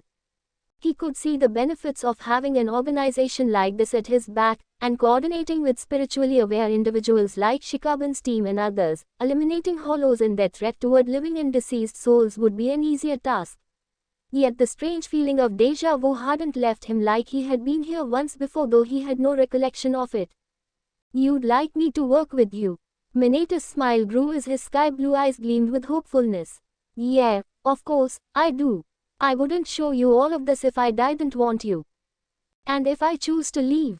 Minato went silent at Sasuke's words for a moment, the hopeful gleam in his blue eyes dimming significantly. "If you want to leave, no one here will stop you. That being said, given the situation with the Menos Grande, this place will be crawling with Soul Reapers snooping for clues to uncover the identities of those responsible dealing with the hollows." The honesty in his response left no room for Sasuke to doubt him. His encounter with Rukia had made him question his distrust towards Soul Reapers, yet it had not dispelled them. "What would happen if I were to be discovered by them?" Minato shrugged. "I can't answer that with certainty. Soul Society plays by their own rules, and unfortunately, they don't take kindly to third parties interfering with their mandate. With your abilities being very similar to a Soul Reaper, should they discover you, they would likely either take you into their custody and return with you to Soul Society, or kill you on the spot." Sasuke nearly cursed. He had been hoping to meet with Rukia again if she managed to uncover more about him in Soul Society. If what Minato said was true, and Sasuke did not doubt the enigmatic businessman, then that was no longer feasible. Urahara was an exile of Soul Society. The Soul Reapers would be staking out his shop to find a trail to hunt him. "Does Urahara know?" Sasuke asked, his dark eyes meeting Minato's orbs. "About all this? You mean about your being here?" He was the one who called. That caught Sasuke off guard. "Why, he felt that you'd be better off working with us for a time so we could finish restoring the Red Stone," Minato answered. "And I don't disagree with his assessment, especially with your Ryutsu." "What about my Ryutsu?" Minato smirked and turned, taking hold of the partially restored Red Stone in his right hand. "Hold out your hand," he asked. Curious, Sasuke cautiously did so, and the chief executive officer of Ambu reached out and placed the Red Stone in his palm. Immediately, the stone reacted and glowed vividly, lighting the shaded room and surrounding Sasuke in a light crimson aura of condensed Ryoku. Even Minato showed his surprise at the reaction. "I've had everyone who held special abilities hold this thing, but it never reacted to any of them," Minato explained. "This is the only time I've seen it resonate with another." Sasuke was entranced by the brilliance of the partially restored object. He was unable to hear anything that Minato was saying, hearing voices speak to him as if they came from the stone itself. The sheer power of the Ryutsu he felt was extraordinary, surreal and oddly nostalgic. Minato snatched the stone from out of Sasuke's grasp, and the crimson light born of the stone's Ryutsu died as he set it back down on the stand. Sasuke shook himself out of it and looked at the blonde. "That power was incredible." "I saw," Minato said. "Hell, I felt it. If a hollow were to get its hands on it," Sasuke began. "Now you know why I was so desperate to restore the stone," Minato said. "Sasuke, will you help us?" Sasuke internally debated the request. Urahara had sent him to them to help, and if it meant making Karakura town safer from hollows and others who'd do its residents harm, then he'd be in the wrong not to accept. However, part of him wanted to refuse Minato and take his chances on his own. The more he thought on the situation, the more clear the answer became to him. "I can't use my Soul Reaper powers or my Zanpakuto when I am in a Gigai," Sasuke pointed out. "I need my soul candy dispenser, otherwise, it'll be useless in a fight." Minato smiled. "That's not a problem. This folk's body you're wearing is special." "Oh really? And what would that be?" Sasuke asked with a skeptical look. "Ryoku flows from a spiritual core. This form of energy draws from the soul in the physical body. If you decide to join us, your Gigai will be modified to harness this special form of energy to hide oneself from other people who can sense Ryutsu." "A fulgurang," Minato chuckled. "To them, it will be called fulgurang, but to you, that energy is called chakra." Sakurabashi District, Karakura Town. The night sky paled the full moon in a nefarious fashion as if it was hiding it from the world. The fugitive also wished for that secrecy, but Sasuke and Team Sai were not giving their target any time to breathe. They had been on his tail for well over 2 weeks now and Sasuke's patience was thin. He wanted to end the hunt once and for all. Are you done yet? Inemori asked with her common hint of giggles through her Wi-Fi radio. If I wasn't done in the last 16 seconds since you last asked me, what makes you think it'd be finished now? Shikabane growled. Just shut your hole and let me finish the troublesome plans. Fine, fine, don't have to be so snarky, Inemori said. How's your end, Josuke? The bulky kid raised a large, expanded fist and struck the ground, leveling the terrain. Done. He won't be able to run through that normally. He'll just have to take another road. Which should lead to Sasuke-kun. Awesome, Inemori shrieked. Are you always this happy, woman? Shikabane asked, obviously annoyed. If I wasn't, I'd probably be on pills and try to cut myself every day. The blonde said in a perky voice. Oi, I don't think that's something you say so casually. Josuke said. Ah, he just saw me and bolted the way he came. Shikabane, please. Done. Activating simulated program number 337. He fell for it. That idiot actually fell for it. Josuke yelled through the microphone earpiece. Don't get too excited. Now it's up to Sasuke to finish this. I really don't want to go home and get chewed by the she-devil. Shikabane said. Sha's not a she-devil. Sha's just really scary. Inemori said, sounding weak. Same thing. When the runner finally came toward him, Sasuke struggled to contain his joy. Reaching out with his senses, the amnesiac could feel the target's own fear-induced adrenaline pumping through him as he ran through their artificial maze directly to the dead end that Sasuke waited at. Once they had realized the target's full bring was to pull at his own shoes to increase his speed to superhuman levels, Shikabane had spent literally a full night to come up with the trap they needed. Finally, the runner came around the corner came to a screeching halt when he came into Sasuke's crimson gaze. The newest Umbo agent slowly advanced toward the runner, scrutinizing him in the dark from the topmost hair to the black of his smoking sneakers. He was not impressed by the target's obese form in the slightest, yet he could not bring himself to care about it either. All he cared about was the ring the fat man wore on his left middle finger embedded with the red stone that glowed eerily as Sasuke came closer. Surrender peacefully and we won't have to hurt you, Sasuke said softly. It was the only offer he would give. Why are you after me? I haven't done anything wrong here, the target exclaimed. It was a blatant lie, Sasuke knew, but at this point, fear would make a man say anything to get out of the predicament he was not in. Sasuke reminded the target of his sins. Over 36 reported cases of robbery, with all recorded videos from the security cameras replaying the exact same anomaly, only a blur flashing through the store and leaving the store as if a whirlwind had destroyed it, taking the register, 12 bags of sour cream and onion oats potato chips and a 12-pack of creme soda. What's more, that's only the reported crimes displayed on the news throughout Kamakura town, the ones which don't include the 3 reported cases assaults and 2 home invasions, the latest of which left a 37-year-old father hospitalized trying to stop the blur that tried to take his 60 TV. The target visibly gulped. Tell me something, how did you think it was going to end? Sasuke inquired, his Sharingan glaring directly into the target's brown eyes. Screw this. The target said as if he was going to turn tail and run again, only he didn't. The target's eyes widened in horror as he found he couldn't move his own body. What? I can't move. The red stone glowed brighter as Sasuke came closer. He could feel the Ryoku emanating from it as if he could feel the heat of the sun over his head. You can't escape my eyes. And no, stay back. What the hell did you do to me? Sasuke withdrew from his trench coat a black scabbard. The acute sound of metal being pulled from did not go ignored by the target. It's time you paid the price for your crimes. Wait. Remember my eyes on your journey to hell. No. The obese man fell over and landed hard on the concrete ground, inert and motionless save for the steady rising and falling of his chest and stomach to indicate he was breathing. Ambu, Yakno, sometimes I feel like you enjoy putting the fear of God in these guys, Shikabane sighed, taking another drag of his cigarette.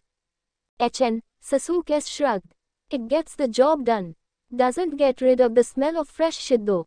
Inemori covered her nose and took 3 steps back from the target. I can't believe he shit himself. Sasuke-kun, what did you do to the fat bastard? Nothing. You obviously are doing something, Josuke pressed. This is the 3rd time you've made someone shit themselves. Well, have you seen Sasuke when he's annoyed? Inamori quipped. He's annoyed all the time though, Josuke added. Doesn't make us shit ourselves. I mean, when's he annoyed with specific people? Like Sakurai. Exactly, except he has caused her to shit herself yet. Can we stop talking about people shitting themselves already? Shikabane groaned. Sasuke couldn't agree more. When the elevator doors parted, Josuke and Shikabane were dragging their apprehended target out into the hall with Sasuke and Inamori up ahead, refusing to stay downwind of the man. They eventually arrived in Sakurai's office and presented the target to her. The Rosette was clearly disappointed with the captured criminal, and most of them could understand why she would be. And like Inamori, she too covered her nose. Another win for the Inoshikacho trio, Inamori squealed and then looked at Sasuke. With the addition of Sasuke, of course. HN, Shika, take him down to detention for processing, please, Sakurai asked Shikabane and Josuke, and as they obeyed, muttering explicit complaints beneath their breath, her emerald eyes fell on Sasuke. Do you have it? Sasuke slipped the ring imbued with the red stone put from his pocket and lightly tossed it on her desk. Same properties as the last one, he said as Sakurai could see the eerie glow coming from the stone. It was what caused our target to awaken his fulgrim. Sakurai picked up the ring and inspected it for a moment. This is all he had. Yes, we were kinda stumped too, Inamori explained. But after inquiring the appraiser, the description matched the ring completely. Honestly, I was hoping it'd be bigger than that. Inamori, go with the others to have our speedster processed in detention, the Rosette ordered. Inamori opened her mouth but closed it and obeyed, leaving Sasuke alone with Sakurai, which didn't help Sasuke in the slightest. 6 months had passed since the incident involving the Menos Grande, yet it had not been enough for the tension between himself and Sakurai to die down. He had not forgotten her callous role with the Menos Grande. Yet there was something more going on behind her eyes. For all intents and purposes, Sakurai had been incredibly indifferent to him and kept her distance from him as much as possible. There was little contact between them in the workplace and none whatsoever outside of it. Sasuke would have dropped the matter if it wasn't for whenever she looked at him he caught glimpses of darker emotions born from a subtle resentfulness toward him. Minato wants a word with you, she said, looking up into his onyx eyes. She always stared into his eyes. Why is that? Sasuke asked. Minato was usually busy with one thing or another, as the raven-haired agent had only been able to have several meetings with him in the past 6 months. It was the reason why he had left Sakurai to oversee the operations of the Ambu Corps. He didn't say, she replied. Only that he wanted to have a word with you. I see. Lead the way. After taking 2 separate elevators, they arrived at the meeting room Sasuke had first met Minato in and found the aforementioned individual standing in front of the picture of the city that gave Sasuke a sense of familiarity. He turned to Sasuke and Sakurai as they entered and gave them a whiskered smile. Ah, you're back. I was beginning to worry that the target would be too much of a drag for you, Sasuke. Not a chance, Sasuke replied. Sakurai mentioned you wanted to see me, Minato. I did. The blonde nodded before sticking out his hand. But first, do you have it? Sakurai answered for Sasuke, walking up to Minato and handing him the ring imbued with the red stone. The blue-eyed blonde beamed a grin at the sight of it and took note of the eerie glow it gave being in such proximity to Sasuke. This is incredible, Detabeo. You've no idea just how close we are to restoring it completely. So give me one. Sasuke crossed his arms. Ever since he had first sensed the red stone 3 months ago, the amnesiac had been unable to venture down to the secret department of Ambu that Minato had shown him. Minato claimed it was a privacy request made by R&D so they could acquire more data undisturbed, but Sasuke was running thin on patience as of late. It felt as if Minato didn't exactly trust him. Minato glanced at Sasuke and frowned. I told you that. I've been here for 3 months, Minato. All the time I've invested into collecting these shards and you won't even give an idea about whether mine, Shikabane, Inamori, and Chusuke's labor have borne any fruit. Sasuke, it's not your place to question his reasonings, Uchiha Sasuke. Sakurai walked over to Minato's side and casually disregarded Sasuke's frustration. Don't forget he is your employer. When he wants you to know about things, he'll tell you. Sakurai. Sasuke's eyes narrowed on the rosette, unconsciously activating his Sharingan. That stone can most likely help me regain the memories I've lost. I have a right to know how far along we've come and how much longer till it's restored. You don't have the right to know anything. How do you sleep at night? Her eyes narrowed, her calm mask slipping as he glimpsed the same malicious rancor in her eyes directed at him. I could ask you the very same thing, Uchiha Sasuke. What do you mean by that? Sasuke demanded, aware fully that this was the most emotion he had seen out of her in the 3 months he'd known her. Unconsciously, his Sharingan began to spin. What are you hiding from me? If you don't deactivate your Sharingan. Oi! Minato came between Sasuke and Sakurai with his hands raised, giving a nervous grin. Enough of that, you two. I don't need you both trying to kill one another. This is a time to be celebrating. The C.A.O. of Ambu wrapped each arm around their necks and brought them together.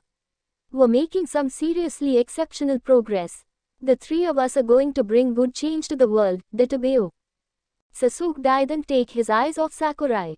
I don't see what we could possibly be celebrating when you won't even show me what progress we've made with restoring the stone.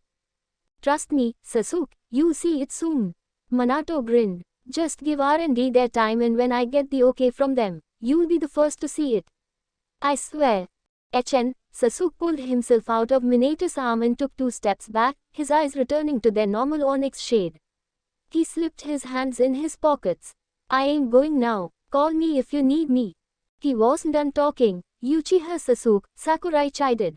Minato continued to grin as Sasuke turned and headed for the door. Hey, this feels pretty nostalgic. His employer's statement caused Sasuke to stop just shy of touching the doorknob. He turned to Minato in confusion and curiosity.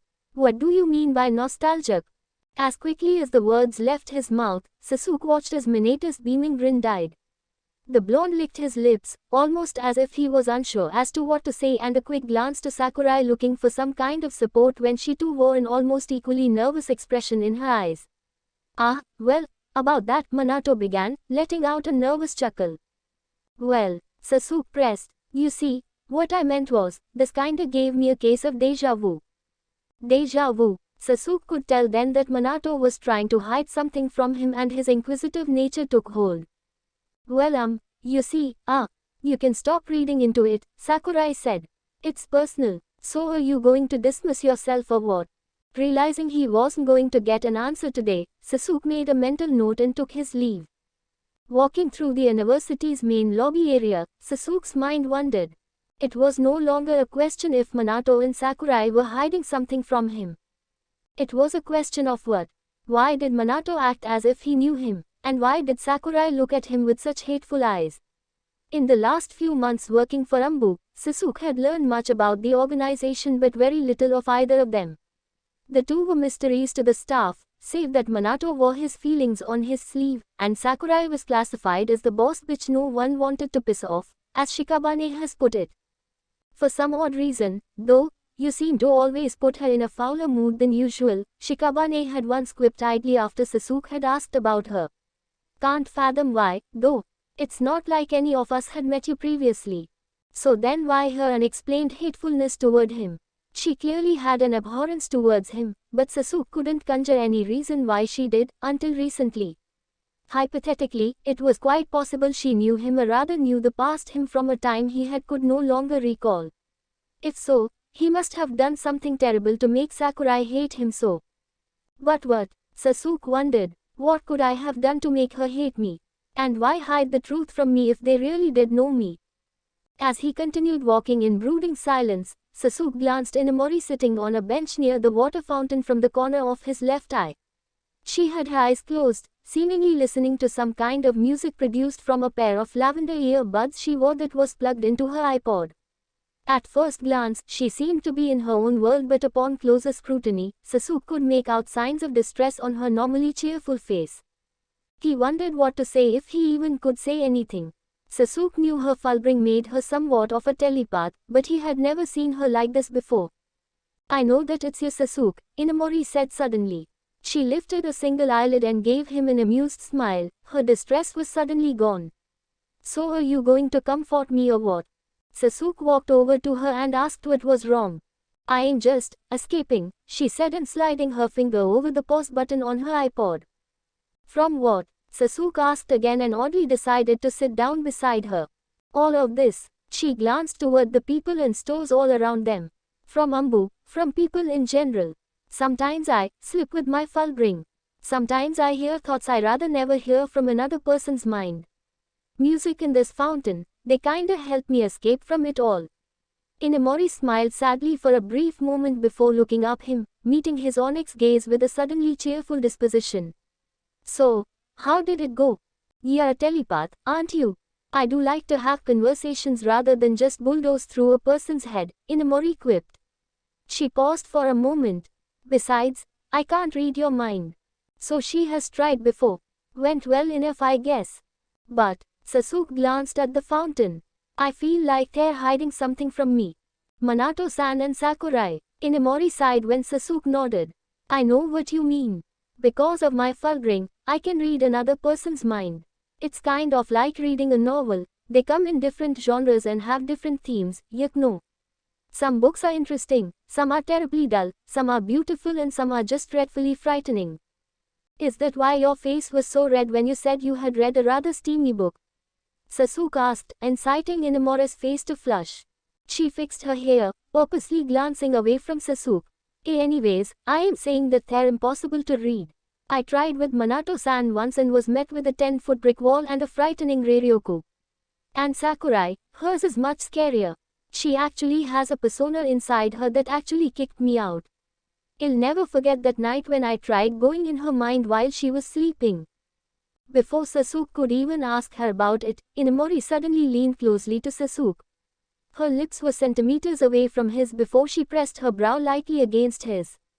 He was suddenly no longer in the university lobby or sitting beside Inamori on the edge of the water fountain. Instead, he was lying in a twin-seat bed apart from what looked to be Sakurai, who was lying in a similar bed in what appeared to be a hotel room. Her head slowly turned and he saw the corner of her emerald-colored eye locking with his. They were extremely colder than usual, like sharp daggers that could stab into a person's soul. If you ever try reading my mind again, she said softly, yet her voice was as sharp as serrated steel, I will break every bone in your body. Sasuke could feel fear not his own and suddenly he was back at the water fountain. He blinked once as he saw Inamori leaning away from him and giving him an apologetic smile. He felt a trickling cold bead of sweat fall along with his temple, born from sheer fear. His heart was racing uncontrollably and he found himself short of breath. Scary, isn't it? What did you just? Sasuke stuttered. I showed you my memory, Inamori answered. She hesitantly reached out with her right hand and slowly slid her fingers through his hair in a comforting gesture. I never really told anyone this, but my fulgrim allows me to share my memories with others, as well as what I felt as well. The fear you're feeling is not your own. You'll be fine in a few moments. Even though I like Sakurai, I felt that she really would have followed up with her threat if I tried again. The thought frightens me still. Sasuke couldn't blame her. The stare he had seen would have been enough to break the mentally weak. A couple of moments passed and he felt himself calm down. Regaining his composure, Sasuke let out a breath of relief and stood up, pulling away from Inamori's touch. I can see why. Trust me when I say that there are things that are better left forgotten. If I could forget that night in an instant, I would. She looked up at him. Maybe you should too. Maybe you should mind your own business. Inamori flinched at his words. I guess you're right, she said softly. Sorry, Sasuke-kun. It wasn't my place. It's fine. He turned away. I'll see you later. See you later, Sasuke-kun. As he walked away, Sasuke stole one more look at Inamori Haruka, realizing that it was the first time he had seen a serious side to the usual upbeat girl. Seeing the hurt expression on her face though left a sour taste in his mouth. Inamori. She looked up at him. Thank you, for sharing that with me. Inamori's eyes widened and then a moment later smiled brightly. You're welcome. Thank you for listening. HN. He turned and once more was on his way. What was that all about? I thought we made a pact together. I didn't expect you to almost blow it. Answer me, Minato. I am sorry. A terrible silence dwelled on the rooftop of the main university building, uncomfortable silence as ominous as the darkened horizon that resembled an infinite abyss. Minato's back faced Sakurai, a sign of cowardice she noted. Sakurai's lips quivered and her fist clenched. Stop hurting yourself, Minato. Those days are long gone. The Sasuke you knew, that we both knew, he's gone, and he's not coming back. He will come back, Minato muttered. As soon as we restore the stone, like Itachi said.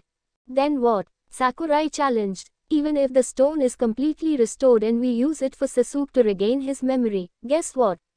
He will regain his power too, and there won't be a thing we can do to stop him. You're not nearly as strong as you once were. Look at us, she was shouting now. Even here, on this rooftop with the privacy we're afforded, we're not using our own real names. I know, for a moment, I was happy, that's all. Sakurai clenched her teeth in rage. Why, Minato, he doesn't deserve our help.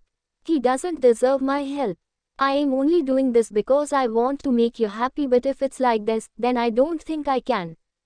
Minato whipped around and grabbed her hand. He then pressed his lips against hers, making her body rigid with even greater tension. She looked to resist his kiss, but eventually gave in to it, tears freely falling from her eyes. He pulled away. I need you by my side on this one, Sakura. I know, the chances of things going to hell are extremely high if we restore the stone and restore his memory, but Urahara has confidence he can change, and so do I. Please, Sakura, I need you. Her finger went to his lips, silencing him. We cast our true identities aside a long time ago, she reminded him.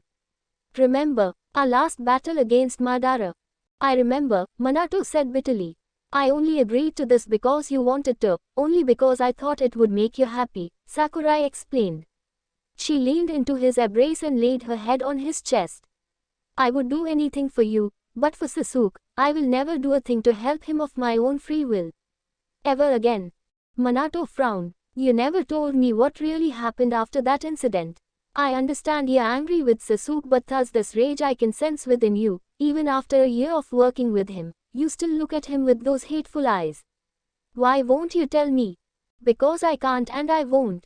What happened after the two of you disappeared is my problem to deal with. Maybe I am selfishly blaming Sasuke for all of it, but it was because of him that you were taken away from me too. I will never. Is it because of Sharada? Don't. Sakurai screamed. Don't, please. Minato hugged her tightly as he listened to her muffled cries in his chest. I am sorry, I won't ask you anymore.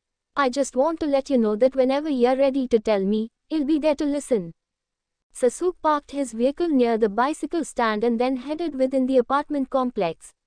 He walked up the stairs up to the 6th floor and then walked to his apartment door. After a brief jumbling of keys, he unlocked the door and went in. His apartment wasn't anything grand, just a trendy bachelor unit. It was affordable even for a regular university or college student. The monthly rent barely made a dent in Sasuke's paycheck, so he was able to afford many things that most would have to save up for months before getting them. His fully customized Road King was one of them, and that had been it. Anything else was just food or rent, and other amenities. Sasuke plopped down on his bed, fatigued by the routine of dangerous work. It had been a long time since he had time for himself like this.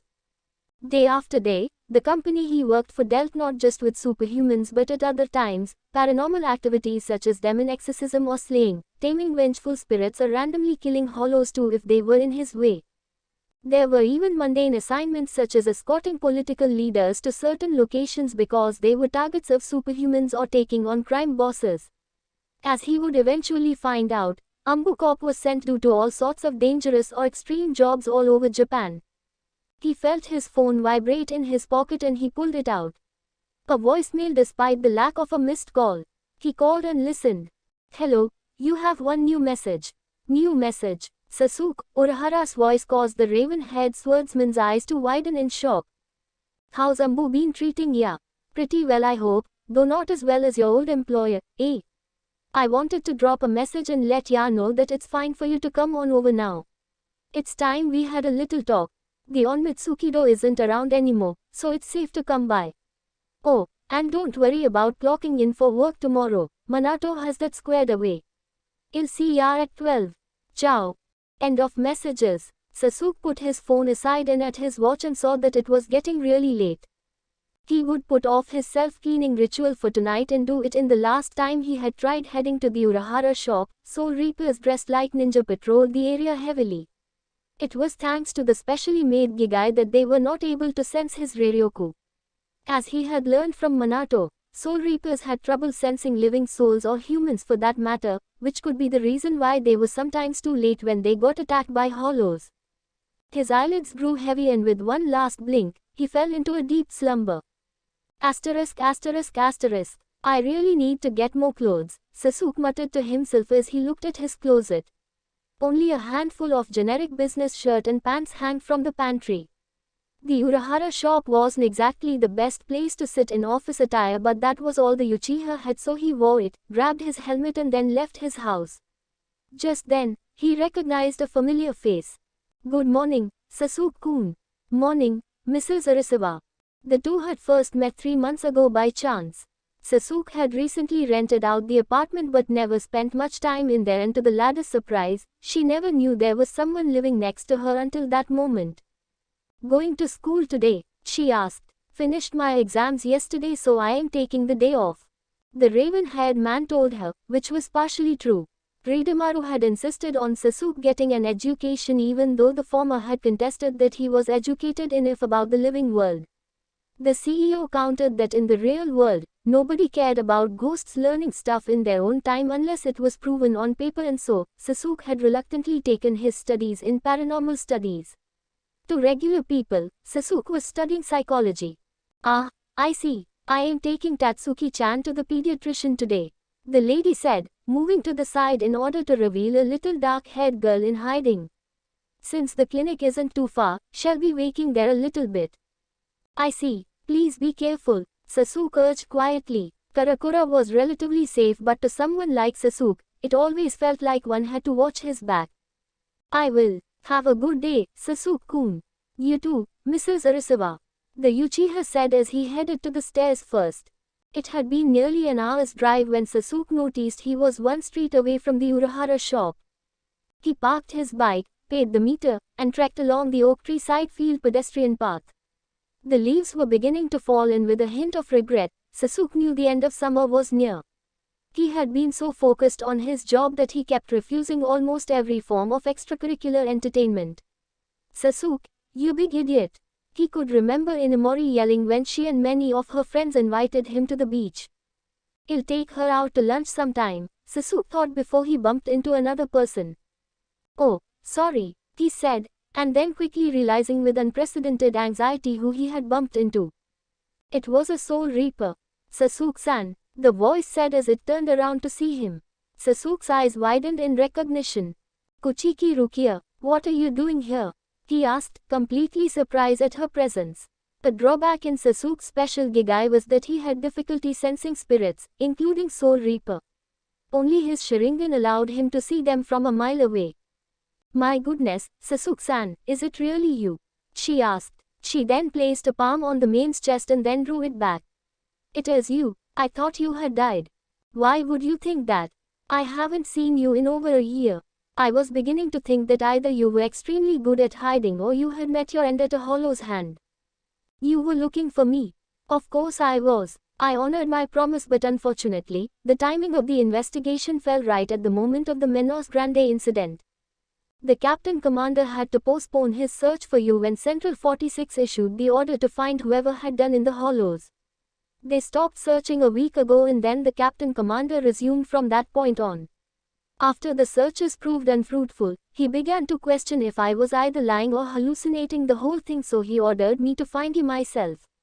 He thought that if there was a familiar face, perhaps you would come out. Sasuke backed away at the last piece of information.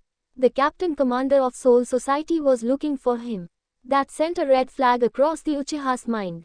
I thought you said you would investigate the matter privately. Rukia's eyes fell on the leaf-ridden ground. I did. I wanted to, but my captain took an interest. Apparently, your importance to him had me subjected to secrecy on the pain of death. Even Central 46, the governing body of Soul Society, doesn't know of the Captain Commander's private investigation.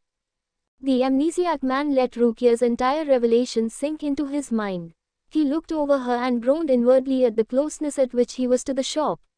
If your Commander General is looking for me, then I am assuming that he knows something about me that even I don't know. You wouldn't happen to know what that is, do you?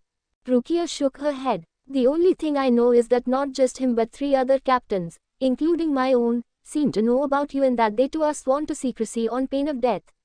Anyways, now that I found you, you can come with me to Soul Society and we can have the whole thing sorted out. Now it was the Uchiha's head to shake lightly. That's not going to be possible. What do you mean? The Soul Reaper queried. I am walking my own path to remembering myself. Even if I am connected to Soul Society, the road that leads to my memories lies within the human realm. I can't go with you, Sasuke said. Rukia frowned. You don't understand. This is your chance to avoid a direct confrontation with the elders. If the captain commander has his own private squad looking for you, it is most likely that he too wants to share something with you.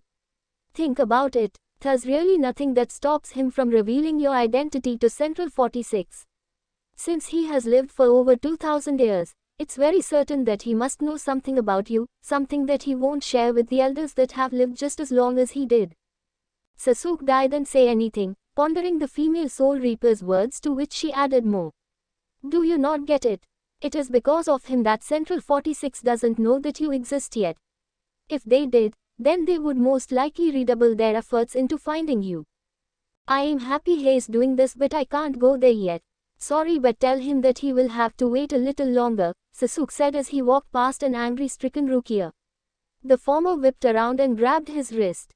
There's no more time. Central 46 may have stopped their search for whoever was responsible for the events of a years past, but someone's bound to notice something wrong with me being here on a constant basis.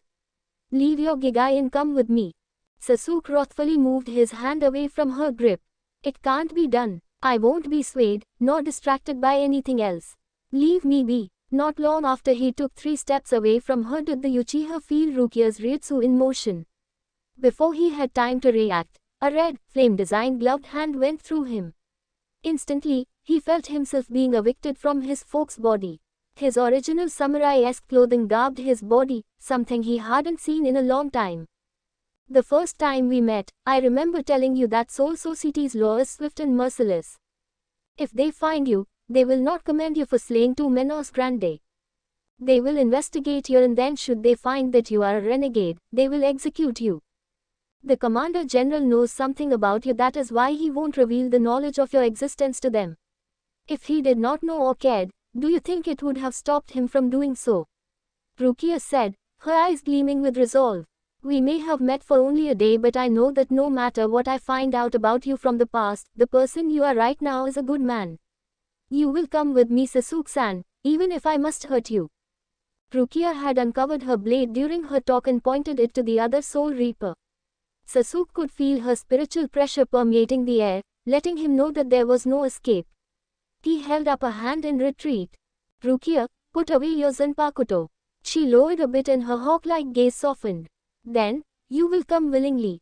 No, I simply don't want to fight you, that is all. Rukia hardened her facial features and repositioned her Zanpakuto. Then I cannot concede to your request. I do not want to fight you either, but I will not let them have their hands on you without a say. Sasuke raised an eyebrow. You're going to raise your blade against me. Rukia was unfazed by his question. We may be friends, but our bonds aren't strong enough to hold me back from even doing this. With that said, Rukia flash-stepped behind Sasuke. He hadn't even registered the movement when he felt a sharp pain across his arm. He looked at the red stain on his white sleeve and then turned around to see a trickle of blood falling from the Soul Reaper's blade tip.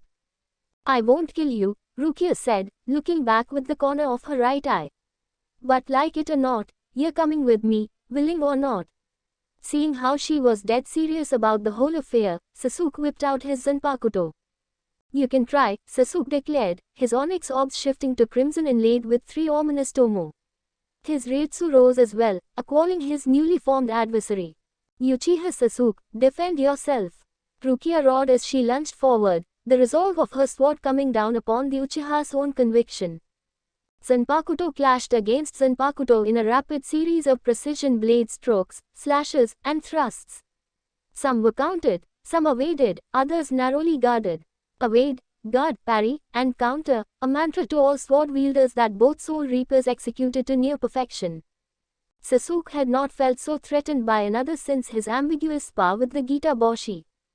Even with his Sharingan that afforded him an advantage, thin cuts marked his chest, left arm, and even his cheek, and all the while his opponent had not so much as a scratch on her person.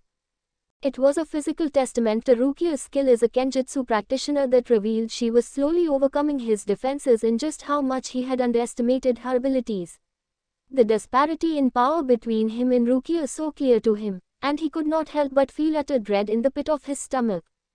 Dread that he'd be defeated at her hands. There was caution in her movements, even as she went on the offensive that was battering away at his defense while their Ryutsu battled for dominance. She was taking care to watch him as keenly as his Sharingan scrutinized her as if she expected some kind of trap. Rukia lunged at Sasuke, jumping in the air and swinging downward. The raven-haired amnesiac brought up his blade in time to block the strike and swung his blade wide with his strength behind to push her back. Seeing her fly back, Sasuke poised his Chokuto and went in for a precision thrust aimed for her open back. Yet his eyes widened as he watched Rukia twirl in mid-air, regaining her center and quickly parried his thrust. Pushing against the wall of a building, she returned his thrust in kind with one of her own, and though his Sharingan saw it coming, his body could not react in time to properly evade it. He hissed in pain as her Zanpakuto wounded his right arm, lines of blood trailing from his bicep down to his wrist warmer which began to soak into dirty purplish red color. He turned on his heel as he caught a sword movement from the corner of his eye, barely in time to catch and interlock their blades.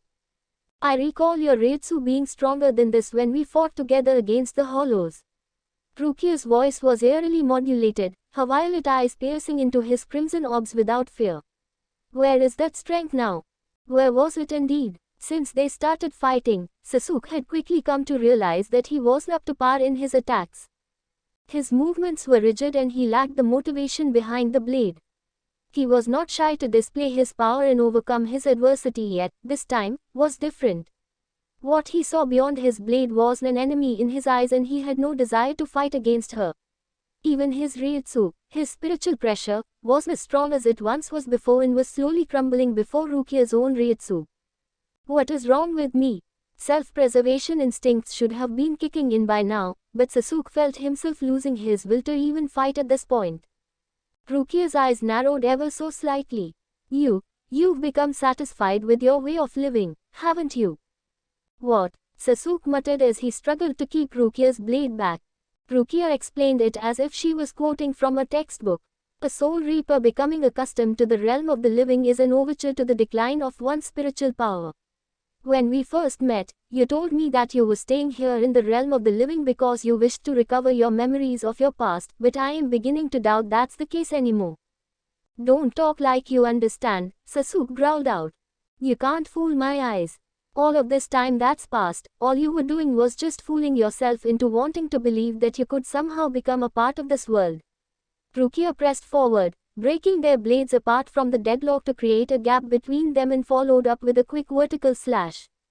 That's not true, Sasuke stammered as he managed to muster an effective guard, yet he himself did not believe his own words. Rukia sensed it and her violet eyes narrowed on him.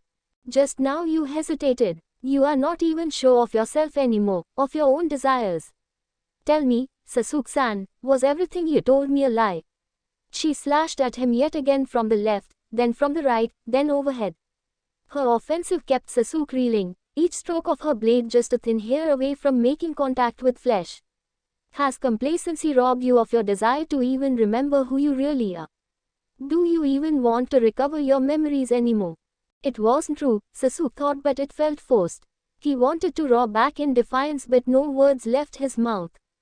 He could feel his Ryutsu drop considerably, allowing Rukia's to begin overcoming him. His will to fight her was becoming lost. If he wasn't even interested in his own desires, in finding out who he really was, then what was the point? What was the point of everything he had been doing up until now? It wasn't the situation that demanded it from him to do so, nor the accumulated minor injuries he had received from Rukia's Zanpakuto, but rather, it was the effect of the Soul Reaper's words. Doubt sprouted in his mind like a weed and he wondered if he really had allowed complacency to allow him to habituate it to his situation. Every day he had spent in Ambu meant one more day he was closer to regaining his memories. That was true enough. He had joined Ambu for that purpose, but Sasuke realized that somewhere along the line he had become less focused on recovering his past. There was even a time when he couldn't recall why he was doing everything he was in the first place, searching for answers to who he really was. Somehow, during his last 6 months at Ambu, regaining his memories had lost its importance. Every day he spent together with everyone at Ambu, his desire to reclaim his past had dulled significantly. Sasuke lowered his sword slightly. Had he truly been, satisfied? His eyes widened when he caught another movement made by Rukia's blade work. Knocking his sword aside, Rukia was upon Sasuke with her Zanpakuto only half an inch away from his throat. Surrender. Not only have you grown weaker in spirit but also in mind. You have allowed yourself to deny what you really are and decided to walk the same path as humans. You've allowed yourself to become complacent and hide away your desire for your past, satisfied with living a lie. Drop your blade and come peacefully with me, or ill. She didn't need to finish her sentence. Despite the hesitation in her voice, Sasuke could feel her intent as one could feel their clothes. What was the point of fighting Rukia when he was at war with himself? So that is it then. Sasuke looked up at Rukia, confused by her words. What do you mean? Are you just going to give up because of a single mistake? What happened to the vow you gave a year ago? What happened to the man I met who would do what needed to be done to regain his memories, no matter how costly or bad they may be? Sasuke said nothing. The oath you made to your soul, are you going to abandon it? Rukia said, her tone quickly rising. Answer me, Uchiha Sasuke. Sasuke closed his eyes, allowing the dark emptiness of his mind to be filled with the memories and feelings of every person he had met during the last 5 years of his life in this plane of existence. There were so many faces, so many encounters. He could recall their hopes and dreams, their happiness and sorrows, their laughter, and their pain. Urahara Kisuke, Tessai, Jinter and Ururu. Minato, Sakurai, Inemori, Shikabane, Josuke, and everyone at Ambu. The priest of the temple, the old lady who helped him out for his morning breakfast problems. The Soul Reaper who died to protect Karakura town from the Menos Grande. His vast loneliness from before and his new friends. He and Kuchiki Rukia. Sasuke's eyes snapped open, his Sharingan spinning slowly. Chidori Nagashi. 1. An electrical current streamed across Sasuke's body, releasing a discharge that caught Rukia off guard and completely enveloped her. She let out an involuntary cry of pain as her muscles contracted under the currents and jolted backward. As her body slid across the ground, Sasuke's Ryutsu rose once more with more life and power than it had ever before, challenging Rukia's Ryutsu in a display of sudden raw power. Looking down, Sasuke's eyes trailed from the pommel of his Zanpakuto down to the tip of the blade, watching the electrical currents dance all around his person. This was it. This was the strength that he had previously lost. No, this strength is something I've only now acquired, Sasuke thought with a newfound resolve. The strength of everyone who let me witness what their own power could do in the strife and obstacles of this damned life. Rukia, Sasuke declared fervently, turning his determined crimson gaze on the petite Soul Reaper. You wanted to know where my strength was. This is the power of all the bonds I've forged. She struggled to recover from the aftershock of his sudden electrical attack, using her Zanpakuto similarly to a cane to help her rise on bended knee. A bead of cold, nervous sweat formed on her brow and slid down as she flinched beneath his crimson eyes now poised down on her like a hawk. Is that so? The path that I am currently walking, it's not the path of the Soul Reapers nor is it the path of a human. He pointed directly at himself with his thumb, his Sharingan glowing eerily. It's my own, after living both sides for the longest time. I've come to realize that in the end, we're all connected. Whether both camps may be separated by the longevity or the shortness of life, we all strive to make the best of our own worlds with what time we're given. And then, something miraculous happened, something that Sasuke thought he would never be able to do for a long time. He smiled.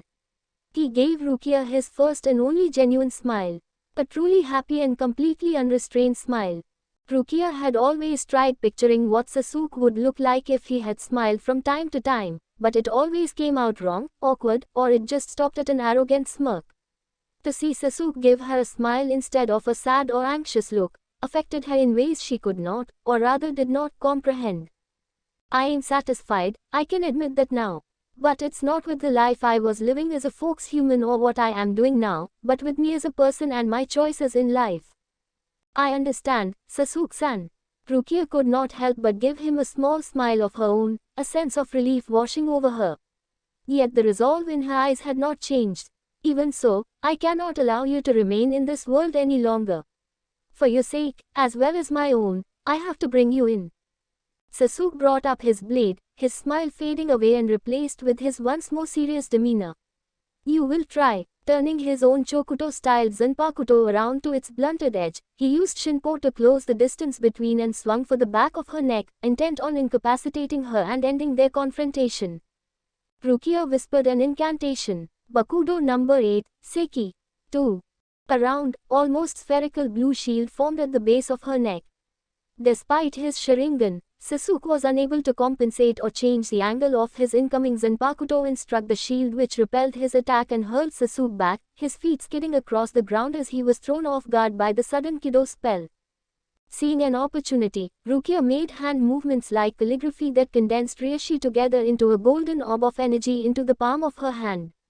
Bakudo number 4, Hineva. 3. Generating crackling yellow energy in the shape of a golden rope, Rukia launched it towards Sasuke. However, the raven-haired amnesiac's Sharingan watched its slithering movements as it approached him and twisted his blade, channeling his Chidori Nagashi through his blade and cut through the Kido with precision. Don't think it distracted me. He quickly pivoted on his right heel, switching to a reverse grip and caught Rukia's horizontal slash. Rukia's violet eyes widened in shock and dismay, having not expecting him to see through her tactic of using her Kido to allow her Shinpo behind Sasuke and strike at his blind spot. I can see. How? Rukia asked, thought aloud. You can't deceive my eyes, Sasuke answered, his Sharingan spinning terrifyingly to the petite Soul Reaper. As the two dueled across the district, Urahara silently played the role of the observer. He hadn't anticipated Rukia's return so soon, but it was a possibility he had not prepared himself for either. Not going to intervene. Too much of a hassle. I do that and there will be no way I can hide my involvement, and Captain Commander Genrusai will come down here himself, and I rather not have to deal with Soul Society at the moment. Urahara glanced up past his bonnet. Why don't you? Sakurai was silent for a long moment, her emerald eyes observing the heated duel below. Same reason as you, she muttered. So Minato wouldn't have you intervene. Minato isn't here to make me, she answered coldly. Urahara smirked. From an outsider's perspective, it'd appear like we were throwing Sasuke-kun under the bus to cover our own tracks. So what? It's not like he has done that to either of us before. Urahara's smirk was replaced with a frown. Still haven't mustered the courage to forgive him, eh? Her eyes darted to Urahara. Don't talk like you could ever comprehend how I feel, Kisuke, she growled icily. You'll never understand. Yeah right, Urahara admitted. He would never understand Sakurai's feelings, and he never would want to go through what it took to understand her relationship with Sasuke, if you could even call such a broken bond of hatred such, was so complicated that no sane person would try to butt their heads in to try and mend. It was something only the two of them could try and fix on their own. Returning to his observation, Urahara sighed as he watched Sasuke and Rukia's duel move into an empty lot, and wondered what the outcome would be. Despite Sasuke's amnesia and Rukia's experience, the two appeared evenly matched. It would be a close call. Let's see what your time with Minato has done for you, Sasuke-kun. The tables had turned on Rukia as she found herself on the defensive. She could barely avoid and guard the precision strokes of Sasuke's Zanpakuto. Every attempt she made to counter was met with a clash of steel. Where there were once openings for her to exploit, Rukia could find none. It was as if he could predict her movements and counter them completely. The decisive end of his relentless flurry came when Rukia caught and parried his blade, an opening she immediately exploited with a thrust for his torso aimed to deliberately avoid his vitals. However, the opening was a ruse, and with a single precision stroke Rukia's blade was sent flying out of her hand and in the air. Rukia's eyes widened in fear as she was exposed and placed both of her arms up to shield her body from the follow-up kick Sasuke delivered, sending her rolling several feet backward, her Zanpakuto stabbing itself into the ground a foot deep just a yard away from her. Rukia, you can't beat my eyes, he stated factually, his crimson tomo-ridden eyes watching as Rukia gritted her teeth in unadulterated dismay, struggling back to her feet. She was likely mentally berating herself for challenging him now, and he wouldn't blame her. She had driven him into this fight, but that didn't mean he intended to kill her. He only needed to incapacitate her and seek out Urahara for assistance. Rukia did not submit and instantly began chanting an incantation for another Kido spell. With his Sharingan, Sasuke mimicked her posture and incantation as well, both of them chanting in sync. Ye Lord, mask of blood and flesh, all creation, flutter of wings, ye who bears the name of man. Inferno and pandemonium, the sea barrier surges, march on to the south. Hado number 31, Shakkaho. Both unleashed large condensed orbs of red Ryoku toward one another, both of them erupting into a powerful explosion upon impacting one another. Sasuke covered his eyes some with his sword arm, waiting for the light and wind to disperse so he could acquire a plain view of Rukia to size up her next move. When it did, Rukia was no longer standing where she once was and her Zanpakuto no longer embedded into the earth. Sasuke-san. Snapping around on his heel, Sasuke turned poised to receive an attack from his back and found Rukia standing a few yards away and looking understandably roughed up, her blade in hand. A good soul reaper knows how to compensate what he or she lacks in battle, she said. I may not be able to beat your eyes, but I promise you that by the end of this, I won't be the one who's defeated. Well, you're going to have to do something quickly before I decide to break that promise of yours, Sasuke said. I have every intention of being the victor here, Rukia. Rukia smirked confidently, making Sasuke pause and scrutinize her in caution. I don't want to risk your eyes copying the Kido spell I've learned while under my Nisama's tutelage, so you've given me no choice. Her Reitsu suddenly spiked, her blade emitted a white aura born of Ryoku as she held out her sword and held her sword arm with her left hand, pulling back her sleeve. Dance, Sword no Shirayuki. Turning her blade counterclockwise, her Zanpakuto shifted in form, changing pure snow white in color. The Soba became a hollow snowflake-like circle in a white ribbon formed from the pommel from the end of the handle. An airy ague rushed in all directions, forming a light, scintillating mist. Sasuke studied the blade before him that was immaculate ivory. Her Zanpakuto, it changed form, just like the Gita Bosch's. His eyes narrowed. So this is her Shikai, Sword no Shirayuki. Judging from your reaction, I take it you have no knowledge of a Zanpakuto's Shikai. Sasuke didn't bother to correct her as she continued. Achievement of the Shikai is the first mark of a Soul Reaper's control over their Zanpakuto, and by having it, their own power and abilities are increased significantly. She closed her eyes as she raised up her left hand. Bakudo number 9, Geki. 4. A red aura completely lavished over Sasuke and his body became rigid. He found himself to be rendered utterly immobile by Rukia's spell and struggled to break himself free. This is my victory, Sasuke-san, Rukia said. I'll restrain Sword no Shirayuki's power from killing you, but this is the end. As he began to build up his Reitsu within himself, Sasuke's Sharingan followed Rukia as she used Shinpo with much greater speed than before, making a slashing motion with her released Zanpakuto as she suddenly appeared behind Sasuke. Some no Mai Tsuki Shiero. 5. The blade glowed a wavy white color. Sasuke saw the ground glow with a blinding light and felt the acute chill beneath. The range of the circle was quite wide, but if he could break out of the paralysis, he would be able to evade it. He mustered an opposing spiritual force and struggled again to free himself from Rukia's powerful Bakudo. Yet it was in vain. Ice began to form at Sasuke's feet, expanding upward until he was completely frozen in solid ice, from the earth all the way to the heavens. A lone pillar of ice stood erect, defying the summer season of warmth. Rukia eyed the ice tower with a hint of remorse. She had wished things could go on peacefully, but Sasuke had forced her hand and had chosen the path of defiance. I am sorry it had to come to this, Sasuke-san, she sheathed Sword no Shirayuki, the Zanpakuto returning to its unreleased state. I pray you don't hold this against me. She would wait for a few minutes before releasing the amnesiac from his icy prison to be sure he would not be able to muster any resistance against her. However, against Rukia's firm reasoning, the petite Soul Reaper could feel a tremendous burst of Reitsu pulsate from the ice pillar. Her eyes widened in shock as cracks began to form and connect with one another across the ice-like mingled branches, and without another moment's delay, the structure began to crumble apart and tumble down in large ice blocks. The frosty air shadowed the figure propping itself from the chilling rubble, only the Sharingan being visible through it. The figure emerged from the light mist and then plopped to the ground on one knee. You were right. This is clearly the difference in our strengths, Sasuke said in between his panting.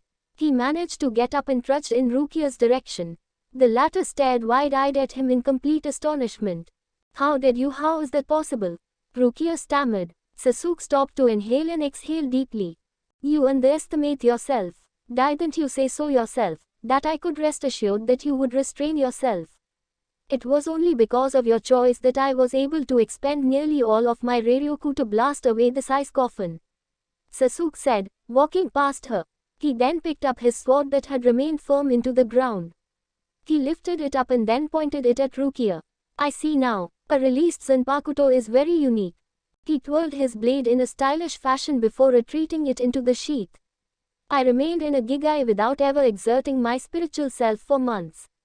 I temporarily lost myself and you opened my eyes.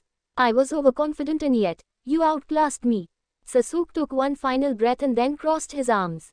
His crimson eyes receded to their common, lustrous black. I can't even muster enough Ryoku to activate my Sharingan again. As you said, this is your victory. Rukia was slightly mouth agape. Then, I will come with you as you wish. Sasuke finished for her. Rukia smiled and lowered the strength of her Ryutsu. Out of the blue, both Soul Reapers heard a lone clap of hands. They turned to the intruding person. It was Urahara Kisuke. What a sight! Two Soul Reapers dueling at their finest. Really, it was rather touching, the shopkeeper said, pretending to wipe with a handkerchief his fake tears. Rukia's body went on red alert. The exile raised a hand in resignation. Don't worry, I am not here to take Sasuke away. Besides, it's not like he would agree, right? The Gita Boshi said in his usual jovial tone. The amnesiac did not respond in agreement but rather had a favor to ask of his old employer. Urahara, tell Minato that he has my thanks for everything. He'll pick up that red stone one day. Will do, Sasuke-kun. Anything else? Yeah, my motorcycle is parked down the street. The keys are with the folks' body. Take care of it for me while I am gone. Sasuke said before pausing. I might regret this but, thanks for helping me out. Urahara pumped a fist into the air. Yes, I finally got him to say it. Ha, Tessai owes me big time. He said, cackling. Sasuke sighed. That man was never going to change no matter how much time would pass. Rukia crept up into the Uchiha and asked him to put his hand together. She cast another Bakudo spell that bound his hands together. She looked at him apologetically. Forgive me, but it will look strange if I bring you there without any form of restraint. Echen, let's just do this, Sasuke said, resolute. Rukia nodded in response. She unsheathed her Zanpakuto solemnly in front of her and then made a perforating motion in midair. She then turned the sword to the right. Unlock. The very air bent into a dimension portrayed by two shoji doors, revealing an infinite amount of light. Two black butterflies flew through them, hovering over the Soul Reapers. You can open the Senkaiman even without being a wise captain, Urahara asked, adding a whistle in mocked amazement. Rukia looked at him with a corner of the eye. I have temporary permission to do so, she said and then faced Sasuke. Let us go. Sasuke nodded, turning his head some to take one last look at the man who ignited his life and then walked into the light. I can't remember how long we've been here in this strange new world that closely resembled our own. There were a few things we didn't recognize but it was definitely close to ours. Oh wait, there was one thing clearly missing. Whoa. I can't remember the last time since I smelled the rot of sin, the rot of decay, the rot of death. Can't say I miss the putrid smell. It was like a mixture of rotten, worm-eating compost and fresh excrement. My chain itched. I can't tell what day is it. I want to ask someone but no one hears me. No one can see me. I look at the eyes of my companions. Just scared. He's feeling guilty. And me. I just feel empty on the inside. Will anyone come to save us? I keep screaming in my head. I don't want to say what everyone's thinking out loud. It would hurt me. It would hurt them. It rains, it snows, it gets warm and it gets cold. The seasons go on, completely ignoring our plight. And then finally, we are seen and heard. He was cloaked in dark robes. My first impression is that of the Grim Reaper. But thus no soul-reaping side. His head looks completely human. He doesn't even look a tiny bit menacing. I guess that's a good thing. I'd hate to see an actual Grim Reaper cause then I'd probably poop myself. It'd look uncool in front of her. He'd probably have a field day with it. The man in the black hakama smiles and tells us everything's gonna be alright. He withdraws his sword. What the hell, does he want to kill us? No, all he does is stamp our foreheads with the bottom end of his hilt. What a jackass. Oh, wait, what's this light? It feels really good. I see her face. It's been so long since I've seen her smile. I see his face. He's got that unfazed look on his face again. Forget the dude in black, he's the real jackass. The man says something to us. I can't really hear it well, but I could have sworn he said Soul Society. Oh well, who gives a damn? I am just happy I am not in chains anymore. Shinoreijutsuan, Spiritual Arts Academy. Sasuke looked at his altered Shihakusho with a slight distaste. The garment of dead souls given to him was a far cry from his regular attire, a plain dark blue yukata. Since he could not wear his preferred clothing, he had modified it by adding the red and white Ukida fan on the back, unable nor willing to part with a critical part of his identity despite having no recollection of just what the sigil stood for aside the name of a clan. He stared at the garment in his hands for what felt like an eternity, before the sound of the shoji door alerted him and he finished folding it and placing it away in the basket beside his futon. Sasuke, I heard you outshone Yukino again during Kido exercises again. Sasuke peered up as his dominate slid the door shut behind him. Yuga, Sasuke acknowledged with an indifferent tone. He had been sharing his room with the young academy student since his admittance into the Shinoreijutsuan 6 weeks ago. Yuga grinned as he approached Sasuke, sitting down opposite him in his sloppily laid out futon. You've only been here a month and yet here you are showing up Yukino in front of everyone. Everybody knows Shuz Nato-sensei's class pet. HN. Sasuke could care less about such trivial details. It wasn't like he had gone out of his way to try and humiliate the girl. Oh yeah, speaking of which I heard a pretty interesting rumor concerning the class rising star. Yuga crossed his legs and leaned forward. Sit through what they're saying, about you moving up to the class 1 student curriculum. Sasuke didn't bother to respond and stood up, ignoring his dominate's calls as he opened and closed the door to their room on his way out. He didn't know where Yuga had heard such rumors, or where they had originated, but the amnesiac had no intention of finding out whether or not they were valid. His admission into the Shinoreijutsuan had been peculiar to start with, thanks to the interference from the captain commander of the Gote 13 upon his arrival into Soul Society.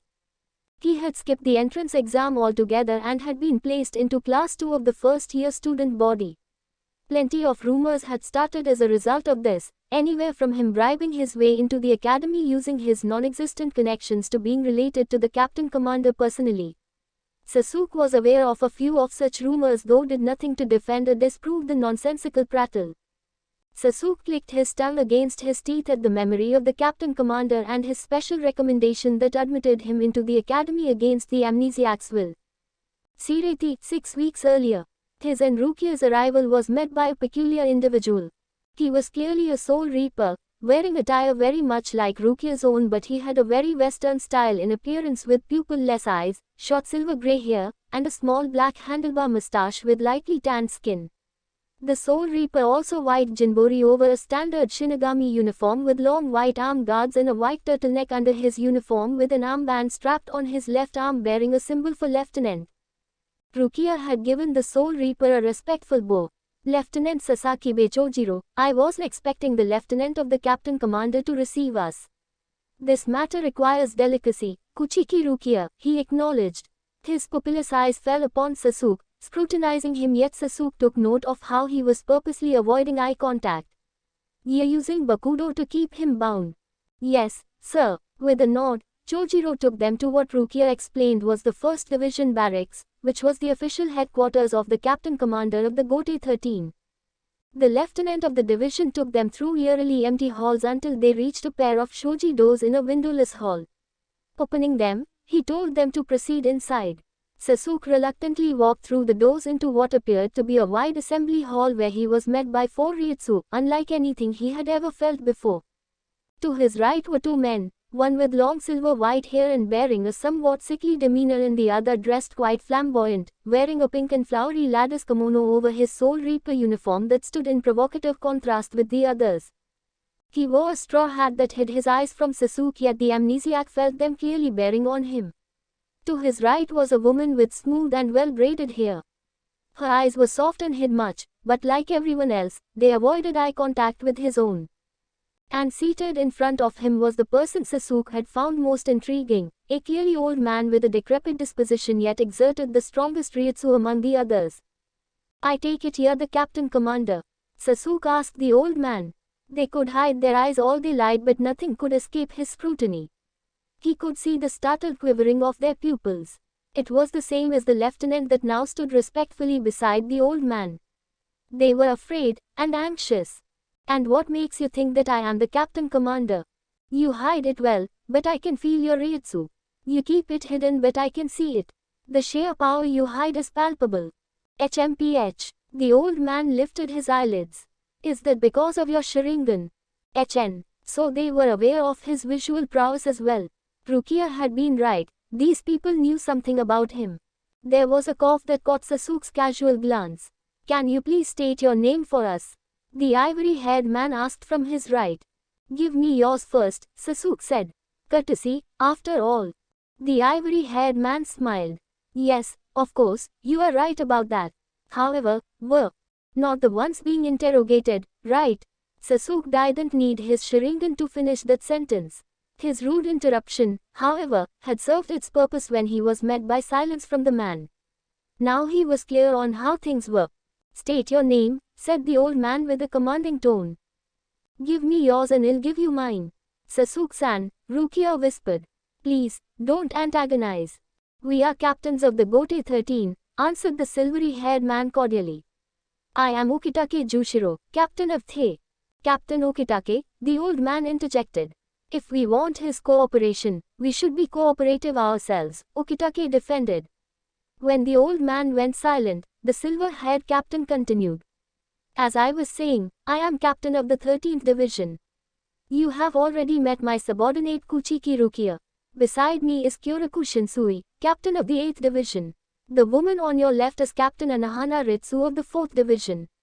And in front of you is—" "I will introduce myself," the old man said. He paused. "I am the Captain Commander of the Gote 13 and the Captain of the 1st Division, Genusai Shigekuni Yamamoto." "Uchiha Sasuke," he answered, his onyx orbs fixated on the old Captain Commander. He heard the captain of the 13th Division exchange short whispers with the flamboyantly dressed captain of the 8th Division. On his left, Anohana Ritsu closed her eyes as if in deep reflection. Rukia stepped forward. "He is the one that I know," the old man interrupted harshly, causing Rukia to flinch. "This interrogation doesn't concern you, Kuchiki Rukia. Refrain from speaking out of turn again." Rukia took a step back and hid her eyes again. "How long have you been residing in the realm of the living?" the old man queried. "Some years and a few months," Sasuke answered with undertones of iron. "That's only as far as I can remember. I might have been there longer." The aged Soul Reaper's hand caressed his long beard. "And that's all you can remember then?" Yes. It was hard to say if Genusai bought the answer, but there was little reason for him not to answer the easy question. "Who did you meet while you were there?" he asked the fatigued Uchiha. That was a difficult question to answer. He glanced at Rukia, who nodded at him with a small smile, and then he replied earnestly. "Urahara Kisuke, that's all."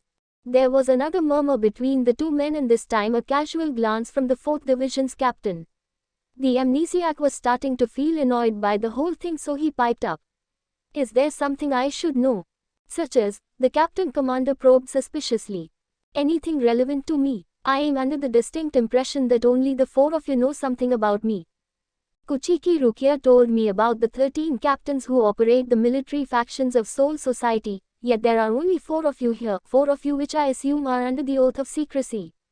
Sasuke said, eyeing the 4 captains, watching for even the slightest twinge or break their neutral expressions. There was none. "What is it about me that cannot be told to the rest of the captains?" Sasuke then narrowed his eyes as if he was preparing himself for a dark revelation. "Is it really that terrible?" stern eyes were fixated on the Uchiha, save for Rukia's. She threw glances at both camps and small fidgeting of her body allowed a drop of blood from her injuries to fall on the floor. Ritsu was the first to notice. Captain Commander Genrusai, we should treat these two first. Their spiritual energy is already at their lowest and because of that, the healing of their wounds will not activate. Genrusai pushed an annoyed suffocated sigh. The wise aged man descended from his decorated seat and approached the Uchiha until he towered over him. Sasuke felt as if the old man's gaze was skewering him alive and at the same time, reading right through him. Had the most powerful man in Soul Society retreated to his seat afterwards, Sasuke would have sworn an eternity had passed under his scrutiny. That is not Uchiha Sasuke. Sasuke's eyes widened as his body recoiled from the bluntness of the Captain Commander's statement. What do you mean? He asked urgently. Genrusai threw a knowing glance at his favorite disciples and then in turn they nodded. The Uchiha Sasuke we thought you were is nothing like you, Ukatate said. Shinsui nodded with a lowering of his straw hat. Is there another Uchiha Sasuke? Rukia asked for the bewildered man. It just doesn't make any sense, I mean. Silence, Genrusai ordered. As of this moment, the investigation concerning Uchiha Sasuke is over. Any more questions will be subject to reprisal. Yes, you will bring these two to your barracks and have them treated. Release the Bakudo upon Uchiha Sasuke and when treatment is over, place him in one of your detention cells. Why, what have I done to? Quiet, the old man barked. The detention cell is a temporary placement until we can have you transferred to the academy. Since you are here, you will be of service to Soul Society. While you're there, you might as well try to remember something. If what Kuchiki Rukia said about your feelings of being connected with this realm, then perhaps it will come to you naturally. Sasuke gritted his teeth in hidden fury. So then, do you really know nothing about me? Nothing at all. Genrusai lifted his eyelids slightly. Nothing. Sasuke dropped to his knees in exhaustion and in the despair of his disbelief of what had just transpired. He had been misidentified and in addition, no one, not even the leader of the Soul Reapers, knew anything about him. Then, allow me to return on Earth. I was. It cannot be done, Genrusai said. Why? Sasuke almost screamed. Because you have all the predispositions of a Soul Reaper. A soul-cutting blade able to purify hollows, the ability to cast the demon arts, excellent unarmed style of combat and good application of movement skills, all of these are undeniable traits of a Soul Reaper. You will attend the academy to reinforce those basic components. You will give your all there but you will refrain from drawing unwanted attention upon yourself. Any friends you make must remain at acquaintance level to draw questions of your hereabouts away from you. There will be no returning to Earth unless you are ordered to. Do not push the issue any further or risk being disciplined, understood? Sasuke could not help but be mouth wide agape at the commander's orders. All of his expectations had been crushed in mere moments and to add salt to the injuries, his free will was stripped of him. Why had it come to this? Is that clear? The Captain Commander reiterated. Sasuke closed his eyes in disdain. He was a fool to expect anything of Soul Reapers and a bigger fool for trusting one. Yes, his angry eyes traveled to Rukia, hoping to cast blame for his misfortune on her. The latter's eyes looked to the floor, hidden by her bangs, in regret. I am sorry, she whispered to him. Seeing the pain in her eyes, Sasuke's stone-rendered heart melted. Don't be. It's not your fault, he whispered. It's mine. Rukia did a great deal to go out of her way to help him. Now it was up to him to find out what these old geezers were trying so hard to hide from him. Looking back on that day, Sasuke was convinced entirely that they hiding the truth from him. It appeared closer to expecting someone who, although fitted the description nicely, the person wasn't really what others expected to be. After all, from Rukia's earlier instances that the Captain Commander definitely knew something about him, it wasn't logically possible to dismiss the entire affair as a mistaken identity. Traveling from the dormitories, Sasuke walked across the academy courtyard to a grove of sakura trees with a pond filled with koi fish.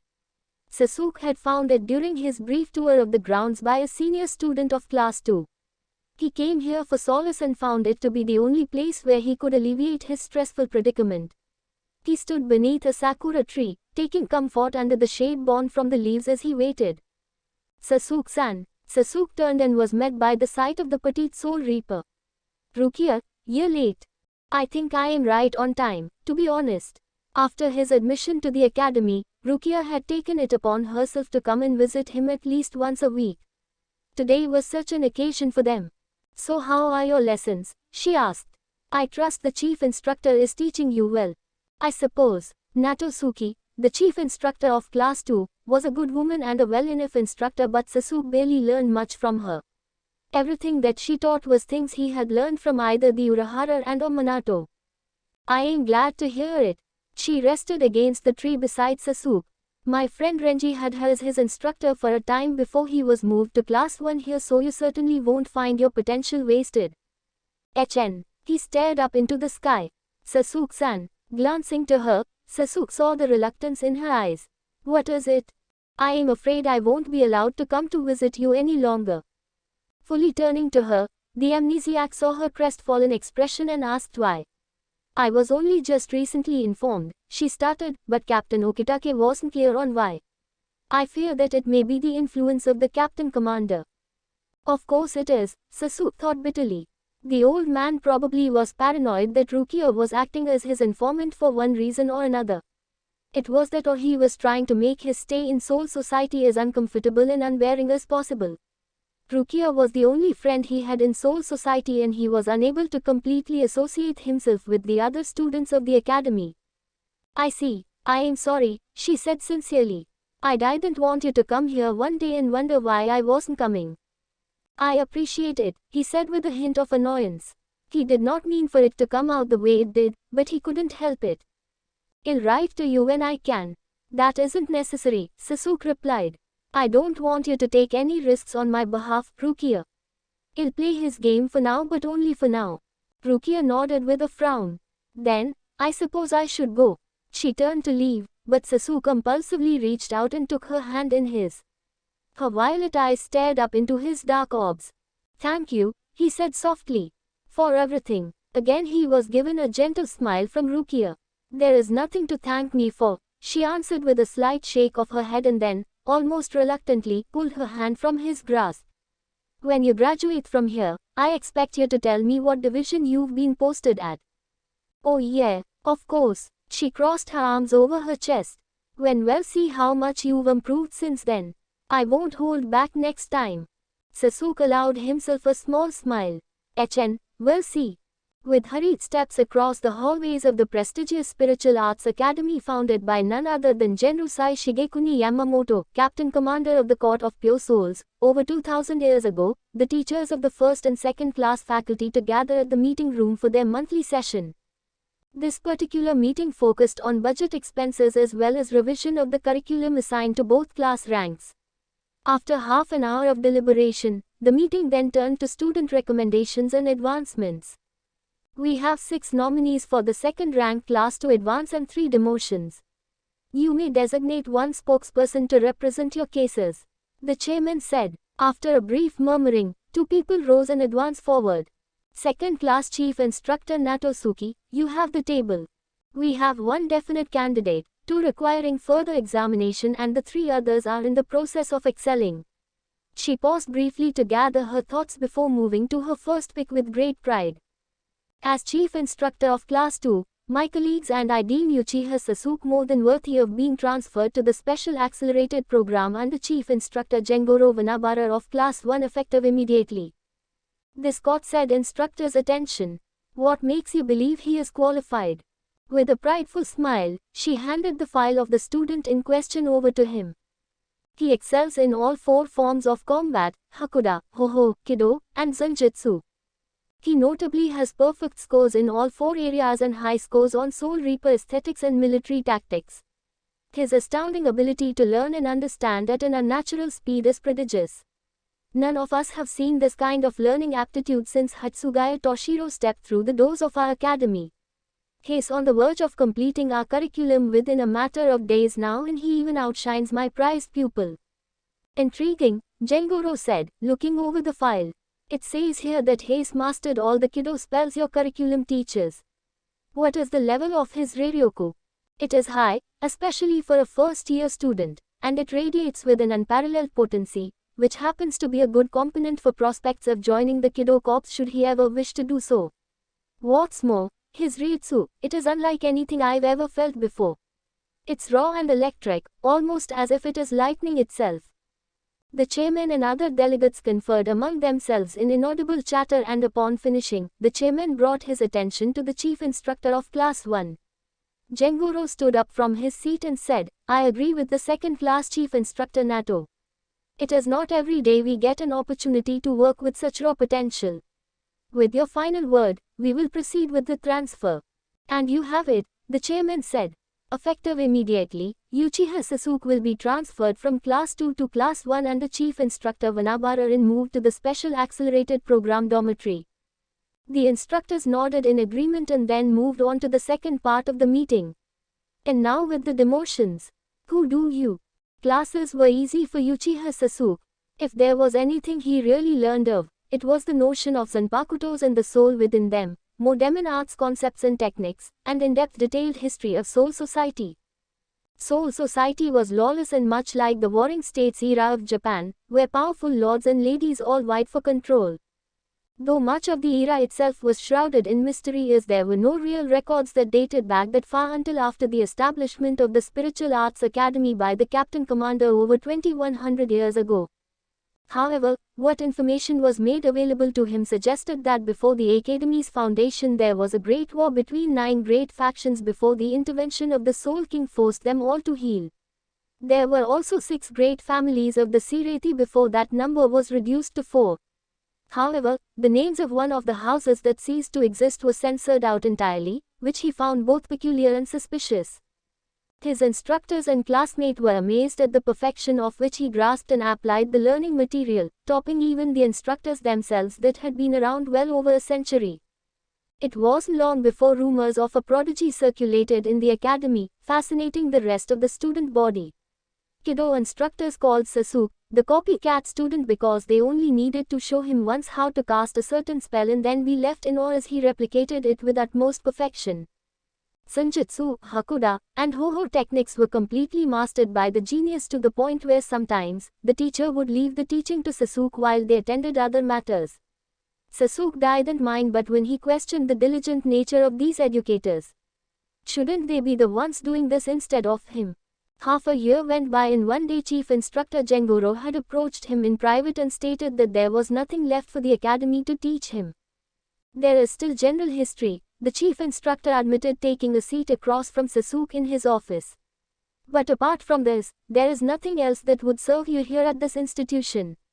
As you are aware, higher tier Kido can be self-taught and are not in our curriculums due to how draining and dangerous they are for students, and our instructors have come to me and admitted that you practically teach the class yourself while they read up on the 5 nations. I see, Sasuke murmured. It's quite the interesting read, Jengoro said, pulling the book out from a hidden sleeve in his hurry. Its setting is the dark period of Soul Society's history. Water, earth, fire, wind, and lightning. Long ago, these 5 nations lived together in harmony, but then everything changed when they... Jengoro-sensei, Sasuke interrupted. If you don't mind. Oh, right. Jengoro put the book down and cuffed into his fist before he continued. Ahem, anyway, as I was saying, there is nothing left of value for you at this facility. As such, we believe it's time for you to graduate early and move on to better things. Recruiters from the Onmitsu Kido and Kido Corps have already expressed a great interest in seeing you join their ranks respectively. We even have recruiters from a few divisions of the Gote 13 that have come to me asking about you. If you need advice who to speak to first. I wish to join the 13th division. Sasuke watched the chief instructor's mouth hanging open in sheer bafflement for a long moment before he regained his bearings.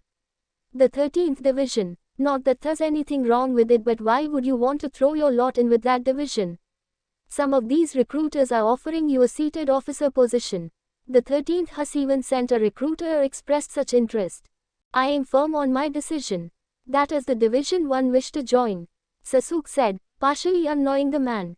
Even so, the application must be accepted by the captain or lieutenant of the division.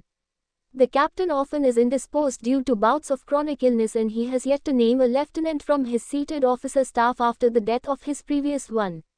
Your application may be delayed for an indefinite amount of time. What's more, there is even a small chance it may be denied. Why? Sasuke asked. Judging for the chief instructor's explanation and aware of his own aptitude, Sasuke was confident that he could get into any division he so chose. Even if you are highly adept in all forms of combat, there's still a number of reasons why your application could be rejected. For example, Kuchiki Dono of the 6th Division prefers selecting those of noble birth and rarely ever recruits commoners, regardless of how well they do in this academy. The 12th Division usually recruits from a pool of students based on their own specifications and don't move an inch in that regard. Although Captain Zaraki Kenpachi of the 10th Division would welcome you, their love for blood sport would turn you off and you would most likely try to transfer to another division, as so many applicants do the first time they join. Captain Anahana Retsu of the 4th Division requires Soul Reapers with an aptitude and interest in medical practice, which he shows none of. Are you following me? The assessment of the divisions and their requirements given by the chief instructor sounded about right in Sasuke's mind. Still, he was firm on his decision. All the same, I want my application to be put forward to the 13th Division. But, what about? I'll welcome everyone warmly. Jengoro blinked in confusion. What? When asked about the kind of individuals he seeks for his division, Captain Okitake of the 13th said he will welcome everyone warmly, Sasuke explained. Based on his own requirements, as long as I have a good attitude I should get in with no problem. The chief instructor sighed, conceding. Very well, we will do as you wish. However, do know that the applications are marked by priority, so we will give your request the highest one and send out the others to the rest of the divisions. What's the difference? Sasuke queried. An application given in priority means less waiting time. Usually, it means that most instructor, including myself, will be giving their personal recommendations, allowing the paperwork to be processed at a faster rate. Basically, the application that will be sent to Captain Okitake will take no longer than a week or two, while the others might take up to 5 to 6 and sometimes even 8 months without our recommendations. I see, Sasuke murmured. So then, what will I do in the meantime? You're welcome to attend the history classes given in the academy as well as continue your studies in the demon art classes as well. However, since you'll have so much free time on your hands, the staff is in need of an assistant instructor for Kido in Hakuda. We think that it will be an excellent opportunity for you to learn how to teach and train others. You might even have to lead field training missions. Sasuke perked up at the last statement. Field missions meant trips to Earth, and that meant a possibility of meeting once more with the people he made bonds with. Waiting suddenly seemed like it wasn't such a bad idea. I'll consider it, he said, pretending to be disinterested. Thanks for the offer. The chief instructor of Class 1 did not appear the least bit happy with his answer. I am quite disappointed with you, he growled. Do you believe we go out of our way to suggest to students where to go on a whim? We do it because we truly believe their assets will be most beneficial to Sireti. With hard work and even a little luck, an applicant might find himself working toward a seated officer in years, yet you are being guaranteed the position by a few of the recruiters. I don't believe I asked for your opinion, Jengoro-sensei. No, but you're gonna get it. Why would you, our best student and a soul reaper with such talent and potential, want to throw away guaranteed positions as a seated officer, or the opportunities offered by the Onmitsukido in the Kido Corps to go join the 13th Division that doesn't offer you anything at all? HN, I don't understand what is so appealing about the 13th Division that you would throw away such opportunities. Is there a person there that you wish to work with? A friend or even perhaps, a lover? Sasuke stood from his chair and threw a bored glance at the chief instructor. Thanks for your opinion, but my mind is made up. As for my reasons, frankly Jengoro-sensei, it's none of your concern. As soon as Sasuke showed himself out of the office, the chief instructor slammed an angry fist on his desk. Cocky little bastard. Bikkuri Restaurant, North Rokongai District 17. Jushiro and Shinsui shared filled sake cups, seated on plump cushions. The place was lively as usual, but more so due to the presence of Soul Society's finest captains. Shinsui Woodway had women at his side, but the noble, honest Jushiro earnestly demanded his friend not to launder in such activities openly. Loosen up, Jushiro. You're going to grow wrinkles if you're always so serious, the flamboyant Soul Reaper said. I have nothing against having fun, but it would be more prudent if you did it in private, Jushiro murmured. After all, you don't want Nano-san to scold you after last time she heard of your wild flings. Shinsui laughed and shivered at the same time. Oh boy, that's one thing I don't want to remember. He took a bite of his dango. Speaking of reminiscence, what do you think of that Uchiha Sasuke? Jushiro took a piece of sashimi and put it in his mouth. It's really him, but at the same time it is not. Killer aura, omnipotent Ryoriko, hawk-like gaze and eyes that continuously screamed murder, Sharingan or not, that Uchiha Sasuke had none of those qualities. It was a good idea to follow Rukia-chan and watch them fight, or else I would never believed that it was actually Sasuke. Ah, you're right, Jushiro said. Even so, I still can't believe this is actually Uchiha Sasuke. He is not even a shard of the man everyone of the past knew. Jushiro said.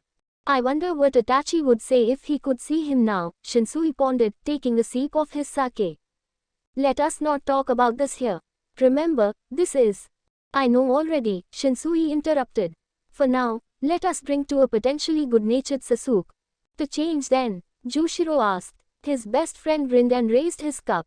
The good change, and maybe a really nice for once Nano-chan, he said, to which the white-haired man laughed heartily. That might take another century or two. Shinigami Omake. Sasuke carefully examined the long one-walled hallway that led to the men's barrack. So close, yet so far. Once he deemed it safe, he began his trek across it. Ever since he became an assistant teacher, he met with creatures far more hostile, dangerous and obsessed than hollows. Fangirls. It was as if the female student body had created a satanic cult aimed at getting the Uchiha to go out with one of them. The only difference was the lack of blood rituals and sacrifices. Then again, the idea didn't seem too far-fetched for Sasuke. These girls glommed, attacked Sasuke whenever the academy's scheduled hours was over. Sometimes, he wished he could just push one of them off the rooftop of the academy and watch them splatter on the ground like pancake. Sizzling pancakes, Sasuke thought and then shook his head. Thoughts like these were truly unbecoming of him. Moonlight barely added more, lighting the wall-mounted candle-lighted hallway. He was so close, just a few more steps and he would make it to the men's dorm. Cuckoo, foolish Fuku-sensei. You cannot escape us, one girl's voice said. Precious, your precious duckbit hair, will be mine, another one said. Sasuke gulped. Wait, let us talk about this. Negotiations have failed, another one said. Prepared to be the FENSELESS, the clothed and more importantly, the filed. Rushed steps came at full motion towards the Uchiha. At 2 steps away from molesting the Uchiha, moonlight shone upon him and the steps came to a grinding halt. There was a brief moment of silence between Sasuke and the estrogen-raging triad, and then out of the blue, the girls collapsed on the floor like dead corpses. Sasuke poked one of the bodies with his foot and then took a closer look at the pile of bodies. Nosebleeds. Go figure. It was a dark and quiet night. Eijisai-sama, pulled from his reading material by his lieutenant's low voice, Captain Commander Genusai turned to the shoji door and beckoned him inside. Chojiro Sasakibe walked inside and knelt before his master. What is it, my friend? Genusai inquired. I approached the chairman of the academy as you asked. Slipping his hand in his hori, Chojiro held out a letter with calligraphy that Genusai recognized. His report regarding Uchiha Sasuke. Closing his book and putting it down, Genusai took the letter from his lieutenant and unfolded it, reading its contents. When he finished, Genusai closed his eyes. Have you read the contents of this letter? Chojiro shook his head. No, Eijisai-sama. It appears that Uchiha Sasuke has finished his training faster than anticipated. He has submitted an application for the 13th division. Under Okitake-sama. Genusai nodded. While having Okitake to keep a closer eye on him would be the prudent course, the 13th division is not the place to hone his skills. To become Soul Society's blade he must first be tempered, then sharpened. So who would be? Chojiro asked. His eyes fell on the letter. He combed his long beard with his old wrinkled fingers in contemplation. Despite his readiness to protect Soul Society, Genusai's former pupil was soft-hearted and would more than likely attempt to befriend Sasuke rather than keep him sharp. The Sharingan was a powerful weapon, and for Sasuke to truly master it once more he would need to hone in both mind and spirit. And he could think of no place better to do both than in her division. Nato's wrist turned red from Sasuke's strike, her shinai falling from her hand to the smooth wood flooring of the dojo. She held her breath as Sasuke's shinai tip stopped an inch away from her neck. Never hesitate. Sasuke lowered his shinai away from Nato's neck, and the rest of the students observing from the sidelines released a collective sigh of relief. I can promise you that a hollow will not hesitate to devour your soul and the souls of others. The strength of your Zanpakuto is a reflection of your resolve. If it is weak, then your blade will be brittle and break when it clashes against one whose resolve is strong. He picked up his sparring partner's shinai off the ground and offered the hilt to her, which she accepted. Maintain strong convictions and never lose sight of your goal. Such is how you will obtain a strong resolve and character to align yourself with your Zanpakuto and achieve victory against your opponent. Hey, Uchiha Sensei, that is all for today. Dismissed. The students of the class all rose and bowed before leaving the dojo in pairs or groups. A pair of female students who Sasuke recognized as his sparring partner's friends lingered and waited for her to join them. As Sasuke put up the shinai on the rack against the wall, Nato walked up to him and bowed. Thank you for the opportunity to be your sparring partner for today, Uchiha Sensei. Sakamoto recommended you for the position while he is on leave, Sasuke responded monotonously. Ever since he submitted his application to his division of choice, Sasuke had taken up the chief instructor's offer and became a substitute assistant instructor at the academy to pass the time. As a substitute, Sasuke had assisted the Kido and Hakuda instructors for the first 2 weeks before he had taken up instructor Sakamoto Ryuji's position temporarily while he was on special leave to his family's estate. He taught Zanjutsu for the class 1 students and had for a brief time taught Sasuke when he was a part of the learning curriculum. Thanks to his Sharingan, Sasuke had copied and mastered Sakamoto's Zanjutsu styles within a couple of months and thus made him the ideal choice to fill the instructor role. So for the last month and 3 days, Sasuke had become the de facto Zanjutsu instructor, which had not been accepted by all of the class 1 students. Some had questioned why they had to learn from someone that they had called a classmate for a time, and others simply didn't accept Sasuke, under the impression that he had a superiority complex because of how quickly he was mastering the curriculum and surpassing them. After the 3rd day of taking up Sakamoto's role, the animosity some of the students had towards Sasuke reached a head, and led by an individual of noble birth, several students openly challenged the amnesiac. Naturally, he handed all 7 of the inexperienced students swift defeats, and after choosing not to report them, nobody else questioned Sasuke's position as the substitute Zanjutsu instructor. What had remained oblivious to him for a time, unfortunately, was that his martial display had earned him the unwanted attention of the female students of Class 1. Students like Nato Futaba and her friends. Even so, Anno, I noticed I am clearly not meeting the expectations Sakamoto-sensei has of me, Nato said. So, Anno, I was thinking that, maybe I could stay after classes are finished and receive more instruction from you, Uchiha-sensei.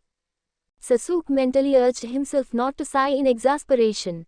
This was not the first time such a request had been made to him, but it would certainly be the last after today. I don't offer lessons outside of the curriculum, he said. Nato flinched from his terse answer. Then maybe we could. Since you and your classmate have decided to linger behind, Sasuke's onyx eyes glanced to Nato's 2 friends. You can clean up the dojo in my stead. I remember I have a meeting with Chief Instructor Jengoro soon.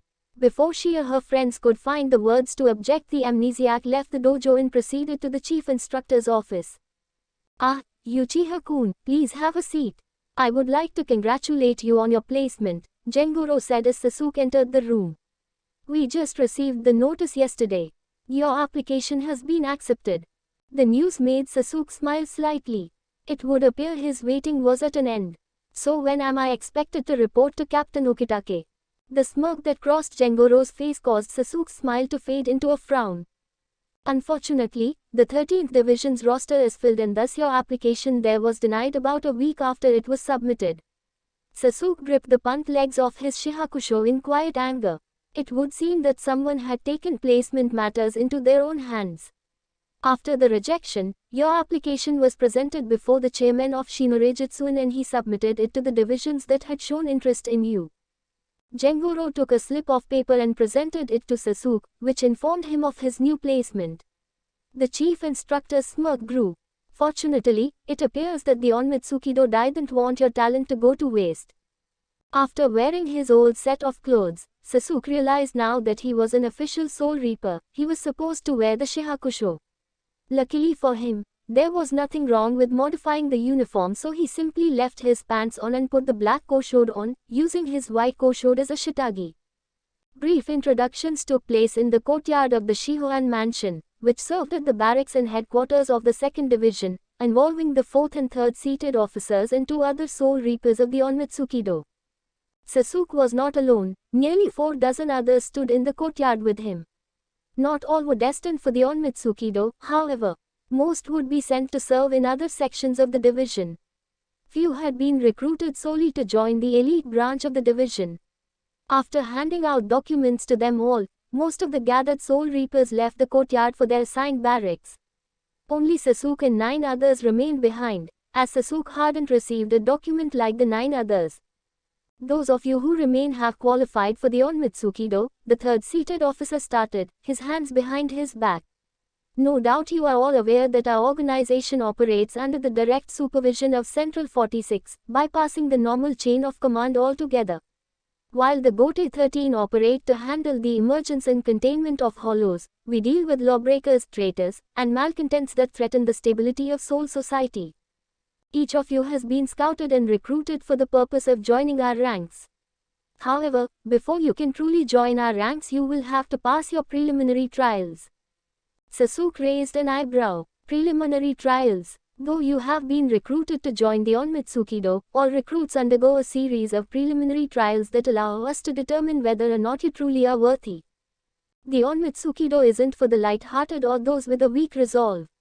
Many of your assigned targets will often be other Soul Reapers rather than hollows, and may even be seated officers, vice captains, or even captains themselves. The preliminary trials allow us to evaluate you and determine whether your strengths would best suit the organization's needs or if you would be better off in another division. From your point of view, it would be a process of elimination. Understanding the logic behind it, Sasuke crossed his arms. So then, if that is the case, when do our trials begin? The 3rd seated officer smirked. I am starting to like our batch of recruits. Your trials will begin in due time. For now, all of you will go to the 20th unit and report to seated officer Baba Mizuno. Dismissed. Sasuke arrived at his assigned room and found 2 double bunk beds. He sat on the left bottom bed and then read his assignment list.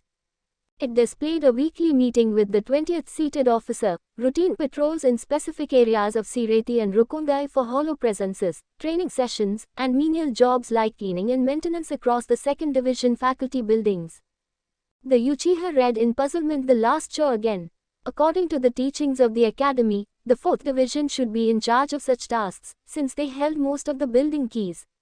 An exasperated breath left his lungs as he fell back. Not that any of these things mattered to him. After all, unlike other Soul Reapers, Sasuke was not preoccupied with notions of career advancement or becoming the best. His oath and his goals would remain the same no matter what: assist those in danger and cure his amnesia. Perhaps his situation wasn't any different than doing jobs for Urahara or Minato. The only setback would most likely be that now he had no leads, or more specifically, his leads were blocked by the stern Commander General in his position here. Soul Reapers were not allowed to leave their assigned domain at their leisure, and only those who belonged to the 2nd Division, serving 7th seated officer and higher, had 3 official personal days. Get off my bed, a voice barked, pumping Ryutsu in the room. Sasuke's bodily reflexes kicked into gear, opening 2 Sharingan eyes and a straight palm aimed at the intruder's neck. The latter's stress levels skyrocketed, making him sweat and his hands shake with uncontrollable fear. Whoa, calm down, buddy. I am sorry, he said, immediately dropping his taunting aura. Sasuke relaxed, reverting his gaze back to their obsidian color. He slowly withdrew his hand away from the nervous man's neck but fixated his hawkish glare upon him. The latter let out a breath of relief. Who are you? Sasuke interrogated. Just your new top bunk buddy, Kurumadani Zenosuke. Sorry for startling you there, but I didn't think you'd try to kill me. The man introduced himself. He sported an afro, possessed thick brows, and a long jawline. Other than that, there weren't any redeemable features. This is the 2nd Division. Sasuke said in a reminding tone, his eyes reverting to their onyx coloring. The academy had ranked the second as the third most dangerous division to work in. The first being the 11th division for their unfathomable love for violent encounters with both Hollows and Soul Reapers alike, and the second was the 12th division due to the unsettling contracts all Soul Reapers sign when joining that officially waivers their natural rights and unwittingly volunteers them for any kind of experimentation. Whether Central 46 was aware of this waiver or simply turned a blind eye to it was uncertain. That kind of talk only opens the door to a quick end of your career as a Soul Reaper in a rather violent way. Zenosuke scratched the right side of his neck sheepishly. I know that, but we're not in the actual on Mitsukido, man. I ain't gonna assassinate you in your sleep. That's good to know. I would absolutely despise having to sleep with one eye open. Another masculine voice said, entering the room. Sasuke looked to the door and saw an almost familiar face. He stood a few inches taller than Sasuke himself and had long dark brown hair that bordered black tied in an elegant ponytail, an effeminate face that betrayed his voice, and almond-shaped opaque eyes. His skin was pale, but not unhealthy, and he had a slender form underneath his standard shihakusho. If not for his voice, he could almost be mistaken for a woman at a distance. Sasuke blinked and realized where he recognized him. You were at the orientation today. The pale-eyed newcomer turned to Sasuke and smirked. Well now, the infamous Uchiha Sasuke. So not only were you placed in the second division but were also bunkmates it seems. Judging by that look, I take it you don't remember who I am. Hyuga Hansu, the amnesiac corrected. If my memory serves me right, you were ranked first among the Year 5 students. Hansuke nodded with a disarming smile. That's right, I am surprised you know of me. Wait, you two are fresh out of the academy. And you know each other? Zenosuke asked in amazement. In a sense, Hansuke said. We happen to be the top students of our respective year groups, though for Uchiha Sasuke he accelerated through the academy so quickly he accomplished in a year what takes average students 6 years to complete. He was the envy of many and called the genius of the century by the academy faculty. Hansuke crossed his arms, and he was widely regarded as a loner. Though he would never admit to it, Sasuke had felt rather bad about his status as unsociable. After the captain commander's interference to keep Rukia away from him, Sasuke purposely kept a distance from others in order to protect them as much as to keep himself safe. He had even kept himself from replying to Rukia's letters which she had sent him, and by the 5th one, she had stopped altogether, much to his own regret. I am not very good with people, I know. Hansuke finished for him. You didn't seem happy there, so I tried to talk to you, but I guess I failed, huh? He said with another disarming smile. Unlike the picture he had seen of the fox-faced 3rd Division captain, Hansuke appeared genuine in his facial expressions, just like in the academy. So, care to introduce yourself, sir? The afro-haired man let out a disappointed sigh and he looked down on the floor. Kuromadani Zenosuke, 10th year in this division. Unbeknownst to each other, both Sasuke and Hansuke had the same exact thought. Wow, what a loser. For such an integral organization like the 2nd Division to harbor a man working under the 20th seat for a decade meant that Zenosuke was obviously doing something wrong. Most Soul Reapers climbed the ladder relatively quickly, with the average advancement taking at most 3 years. Zenosuke either had pissed someone very high up the ladder or was just as bad as his job. Regardless of which, having someone like that as a bunkmate was very concerning for Sasuke. Zenosuke interrupted the similar thoughts of the two Soul Reapers by quickly pointing a finger in the air. But that's going to change. As of today, will be known as the Suke no Sangami Kyodai. He declared in a loud voice, adding roaring laughter. Suke no Sangami Kyodai, 3 awesome Soul Reaper brothers. Hansuke repeated in puzzlement. Zenosuke, the thick-browed man said pointing to himself, Sasuke, Hansuke. Together, we'll be known as the 3 awesome Soul Reaper brothers.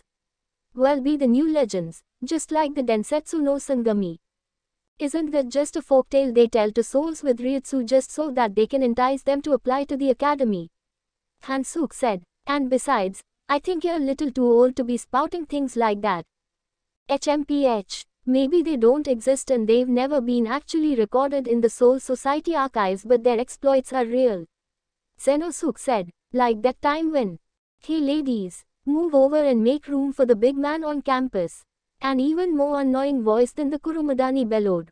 3 pairs of eyes locked onto a very tall, dark-skinned, massively muscled man. He wore dark sunglasses and he was bald. "Where's my bed?" Hansuk leaped into the top bunk on Sasuke's side and then pointed to the other bunk bed. "Right over there." "What? No, it isn't. It's..." In one step, the huge Soul Reaper was facing the scrawny-looking one. "There a problem?" he asked, lifting up his sunglasses, revealing a scar over his left eye. "And no, sir, none at all. Please have a wonderful stay in your bunk bed. Don't mind little old me," Senosuke said, shaking in his pants. By the way, what's your name?" "Mibu Bakusuke." "Got it memorized," the dark-skinned man greeted as he sat down on the lower bed, bending the structure. Senosuke perked up at the sound of his given name. "Bakusuke, nice. Now well be known as Senosuke," Sasuke interjected, lying down in his bunk. "Do me a favor and leave me out of your fantasy brotherhood." "I second that motion," Hansuke chimed. What's going on?" the burly man said. When Zenosuke explained his intentions, Bakusuke roared with laughter. "Oh wow, that's the stupidest thing I ever heard," he said. "Someone get me a medic cause I'ma die of heart attack." The continuous laughter only served to depress the thick-browed man into sitting in a corner with knees brought to his face. The depressing aura he brought was simply ignored by the 3 other Soul Reapers. The 20th unit lunchroom was nothing short of what was to be expected: decrepit, cobweb-ceiling corners, sticky-stained walls, rusty-leaking waters from old pipes, vulgar lunch ladies and most importantly, meager expired-smelling food. Bakusuke didn't seem to mind as he voraciously gobbled his 6 helpings of mashed potatoes and 3 days-old leftover gravy.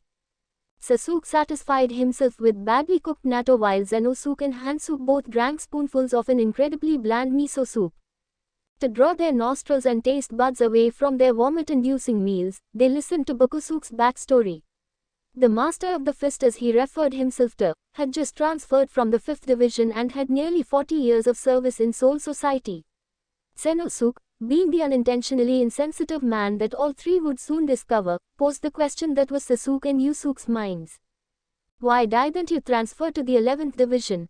Sasuke and Hansuke sucked in their breaths. The 3 could already feel the volatile spiritual pressure flowing from the muscle-bound Soul Reaper. He slammed a fist on the lunch table and narrowed the distance from his furious face to Zenosuke's fidgety one by a hair's breadth. "Why I ain't in Captain Zaraki's division? You motherfucking stereotypical bastard. Ya think just cause I got muscles the size of your big head and a scar over my eye, I should be in the 11th Division, huh?" Bakusuke barked up. "Admit it. I dare ya to admit it. If ya got balls, say it." Senosuke felt like he could melt at any minute from the boiling hot stare of his roommate. Sasuke rested a cautious hand on the hilt of his nameless zanpakuto just in case he needed to stop a premeditated murder while Hansuke continued to regally eat his miso soup in silence. Senosuke was on the verge of tears when decided to speak up. "Why yes," the man said as he squeezed his eyes shut, awaiting the inevitable cave-in of his face, but it never came.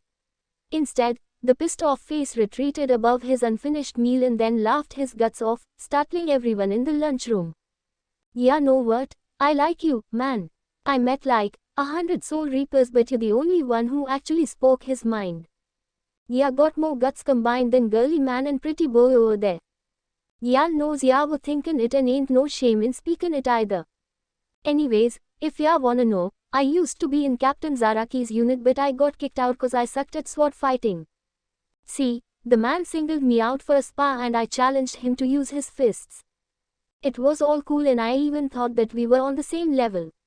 Then some punk bitch yelled out, 'Use them swords.' Swear to God, I see that little shit, I'ma spank the dead out of him. Anyways, so I am using my sword but Captain Zaraki was like, 'What kind of fucking stance is that? You ain't even holding it properly.' 2 minutes later, he tells me to get the hell out and go learn how to use a sword. When I am good and proper, I can go back again." Sasuke let out an inaudible sound of relief while Hansuke continued to be ignorant of the conversation as he finished his soup. Senosuke was, of course, the most relieved, literally crying tears of joy that he wouldn't have to use his paycheck for facial reconstruction purposes. "So, what happened? Are you good now?" Senosuke asked cautiously. "A little bit," After that minor incident, I transferred to the 8th division and met the most badass of captains. Man, the dog has like, the illest lady pimpin' moves I ever seen, yo. Can't remember his name though. Damn, it's on the tip of my tongue. Kyoraku Shinsui. Sasuke filled in. Yeah, that's it. Captain Kyoraku taught me a little bit, but he told me I was way better with my hands than a sword, so I moved to the 5th division. At first, I thought the captain was like some sissy bitch, but that guy owned this Jillian class hollow like it was a double cheeseburger. Man, can't remember his name. It is like, in my head, but it won't come out. Aizen Susuke, Hansuke completed, clearing his throat. Yeah, that's it. Man, your guy is smart. Chicken shit, but smart. Anyways, so this guy said that if I can't use a sword, I should be like Lady Thorn of the Godhan from that story and get better in fist fights in the 2nd division, cause everybody likes using it. Actually, Hansuke interjected, that would be in the special forces, the Onmitsukido. Members of that branch of the 2nd division are more to not even carry their Zanpakuto into battle, viewing them as a hindrance. Yeah, that's it. Thanks, girly man, Bakusuke said. Hansuke appeared to be untroubled by it, but Sasuke's scrutinizing eyes caught the ever so slight twitch of the effeminate-faced man's temple. If Bakusuke wasn't careful with his words, the Uchiha would have to sleep with an eye open to prevent a murder, most likely tonight in the main sleep.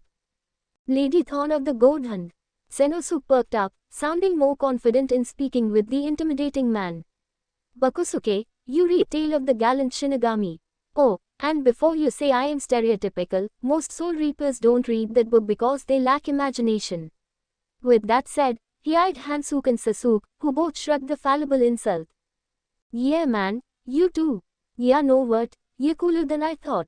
Yeah, I don't read much, but when I heard about some woman Soul Reaper who could heal and kill with her bare hands, I knew she was gonna be my girl. Only later, it broke my heart to learn that she just some made-up story, but I read it and then I decided one day, it'd have Godhans too. And who knows, maybe she might meet me someday. It's just a story based off a far-handed rumor, Bakusuke, Hansuke said, becoming a little more interested in the conversation. The one in question crossed his arms and gave a pissed-off look to his roommate. Yeah, know what man, Kuma was right, you lack imagination, Bakusuke said. Senosuke caught Sasuke's impassive gaze and pointed to himself. Sasuke nodded, confirming the unruly built man had indeed abbreviated his last name in at the same moment, calling him a bear. Fine, it's a rumor, so what? It's meant to be inspirational, yeah prissy bitch. Plus, that book caught a lot of attention cause the last chapter was written after they died. Bakusuke finished. Posthumous work, how? Sasuke queried, now intrigued. Okay, listen here. Yeah, no District 0, right? Senosuke said. Of course I do, Hansuke answered. District 0 was appropriately named after the incident Lost Zero happened. It's taught to all Soul Reapers that a dimensional rift suddenly appeared out of nowhere and started sucking everything in, pretty much turning into a black hole. It killed many non-combatants and Soul Reapers alike, and it took many sacrifices to seal it up, which is why he then gave a mocking glance to Senosuke. Someone decided to use that tragedy as a way to make money and made a book about 3 Soul Reapers, most likely fictional, who gave up their lives to seal it up. I should also inform you that the book makes light of what happened and is even considered heretical by some scholars and captains as well, because the book says verbatim the 3 legendary Soul Reapers would be remembered as the ones who made the ultimate sacrifice to protect their loved ones, while everyone knows thousands of regular souls and Soul Reapers died because of it. The table became silent, letting everyone's mind reflect on Hansuke's words. The latter got up and lifted his tray. But don't take my word for it. After all, it's inspirational, right? Once he was out of earshot, the 2 roommates heard Bakusuke's explicit comment. Fucking bus-killing bastard. So ye Uchiha Sasuke, Takibana Gambu muttered, gaze trained on the papers before him as Sasuke stood at attention and watched. They were in the Genbus office at the 2nd Division barracks that held a traditional Eastern flavor in style. Sitting in front of a mahogany desk, the third-seated officer of the Onmitsukido rested the elbow of his right arm on the desk and held the papers the amnesiac guessed were his dossier in his left hand. Genbus' old eyes hardened so much as glanced at Sasuke since his arrival. Sasuke had been summoned in the middle of the moonlit night by a masked Soul Reaper to come before the third-seated officer for his trials. For the last 5 minutes upon his arrival, Genbu had said nothing, simply reading each document at his leisure. Though Sasuke patiently waited, he had taken the time to scrutinize the third seat who had addressed him at the division's recruit orientation ceremony the other day. Like Sasuke, he too wore a modified shihakusho with an armband emblazoned with the kanji for fate and a raised dark collar that was snug around his neck. He had an old appearance, with crow's feet at the corner of his dark eyes and a shaved head that displayed a gruesome scar along the scalp. You graduated in a year from the academy under Chief Instructor Gengoro, and had a brief tenure as a substitute assistant instructor for a short period of time. Yes, Sasuke replied. Chief Instructor Gengoro's letter of recommendation speaks very highly of your character and abilities, Genbu said, almost a declaration. Surprising, to say the least. If memory serves me correctly, he has only ever written 2 of these letters since becoming chief instructor, the last one being 6 decades ago. That's surprising. Sasuke had not anticipated Gengoro writing a letter of recommendation on his behalf, nor had Sasuke ever asked for it. The raven-haired amnesiac never asked favors from anyone, save one person. Sasuke muttered. Why did you apply for the second division? Genbu asked, placing the papers neatly on his desk. He looked at Sasuke with eyes the color of death. Or rather, why the Onmitsukido specifically? Why? Genbu nodded. With your skill set and the strength of your Reitsu, you are ideal for the Onmitsukido. Were Lieutenant Marechio handling these interviews, he would be simply satisfied with your dossier, tell you to be silent and obedient, and send you on your way with your next preliminary trial. However, it is not Lieutenant Marechio heading these interviews but I, and I want to know the motivation behind your choice. It wasn't my choice. Sasuke tasted bitterness in his mouth. He wanted to spit out. His choice, just like his choice to remain in the realm of the living, had been stolen from him. Chief Instructor Gengoro's recommendation influenced my decision, Sasuke lied. He informed me there would be many opportunities for advancement in the Onmitsukido, and based on my skill level the organization would work best to further challenge me to improve. So you seek situations that challenge you and to advance up the rank and file, Doesn't every Soul Reaper? For a long moment, the third seat said nothing. He scrutinized Sasuke with his cynical dark eyes. Briefly, Sasuke felt as if Genbu had seen right through his lie. It would not be surprising for Sasuke. He had come prepared for such a case, as it was well known the Onmitsukido excelled at discerning other people's mental states and could easily tell the difference between truths and lies. More moments of silences passed that felt like eons, yet Sasuke kept his face stoic and free of emotion. You have darkness within you, Uchiha Sasuke, Genbu said, at last ending the silence. The third seat leaned into his seat and nodded with a look of approval. Good. This is the most important element for one joining the ranks of the Onmitsukido. Captain Swaffon will be pleased. Darkness. What does he mean by that? Standing up suddenly, Genbu tucked his mahogany chair under his desk of the same make, opened a drawer, and pulled out a sealed envelope. This interview is finished, he said. He handed the envelope out before Sasuke. What is this? Sasuke asked, staring at the sealed parchment briefly. Your next preliminary trial. Inside the envelope is a dossier of your assigned target.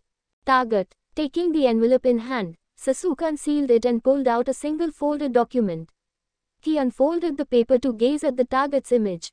His eyes became wide upon immediately recognizing the face. This is Kuromadani Zenosuke, Genbu said. His activity has been very irregular as of late and we have reason to suspect he has been leaking confidential information to malcontents in Rokongai. 3 days from now your target will be taking time off. You will monitor him from a distance. Should he do anything that will incriminate him, you are authorized to assassinate him. Assassinate Zenosuke, the same obnoxious loser who had 10 years under his belt serving in the 20th unit. You are to bring back both his Zanpakuto and his head should he prove to be a traitor. Genbu paused. Do you have any questions, Uchiha Sasuke? No. Good. You're dismissed. I am looking forward to your results. The arrangements had been made. Uchiha Sasuke had his duty schedule changed. Sasuke was going to spy on a Soul Reaper he shared a room with in 3 days and may even have to kill him. Ironically, it had only been 3 days since Sasuke's arrival to the second division. In the time he had spent patiently waiting to proceed with his next trial, Sasuke had come to learn much about his roommates, particularly Zenosuke. The afro-wearing Soul Reaper was eccentric, anxious, cowardly, and spent too much time focusing on fiction rather than reality.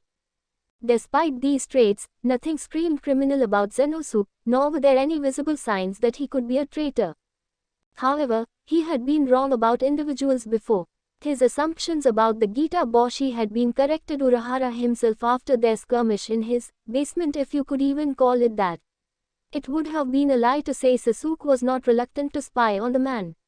Until proven a traitor otherwise, Zenosuke was Sasuke's comrade, a fellow Soul Reaper from the second division. Yet this was a trial critical to joining the ranks of the Onmitsukido, which would grant Sasuke clearance, allowing him access to archives which would potentially hold more information about his forgotten past. It was the only reason why he endured Genrusei bothersome interference and why he went to the second division. In other words, Sasuke could not refuse. The raven-haired amnesiac kept very much in mind that Zenosuke was possibly a traitor. It helped to ease the few feelings of guilt he felt about what he had to do. Returning to his room, Sasuke stepped inside and was met with the loud snoring of the giant Bakusuke from his bunk. Above him, Zenosuke appeared to be fast asleep. How anyone could sleep without care to Bakusuke's terrible snores Sasuke would never know. Looking over to his bunk bed, Sasuke took note how Hansuke was absent from his top bunk bed and briefly wondered where he went. Shrugging, Sasuke sat in his bottom bunk bed and his eyes wandered to Zenosuke's turned back. His knuckles turned white as he gripped the punt legs of his Shihakusho. Damn you, Genrusei! The 20th unit of the 2nd Division had been scheduled for training today. The 20th seated officer, whose name Sasuke didn't care to learn, had led them to an unoccupied forest west of the divisional headquarters and separated his unit into training groups of 4 across the forest. He had explained it would allow him to determine their future placement in the division, or if they would need to be transferred out to the other divisions' organizations like the Kido Corps. Fortunately for Sasuke, Hansuke, Bakusuke, and Zenosuke, they were all put in the same group. Unfortunately for everyone, however, Bakusuke immediately pushed for a free-for-all sparring match, to which Zenosuke was adamantly against. Sasuke did not care so long as they got their 30 minutes of sparring in before the 20th seat got onto them. It wasn't until Hansuke asked them to make it a light spar without their Zanpakuto did Bakusuke really begin to irritate Sasuke. "Ow, pretty boy, wanna take it easy today? Afraid I'ma lay the smackdown on your punkus, ain't ya?" Bakusuke's smirk was rancid like butter, but it was the glare that Hansuke sent his way that was truly intimidating. "Watch your tongue, Bakusuke. Why, just 'cause you are from a fancy noble family don't mean shit here." "Careful, Baku," Zenosuke said, being the voice the reason as he played mediator. "Hansuke is a member of the Hyuga family." "So what? They're the third great noble family of Soul Society. Can't you tell by his eyes?" Sasuke glanced at Hansuke and was internally stunned by Zenosuke's observation. Veins were popping out all around Hansuke's eyes and signs of pupils were beginning to show in his opaque white eyes.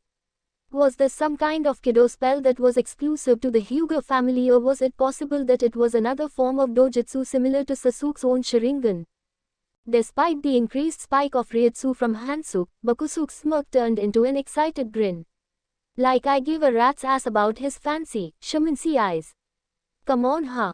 What was initially supposed to be a light spar turned into the free-for-all Bakusuke had wanted. Their spar took them to a small, stone-filled river. Hansuke hadn't even drawn his Zanpakuto and had darted straight for Bakusuke with open palms. The muscle giant that was Bakusuke was surprisingly nimble as he avoided Hansuke's open palm strike and countered with a left jab aimed at the torso. Hansuke successfully blocked the jab and the two fought using only Hakuda. Sasuke, the amnesiac, turned and unsheathed his nameless Zanpakuto, his Sharingan spinning to life as Zenosuke charged him with his blade held in the Innokamai high guard stance. "We have reason to suspect he has been leaking confidential information to malcontents in Rokongai." Sasuke caught Zenosuke's overhead slash and parried, knocking his blade aside before leveling his right index finger with Zenosuke's chest. "You are to bring back both his Zanpakuto and his head. Hado number 1, SHO. Ga." Senosuke was sent flying several feet in the air by a blast of telekinetic energy, landing with a splash in the shallow river. No, Sasuke thought to himself. Senosuke did not have it in him to be a criminal or traitor. He couldn't be. Figuring the humiliation would keep Senosuke down, Sasuke turned back the Hakuda dance between Hansuke and Bakusuke, watching the former landed a solid open palm directly into the latter. Thanks to his Sharingan, Sasuke saw Hansuke use his own Ryutsu to penetrate Bakusuke's own. Wah, did you? Bakusuke coughed, taking 2 steps back. Hansuke lowered his palm. Senosuke tried to warn you of my eyes. My Byakugan can see your Reiryoku flow within your body and your Tenketsu that run along it. I used my Ryutsu to penetrate your own and strike directly into your abdomen, which is the primary source of your own Reiryoku, and temporarily deny you access to it. Bakusuke fell on one knee with a gasp, one hand clutching his stomach while the other fell on his knee. That was some craven bullshit. Hansuke smirked. I told you to watch that foul tongue of yours, didn't I? He raised one hand, Reishi concentrating in his palm. Sasuke reacted immediately, appearing to teleport using Shinpo to come between Bakusuke and Hansuke, forcing the latter to jump back 3 feet and create space between them. Hansuke's eyes widened as they met Sasuke's crimson orbs. Your eyes, why are they? Hado number 4, Byakurai. Hansuke immediately jumped away to avoid the white lightning that shot from Sasuke's index finger as the second half of their training session began. Sasuke instantly went on the attack, his Zanpakuto in hand as he adopted a reverse grip. Forcing Hansuke to draw his Zanpakuto, their blades clashed and locked with one another as both scrutinized the other's eyes. Sasuke pointed his index finger out in the midst of their deadlock. Hado number 1, SHO. Hansuke was shot back with a blast of telekinetic energy. He was able to somewhat regain his balance but immediately fell on the defensive as Sasuke unleashed a flurry of high and mid slashes and thrusts. In the middle of their violent exchange of blades, Sasuke took note of how Hansuke's own eyes followed his movements much like the amnesiac's Sharingan. Did his Byakugan have the same properties as his own Sharingan? Whether there was a connection between their eyes, Sasuke would have to look into it later. What was clear to him though was that he was a much better practitioner of Senjutsu as Hansuke was reeling from his onslaught. Sasuke's chest began tightening from the thrill. He couldn't help but enjoy this fight. A powerful telekinetic shockwave went forth as their blades clashed against each other in the middle of the shallow river. Yeah good, Hansuke admitted, a smirk on his face. I can see why you sought through Shino Academy. Sasuke couldn't help but smirk himself. HN. Just then, a rising, violent wave was heading towards the 2 Soul Reapers.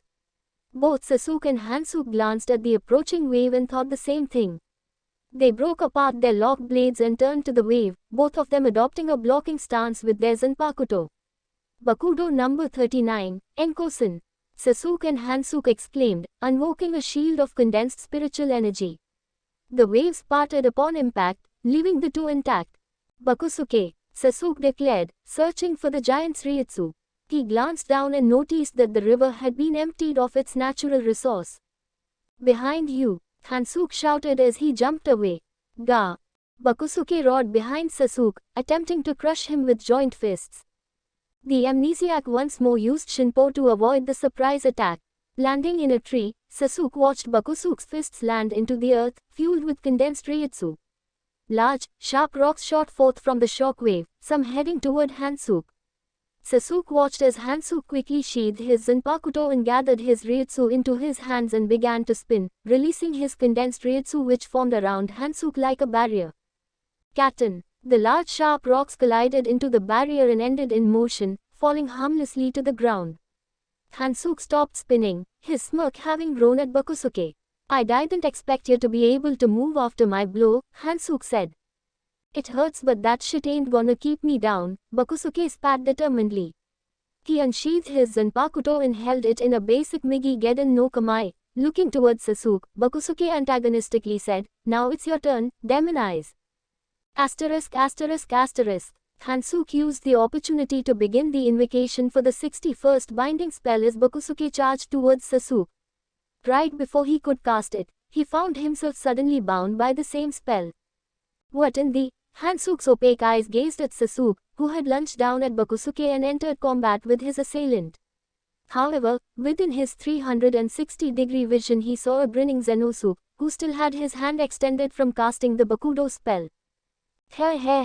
A true Soul Reaper never excludes the smallest of opponents, Zenosuke said, chuckling triumphantly.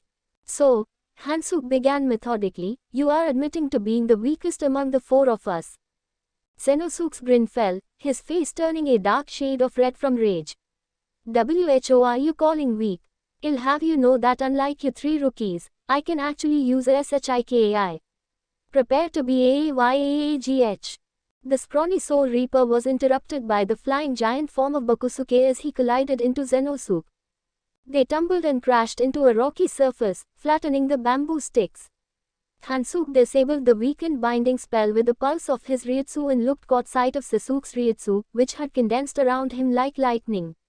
His hand immediately found the hilt of his Zanpakuto as Uchiha Sasuke advanced dangerously towards the three, his crimson eyes glowing menacingly with fervent anger. What did you do? Hansuke demanded, glancing to Bakusuke. I just cut his Shihakusho a bit. Bakusuke groaned. Apparently, Bakusuke had succeeded at finally getting a hit on Uchiha Sasuke and now the latter was marching with vengeance written all over his face. Just before he could make the three Soul Reapers suffer uncalled for retribution, the voice of the 20th seat boomed over the landscape. Training session is over. All Soul Reapers of the 20th unit must return to their barracks at once for the next part of their assignment. All of them released a collective groan, knowing full well what their next assignment was, and for a brief moment, Hansuke rather would have faced Uchiha Sasuke's wrath. Latrine duty was simply cruel. You wanna share how exactly you managed to send that giant hulk of meat flying in the air? Hansuke asked. Sasuke shrugged. It was a combination of Hado S1 and 58. Oh, that's pretty advanced kiddo for a rookie. Zenosuke flashed a grin. You ever thought about trying for the Kiddo Corps, Uchiha-san? Bakusuke snorted. So the demon-eyed pretty boy used some shamancy, fancy kiddo. So what? When it comes to my fist, I laid the smackdown on his ass. Just like Ha laid the smackdown on you, Baku. Zenosuke quipped. I ain't going to put the smackdown on all of you if you don't shut the hell up and clean the toilets. The 20th seated officer thundered. Hair, latrine duty stunk, literally. It was not just the smell, sadly. It was the fact that Sasuke had painfully learned that the male body of the 2nd division could never aim properly at the damn toilets. There were things growing there that Sasuke was sure weren't supposed to exist. He was thankful that they didn't have to wear their uniforms for this sort of thing or else he'd have left. The last 5 days had been rudimentary. Being the source of cruel japes by senior-ranking Soul Reapers, Zenosuke somehow finding some way to get them all in constant trouble and being punished with even more menial jobs than latrine duty, constantly playing mediator for Hansuke and Bakusuke to keep the two from killing each other ever since the former snapped at being called a girly man by the latter. And the worst of it was Sasuke and sometimes Hansuke having to deal with the unwanted advances of the female body of the division, which sometimes included the rare male, and rejecting them as well, much to the chagrin of the idiot brothers, who were known naturally of course as Zenosuke and Bakusuke. Bakusuke had even called Sasuke a walking cockblock. Go figure. When they had finished latrine duty, the four of them went to the barracks meal hall to get their dinner. It was quiet for the first 5 minutes until Bakusuke finally asked, so what the fuck is up with them eyes of yours? Sasuke looked up from his bowl of beef soup to Bakusuke to find he was looking directly at Hansuke. Though he pretended not to care, Sasuke chose to listen carefully. Can this wait until I finish my food? I am hungry, Hansuke said as he ate his meal. No, it can't. That shit was freaky, huh? Doesn't that shit hurt when your veins are bulging out like that? Hansuke released an exasperated sigh and put down his chopsticks. It is called the Byakugan, the all-seeing white eye. It's a genetic mutation passed down to members of the Hyuga bloodline. So what does it do exactly? Zenosuke asked, his curiosity piqued. Hansuke shot a dirty glance at the scrawny member of their group. As I said, it is known as the all-seeing white eye. It grants me a 360-degree field of vision. My eyes can penetrate through most solid objects or obstructions and cannot be fooled with blinding interferences or illusions. I can also generally see from a far distance. How far? When I last tested it, my max range was 27 kilometers. 27 kilometers. Sasuke had to admit that was impressive. He could understand why they were all seeing eyes given their range and field of vision. Turning to Hansuke, Sasuke asked, "Are your eyes compelled to track moving objects?" Hansuke looked at him with suspicious eyes. "That's a rather specific question to ask me, Sasuke. I couldn't help but notice in our spa how your eyes were almost fixed to the movements of my Zanpakuto," Sasuke explained. "So is that it?" "No," Hansuke said, and with some reluctance continued. "While my eyes allow me to process the images faster to my brain, my eyes are not compelled to follow moving objects. If anything, they give me enough information to predict their next move and react accordingly." He took his cup of tea and drank.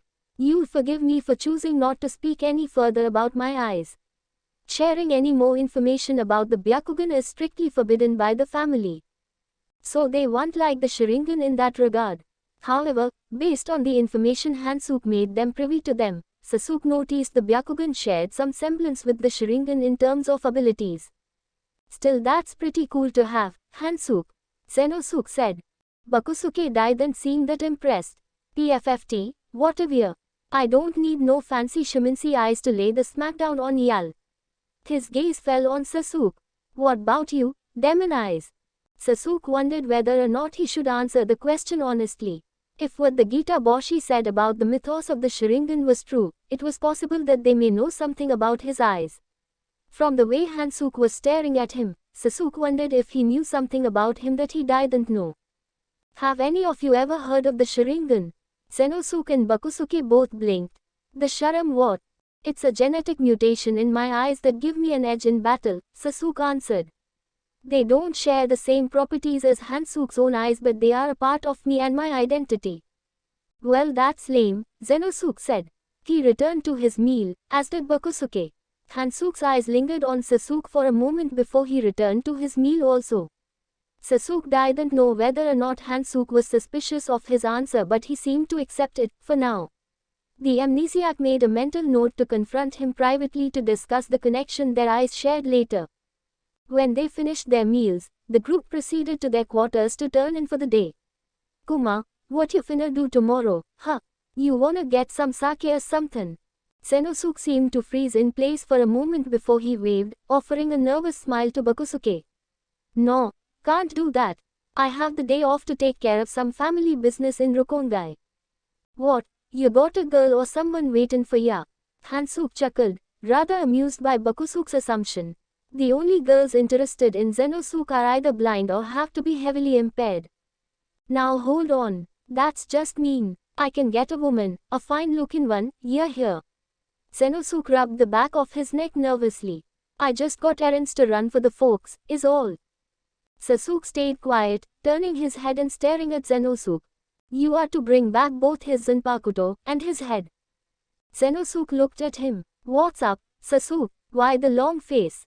"HN." He turned away and continued to their quarters in silence. The third seat's words continued to echo in the back of Sasuke's mind. In 3 days, he was going to spy on Zenosuke. And perhaps have to kill him. "Sasuke, how have you been? I've gotten word by way of Chief Instructor Jengoro that you chose the 2nd Division. I must admit I cannot help but wonder why you would go there, of all places. Nisama has on occasion spoken highly of Captain Swafon's abilities, but rumors of the conduct of the Soul Reapers assigned there are highly questionable." Rukia lifted her calligraphy brush from the paper and frowned at her written words, placing the brush down onto the maroon clay tray on the table in front of her. "I can sound so callous sometimes," she thought chillingly and released an exasperated sigh. "I can't help but feel a little disappointed." She had been certain that he would come to the 13th Division. She was among the handful of Soul Reaper that knew of Uchiha Sasuke's origins in the realm of the living and, as far as Rukia knew, the only one who Sasuke trusted. I am his only ally in Soul Society, his only friend. She would be lying to herself to deny she had been a little hopeful that Sasuke would join her here in the 13th, if for nothing else than for their bond alone. His sudden rise through the academy must have undoubtedly attracted many division recruiters to bring them into their own ranks. It was uncommon, but not unheard of for students to be offered a seated position upon graduation, and Rukia couldn't help but wonder if Sasuke had been given such a prestigious offer and, if so, had he accepted. No, Rukia thought, burying the thought. He isn't the kind of man that can be allowed like that. A bubble of doubt formed in the pit of her stomach. Is he? If such had happened, Sasuke would be an officer to one of the cruelest and utterly ruthless divisions in Soul Society. Their notoriety was well known, for they were Soul Reapers that hunted and often killed other Soul Reapers. It did not matter whether you were nobility or of common stock, if your activities were noticed by the Onmitsukido, your days were numbered. It was for these very reasons Rukia could not understand why Sasuke had chosen to go there. He was merciless to hollows and his electrifying spiritual pressure unlike any she had ever felt, but he was an executioner of souls. Was it by your choice to go there, Sasuke? Rukia glanced at her letter again. Sighing, she took the paper, crumbled it up into a ball, and placed it at the end of several other paper balls lined up on the wooden floor. Staring at them briefly, Rukia glanced at the brush and ink jar and a neat pile of blank paper, wondering if she should bother writing a letter at all.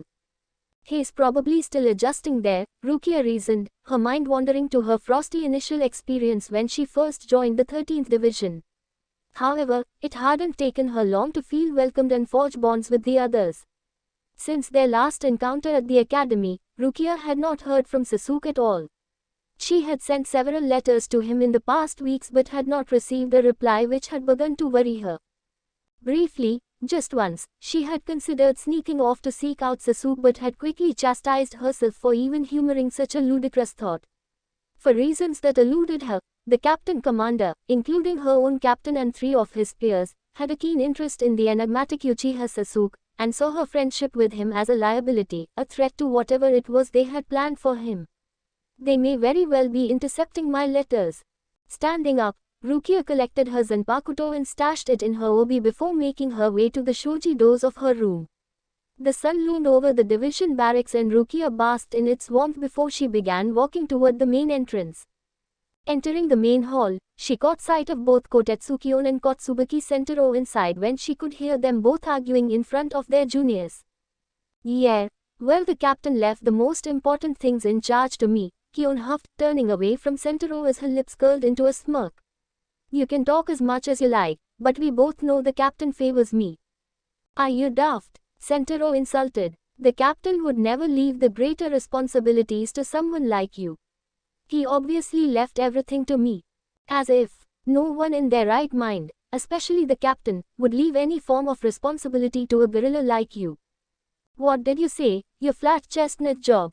Rukia's face flickered with annoyance while the other bystanders turned about and left the main hall entirely. Her superiors would often argue like petty siblings with one another, but for once she found her patience tested. She took a step forward, intending to intervene and chastise the two for creating a scene rather than focus on their respective duties. She froze in her stride, her reprimands unheard as her voice was trapped in her throat as Ryutsu was exerted outside the main doors that both Kion and Sentaro blocked off in her childish argument, now silenced. Both of their eyes widened at the spike of Ryutsu. Sentaro clenched his teeth, his fingers tentatively reaching for his Zanpakuto while Kion looked as if the air had been punched out of her lungs. However, just as quickly as the Ryutsu had come it vanished like a fleeting memory and the door slid open. Sasuke-san, Rukia breathed as she was met by a familiar pair of obsidian pools, raven locks reflecting iridescent blue beneath the sunlight. His garments had changed, though he bore the garb of a soul reaper. His dark purple obi remained wrapped around his waist, the hilt of his Zanpakuto protruding on his right. His Ryutsu, she thought, processing what had just happened. That couldn't have been his. For a moment, she had thought a lieutenant had released such potent Ryutsu, but all she saw was Sasuke. Rukia, Sasuke murmured, his voice as soft as a summer breeze tugging Rukia from her thoughts. His obsidian eyes were solemn as always, ever hard to reveal his true thoughts or emotions. His Sharingan, however, were always fierce and calculative like a hawk searching miles away for its prey. Even she trembled beneath the gaze of his crimson eyes when she captured him in the realm of the living.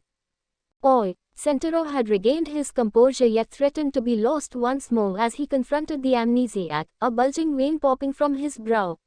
You have a death wish or something. You can't just release your Ryutsu like that. Sasuke's gaze lingered on Rukia briefly before flickering to Kion, ignoring Sentaro entirely. You must be Kion. I have a transferee with me. Hey now, a man with a large afro appeared from behind Sasuke's shoulder. I can introduce myself just fine without you intimidating everyone. Sheesh. HN. Sentaro simply looked at Kion with an astonished look in his eye, one that his peer reciprocated in kind before the two-thirds seated officers approached them. I wasn't aware anyone from the second division had requested a transfer. It's happening now, Sasuke answered. He took a step aside, pushing the Soul Reaper through the entrance and walked inside, with Sasuke following close behind. This is Kurumadani Zenosuke. I've been tasked to see that his transfer is done swiftly. On whose authority? Sasuke slid his hand into his koshode and pulled out a sealed letter bearing the insignia of the Onmitsukido. He took 3 steps toward Kion and offered the parchment to her. Everything you need to know is written on this. Hesitantly, Kion took the parchment from Sasuke's fingers before she broke the seal and began to read its contents. Her eyes widened the more she read, and after a silent pause, she nodded. Handing the letter over to Sentaro, she said, "You can't be serious." Rukia said nothing in the exchange that followed, watching the newcomer step past Sasuke and introduce himself politely to both Kion and Sentaro, the latter taking a moment to read the letter and much like Kion, his eyes slowly widened. Turning his head, Sentaro studied both Sasuke and Zenosuke with suspicious eyes. Are you? Sasuke slipped his eyes closed. Well, scoffing, Sentaro handed the letter back to Kion and crossed his arms. Look, even if this isn't a hoax, he shouted, as he always does, this is no easy matter to deal with. Your captain is indisposed, Sasuke commented. Without an active lieutenant, transfers can be approved now only by the joint third-seated officers. Rukia realized he wasn't wrong. With Captain Okate's chronic illness often leaving him bedridden and without a lieutenant, such responsibilities now fell upon both co-third officers, Sentaro and Kion. And Captain Okitake is indisposed, she realized, recalling that his leave of absence began 2 days ago. Technically, either of them was able to approve transfer requests on behalf of the captain in such circumstances, but they had never done so, usually leaving such matters to Captain Okitake once he returned to active duty. Look, I get this may be a special request made by your captain, said Kion as Sasuke slowly opened his eyes, but you must understand that we can't just bypass our captain like this. It wouldn't be. Kion's voice was lost and both she and Sentaro's arms briefly went limp beside their bodies. Rukia glanced between the two of them and then at last to Sasuke, stealing a glint of scarlet as he closed his eyes. Well, be happy to oblige, Sentaro said, his boisterous voice eerily calm. I'll see to the paperwork, added Kion, her face serene. What did he just do? She continued watching Sasuke as both her superiors greeted Zenosuke and introduced themselves, the once tense atmosphere fading into memory. Sentaro offered to give Zenosuke a tour of the grounds, and when the latter glanced briefly at Sasuke, who gave a simple nod, turned back to Sentaro, and left with the boisterous man. Kion bid farewell to Sasuke and began walking back inside the main building, leaving Rukia alone with him in the now barren hall. She had so many questions, especially after watching her superiors do a complete reversal when it came to approving Zenosuke's transfer, yet didn't know which to ask first. Rukia. Sasuke's voice pulled her from her reverie. Yes, she asked. Do you have time to talk? It's been a while, has it? Rukia said, her head hanging. Sasuke was in one of the training fields restricted to use by members of the 13th, the evening sun looming ever bright. It was surprisingly peaceful for the amnesiac and somewhat familiar. Both he and Rukia stood near the edge of a small koi fish pond, staring at each other's reflections on the water's calm surface. Yeah, he answered solemnly. How are things at your new post? Rukia glanced at him, flashing a smile. Not what you quite imagined, is it? The daily experience of a soul reaper, that is. Nothing about my experience here is what I imagined. Complicated, Sasuke answered, staring absently at one of the koi fish swimming beneath his reflection. How so? Glancing at Rukia, he considered telling her everything, about his trial to join the Onmitsukido, why he had cursed Zenosuke and Rukia's superiors with his Sharingan to accept his transfer, the old man's continued interference in his affairs. He wanted her to understand, but the weight of that burden may put Rukia at risk as well. Undoubtedly her captain kept a close eye on her when he could, He didn't want her to deal with further scrutiny from him, the old man who was hard at work to keep secrets from him. It didn't help matters that he had been followed here. Apart from the one time he sensed it on the way to the 13th Division barracks, his observer masked their Ryutsu well. Banishing his distracting thoughts, Sasuke asked, "Could you do me a favor, Rukia?" Turning her head, Rukia stared up at Sasuke with curious eyes. "A favor? The odd one I escorted here," continued Sasuke, who met her gaze. "Zenosuke, help him with just here." Rukia's smile faded into a frown. "Did something happen at your division, Sasuke-san?" Sasuke narrowed his sight on Rukia's reflection. "Too much has happened," he thought bitterly. "You can say that." He didn't know what else to say. He couldn't let her know what had happened to bring to Zenosuke under Ukitake's protection, and what he had to do in order to spare his life. "Sasuke-san," Rukia's voice carried iron undertones as she turned to face him. "You can't talk about it, can you?" The amnesiac brought a single finger to his lips, silencing Rukia, her eyes widening ever so slightly, hinted by shock and understanding at the same time. Her purple eyes darted left, but she did not turn her head. "Good." She noticed him too. "Zenosuke is more trouble than he's worth at the second," Sasuke continued in a level tone. "He doesn't have the ability necessary to progress there, and he's already fallen under scrutiny. The 13th is more welcoming to his sort and more understanding about mistakes." "I see," Rukia murmured, her reflection shimmering on the calm water's surface rivaling a mirror. Sasuke glanced at her reflection. As much as he wanted to say more, he was glad that Rukia wouldn't press the issue, at least not at the moment. "I'll be sure to write to you about his progress."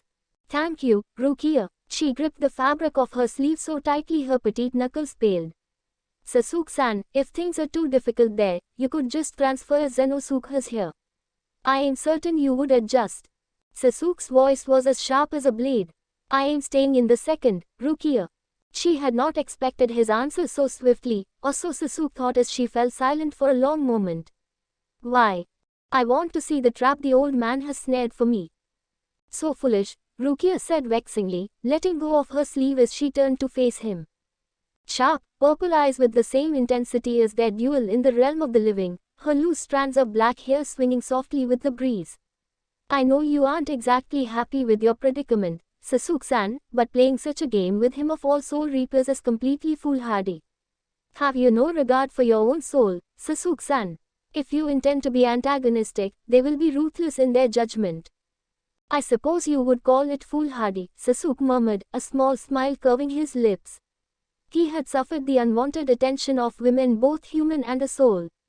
Rukia was petite in size and stature, but beneath that was a will solid as ice and durable as steel that he found he couldn't help but respect and admire. "We'll see soon enough.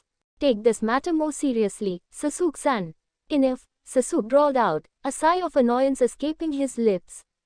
"I am not seeking your approval." "Then why?" Rukia prodded. "Why tell me anything at all?" Sasuke didn't quite know the answer to that himself. She was the only bond he had that tied him to soul society, the only person who he could call his friend, though he had never said it aloud. Her presence was like the verdant breeze caressing over them, soothing and calm. He could be himself around her, unguarded and comfortable. And even that's been spoiled, he thought, mindful of their unwanted audience that remained out of sight. The longer he lingered, the more danger he posed to Rukia, and he would not bear that burden. "I told you before, Rukia," Sasuke stuttered as he took 2 steps closer to Rukia, aware of how close he was to her. So was she, the faintest blush tinting her cheeks in awareness of how close he was to her, deep purple eyes laced with uncertainty. "I don't mistrust you, Sasuke-san." Closing his eyes, Sasuke pictured the bottom of the steps of the 13th Division barracks entrance. "I'll be in touch, Rukia." Without another word exchanged between them, Sasuke flashed out of Rukia's sight. Takibana Genbu called him in. He sat in his chair with a sour look on his face. "How fares Kuromadani Zenosuke, hum?" "Alive," Sasuke answered, "and no longer an issue of the 2nd Division." "I can't say I am pleased with this outcome," Genbu admitted. "However, you handled the matter well enough, I suppose." Sasuke's eyes narrowed on Genbu, resisting the urge to draw his Zanpakuto and slay the man. On the mission to investigate Zenosuke, Sasuke had followed his former teammate to a tea house in the Rukongai belonging to a local short caller that ran the establishment. However, rather than selling information to him as Gambu had previously believed, Zenosuke had been paying off a debt he owed to the man, a symptom of an old gambling addiction that had left Zenosuke in a precarious situation. Only when the owner claimed that Zenosuke hadn't paid him everything that was owed despite Zenosuke's protests saying otherwise did Sasuke intervene, using his Sharingan to coerce the man to forgive Zenosuke's debt. When he turned in his report to Gambu, the third seat was not at all pleased to learn that someone from the second division had nearly tarnished their name by falling victim to their own vices and put them in potential risk. Initially, Gambu had wanted for Zenosuke to be punished arbitrarily anyway for dishonorable conduct and becoming a Soul Reaper, yet Sasuke had managed to convince Gambu to have him transferred to another division, thereby punishing Zenosuke to a division with little to any opportunities for advancement. Entranced is a better word, Sasuke thought, recalling how he had used his Sharingan on Gambu as he had on Kion and Sentaro. What happens now? Sasuke asked, staring down at Gambu. I passed your test. Indeed, you have. Gambu pulled out a sheet from his desk, glimpsing it before offering the paper to Sasuke. Tomorrow, you and those that passed their preliminary trials will be summoned to undergo initiation. Be certain to have that on your person when you are called on. Although reluctant, Sasuke reached out and took the paper from the third seat, glancing it over briefly before his eyes flickered to Gambu in annoyance. This is a will. Your powers of observation are astounding as well, Gambu said, his voice was laced with sarcasm. As he undoubtedly aware, the path of the Onmitsukido is not for everyone. Thus a high possibility you may very well meet your end during the initiation. Consider this a courtesy extended by Captain Swaphon to get your affairs in order.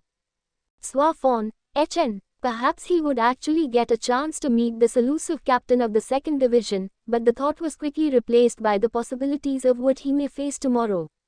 If his trial was anything to go by, the Onmitsukido would prepare something unexpected and psychological in nature.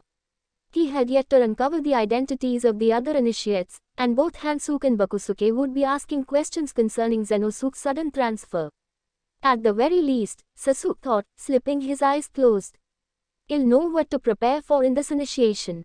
Gambu, eyelids parting lazily, the tomos surrounding his pupils spun slowly on crimson, snatching the old third seat's eyes in his hypnotic trance.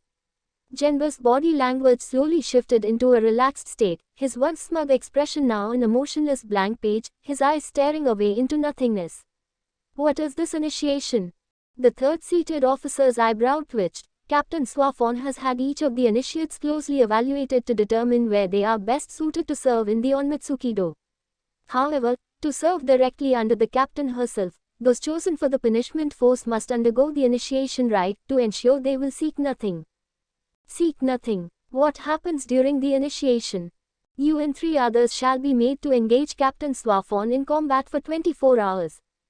Sasuke's eyes widened. Of all the possibilities, he had not considered that he would have to face the captain herself.